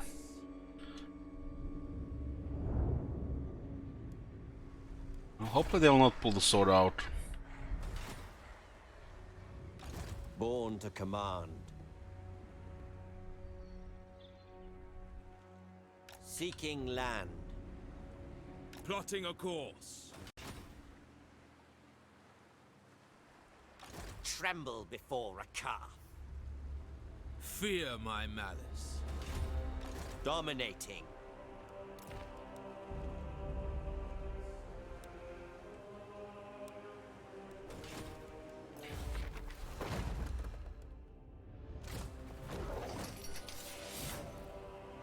So if you don't pay, there is literally no downside here on the other side.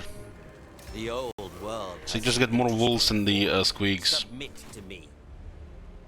Bow before Rakar. Dragon Master. Tremble before Rakar. A legend among Beastmasters. Born to command. For Karan Ka. The Beast Lord Ascendant. Tamer of dragons. Beasts. Rampage. Rakar is supreme. So the banner is the best part of this faction, right? The color scheme, yeah, and the voice actor, if you ask me. Come on, fuck off! Where the fuck are they going? Deep waters, don't mean no anything to you?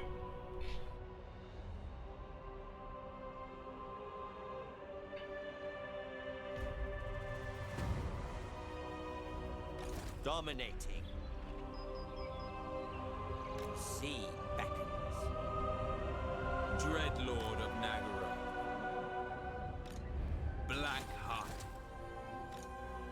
Feared by all.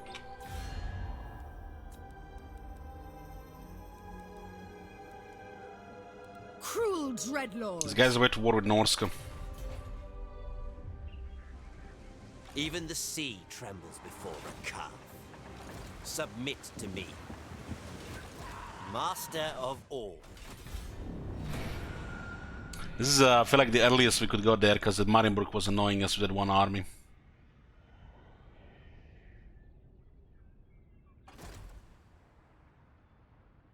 Well, invading Ulton can backfire. There's always a risk invading Ulton early. But doing nothing is worse. I feel like attacking Bretonnians, which is the easiest option, is our worst option.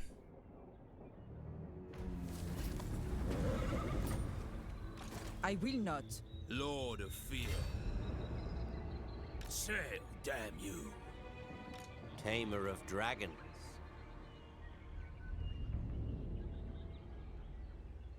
cutting ocean. Row. You've landed in Craze turn 20. Met Avalon. Hopefully we have at least 3 douchebags on ult 1. Alariel the Oh Radiant. shit. Prince of Ulthuan, You may defend Guardian of the Phoenix Crown. Mistress of the Undone. I see the truth hidden behind Listen your to me, words. woman! God damn, the high elves are so hard to convince anything. This is fucked. There are 4 of them in a friend relations. We might have gotten a bad ult on.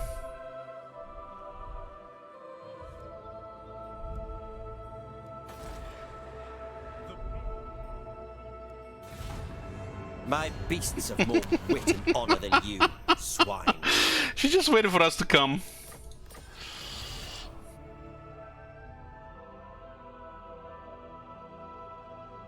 Fuck me. Why couldn't Safra be a douchebag? Or Illyrian? Vile Asa worm. I will.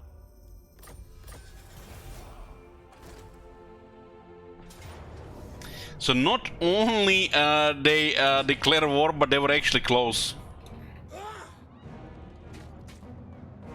We have a march stance, which means we might be fucked here. Fucking denied. Fucking denied here. Let me put a prediction here, guys.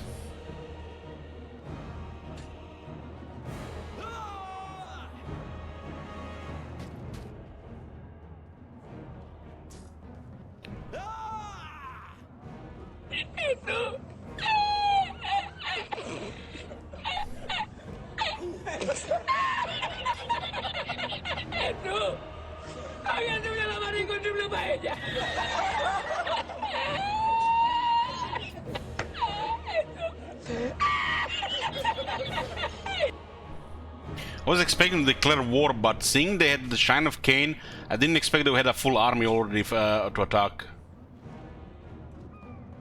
Fail me and face the lash.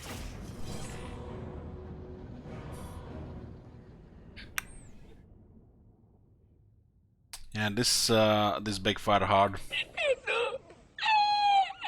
This one does sometimes it can happen early game where just you go for something and it's just it doesn't work and you fucked.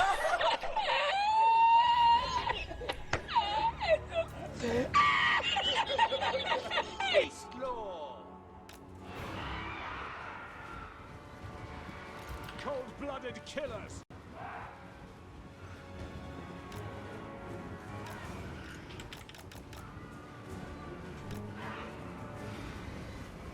Hey, Handel. Bleak swords.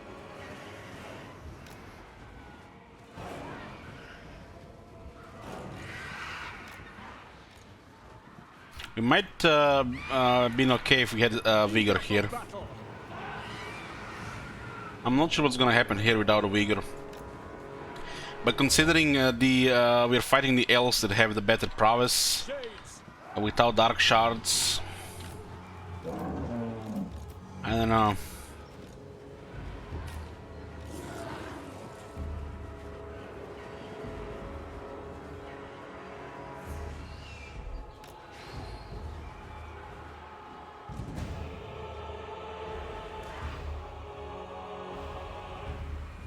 If this, the big army is in front of us, there should be something small here.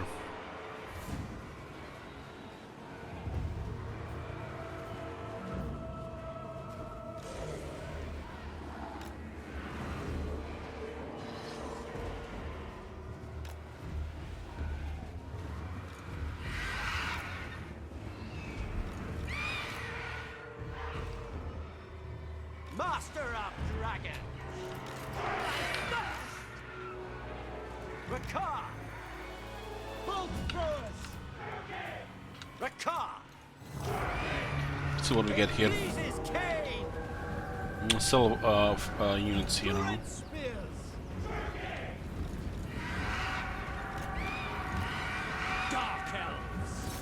Shades, kill them! Understood. Attack! 50 defense.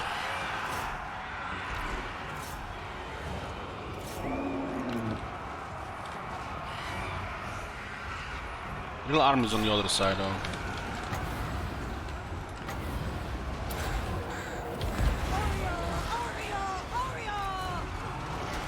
No survivors! Dark sorceress! Druki! Druki, forward! Dark elves! Stop! Bloody murder! Rakar! Shades! Bolt throwers! Murder away! Ready to rule! Glorious carnage! We're lost! Glorious bloodshed! Nagarothi! Problem are the long range archers. You have probably like one chance to go in to kill them with our fast stuff, but they also have cavalry with them. Cold-blooded killers! Druki, forward! Nagarothi! Advance, Druki! Corsair handbows! Make them bleed! We just put Corsair handbows in the line and pretend they're infantry. They do have more armor than this crap. Druki, forward! By your command, slaughter them!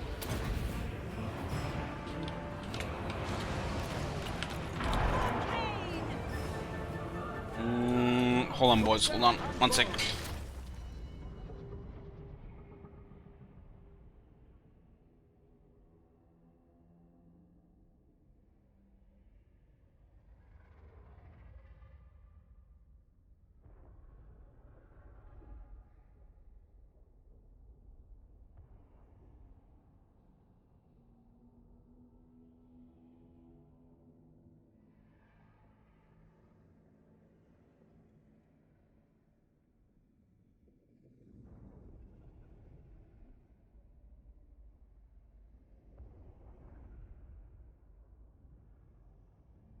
Sorry guys for interruption, something came up.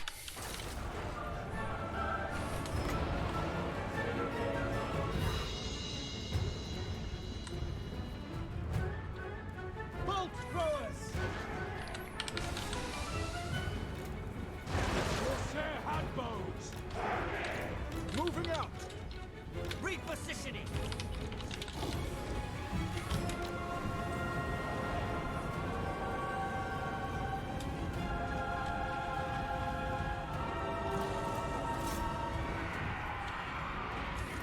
Rakar!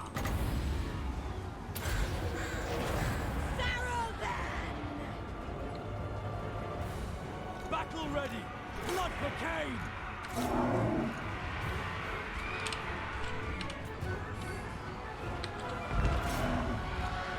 Dread spears! On to slaughter! Eager for battle! On to slaughter! So what is shooting here? Just million archers, which we can get to. Eager for battle! Shades! Die, weaklings!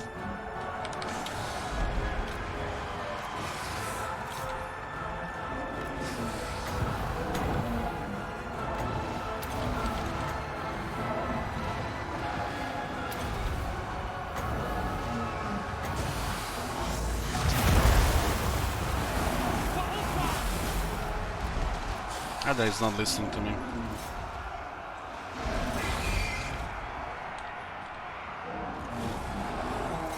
Onward! Druki! She's just getting killed by the range there. Eager! Come, melee!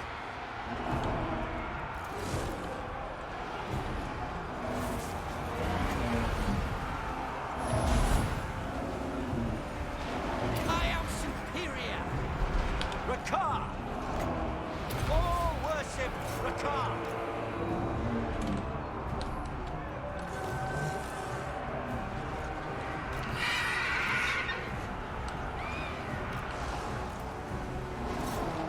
I think they're gonna have too much leadership there.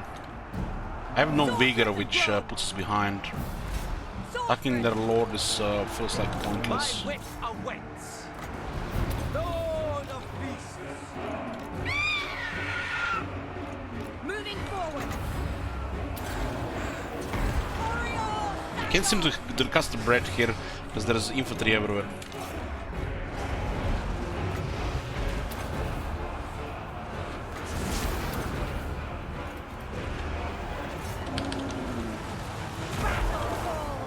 Advance, Drugi. He's also miscasting quite a bit. Attack! Sister of the Dark Convent!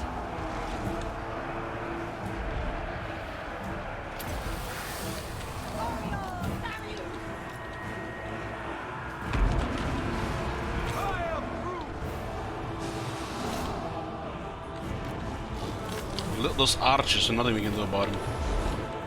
There's a 40 armor. The wolves will just rout before they get to them. Shades. Pull back. The car. Overwhelmed. Halt force. Withdraw.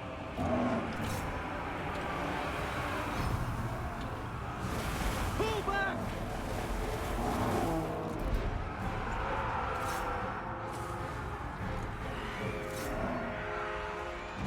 Withdraw. Well, yeah, we invaded the Ulton and they were waiting for us. So it's of course gonna go bad. The car. Behold me. Back. Done.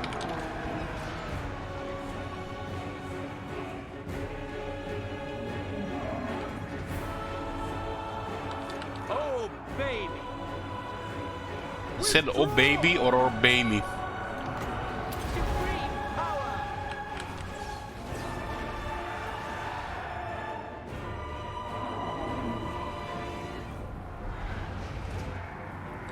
The moment we got close to Ultan, Avalon, we met Avalon that declared war, Kraze declared war, and Kraze had an army after capturing Shrine of Kin just next to the coast. The car. Back. We could have also gotten lucky and there was nothing there, so it was a gamble.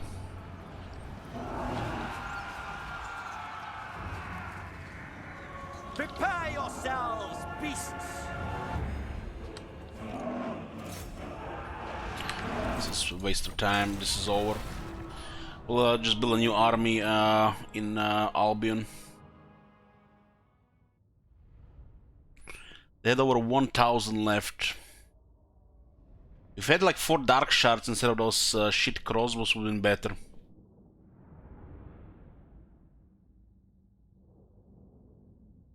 And the mammoths did very good, the wolves did very good, but we were just outnumbered with no vigor.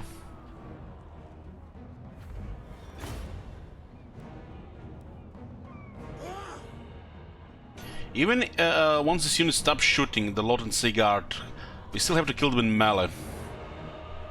So that's the problem. We just don't have the vigor for it.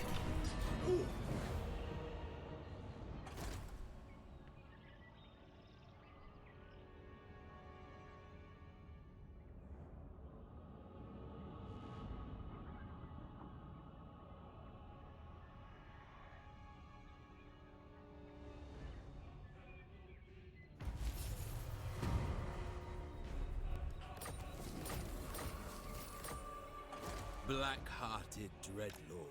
Oh, back to Albion. We tried to go over Ulton, but it backfired.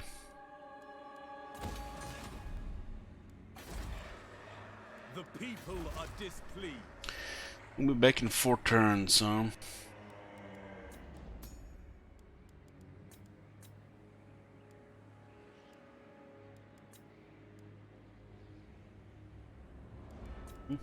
Hmm.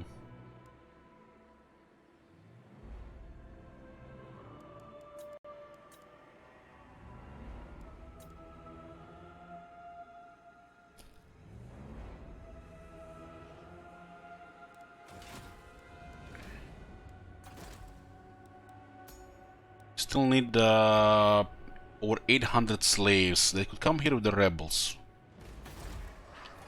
There is growing unrest. I'll get this spiteful Supreme Sorceress. 5% weapon strength and 3 attack. Supreme Sorceress of Graft. The rebels will be welcome here. Tyrant. This arc is kinda in a bad spot now. With haste. But now that we have lost the main army, there is no tell how many will declare war on us now.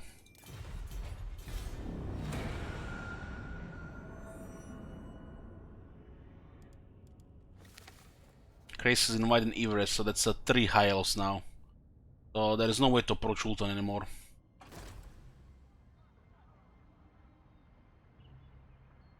The moment the those Scourge of Cain faction was gone, 3 high elves attacked, declared war. 3 of them.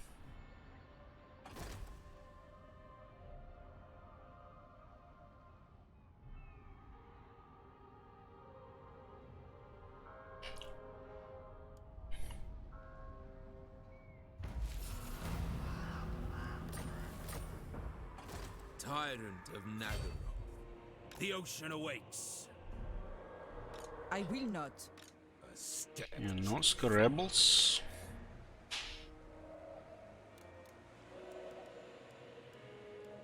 There are 2 Caribbees available. Supreme Sorceress We're of still gonna Graft. need some infantry though.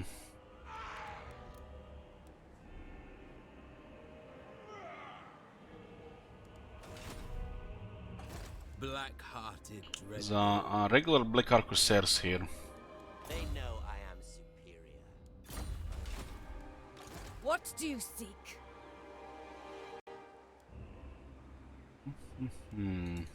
Just add some Dread Spears. Any of these big monsters will look better if with Dread Spears are around them. So they get pinned.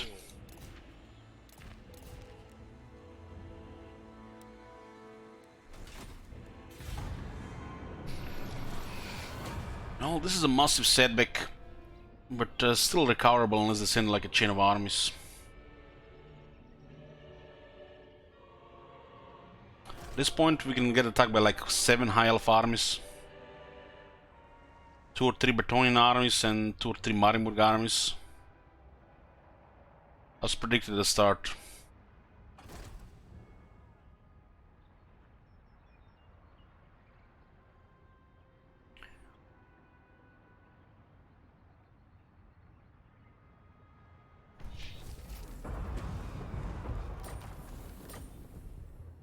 Cruel and deadly.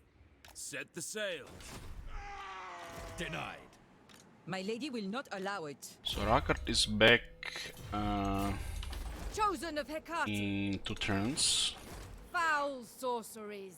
Not in this world or the other.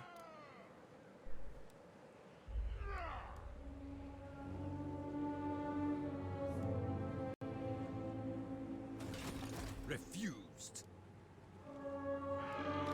What is your dark purpose?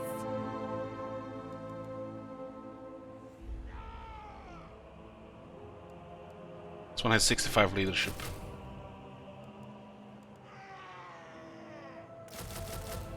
A monstrous prize. Who said that? Who said that?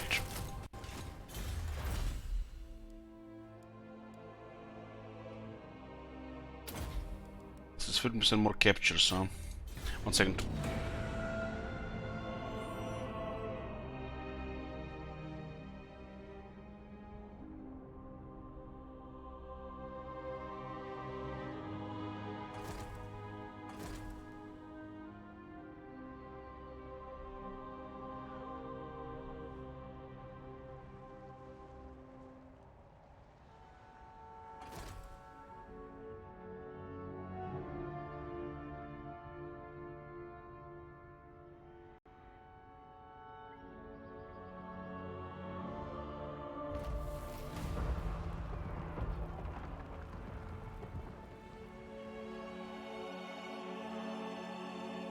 Here, I'm here.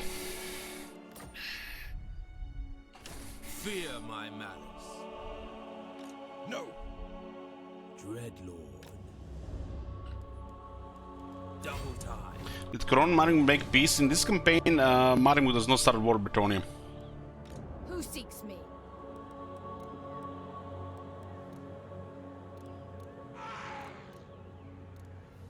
You're a pretender. Dark power. Okay, Ricard is back next turn. Supreme sorceress of Grond.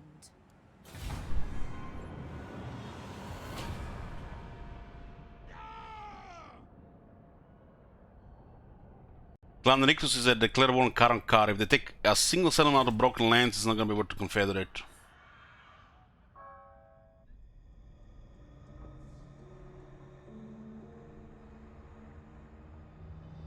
I should put a collar Well, it's definitely around your spicy. neck. It's 4 high elves on us.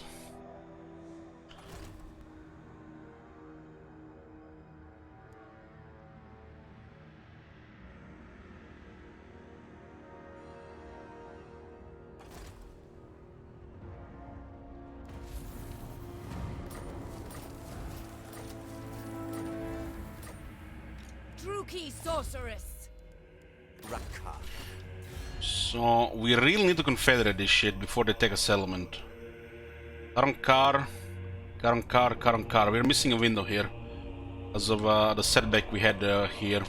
Let me check Ulton for a second here. Your best. Speak. Allow. Duty. Are you fucking kidding me? Purpose.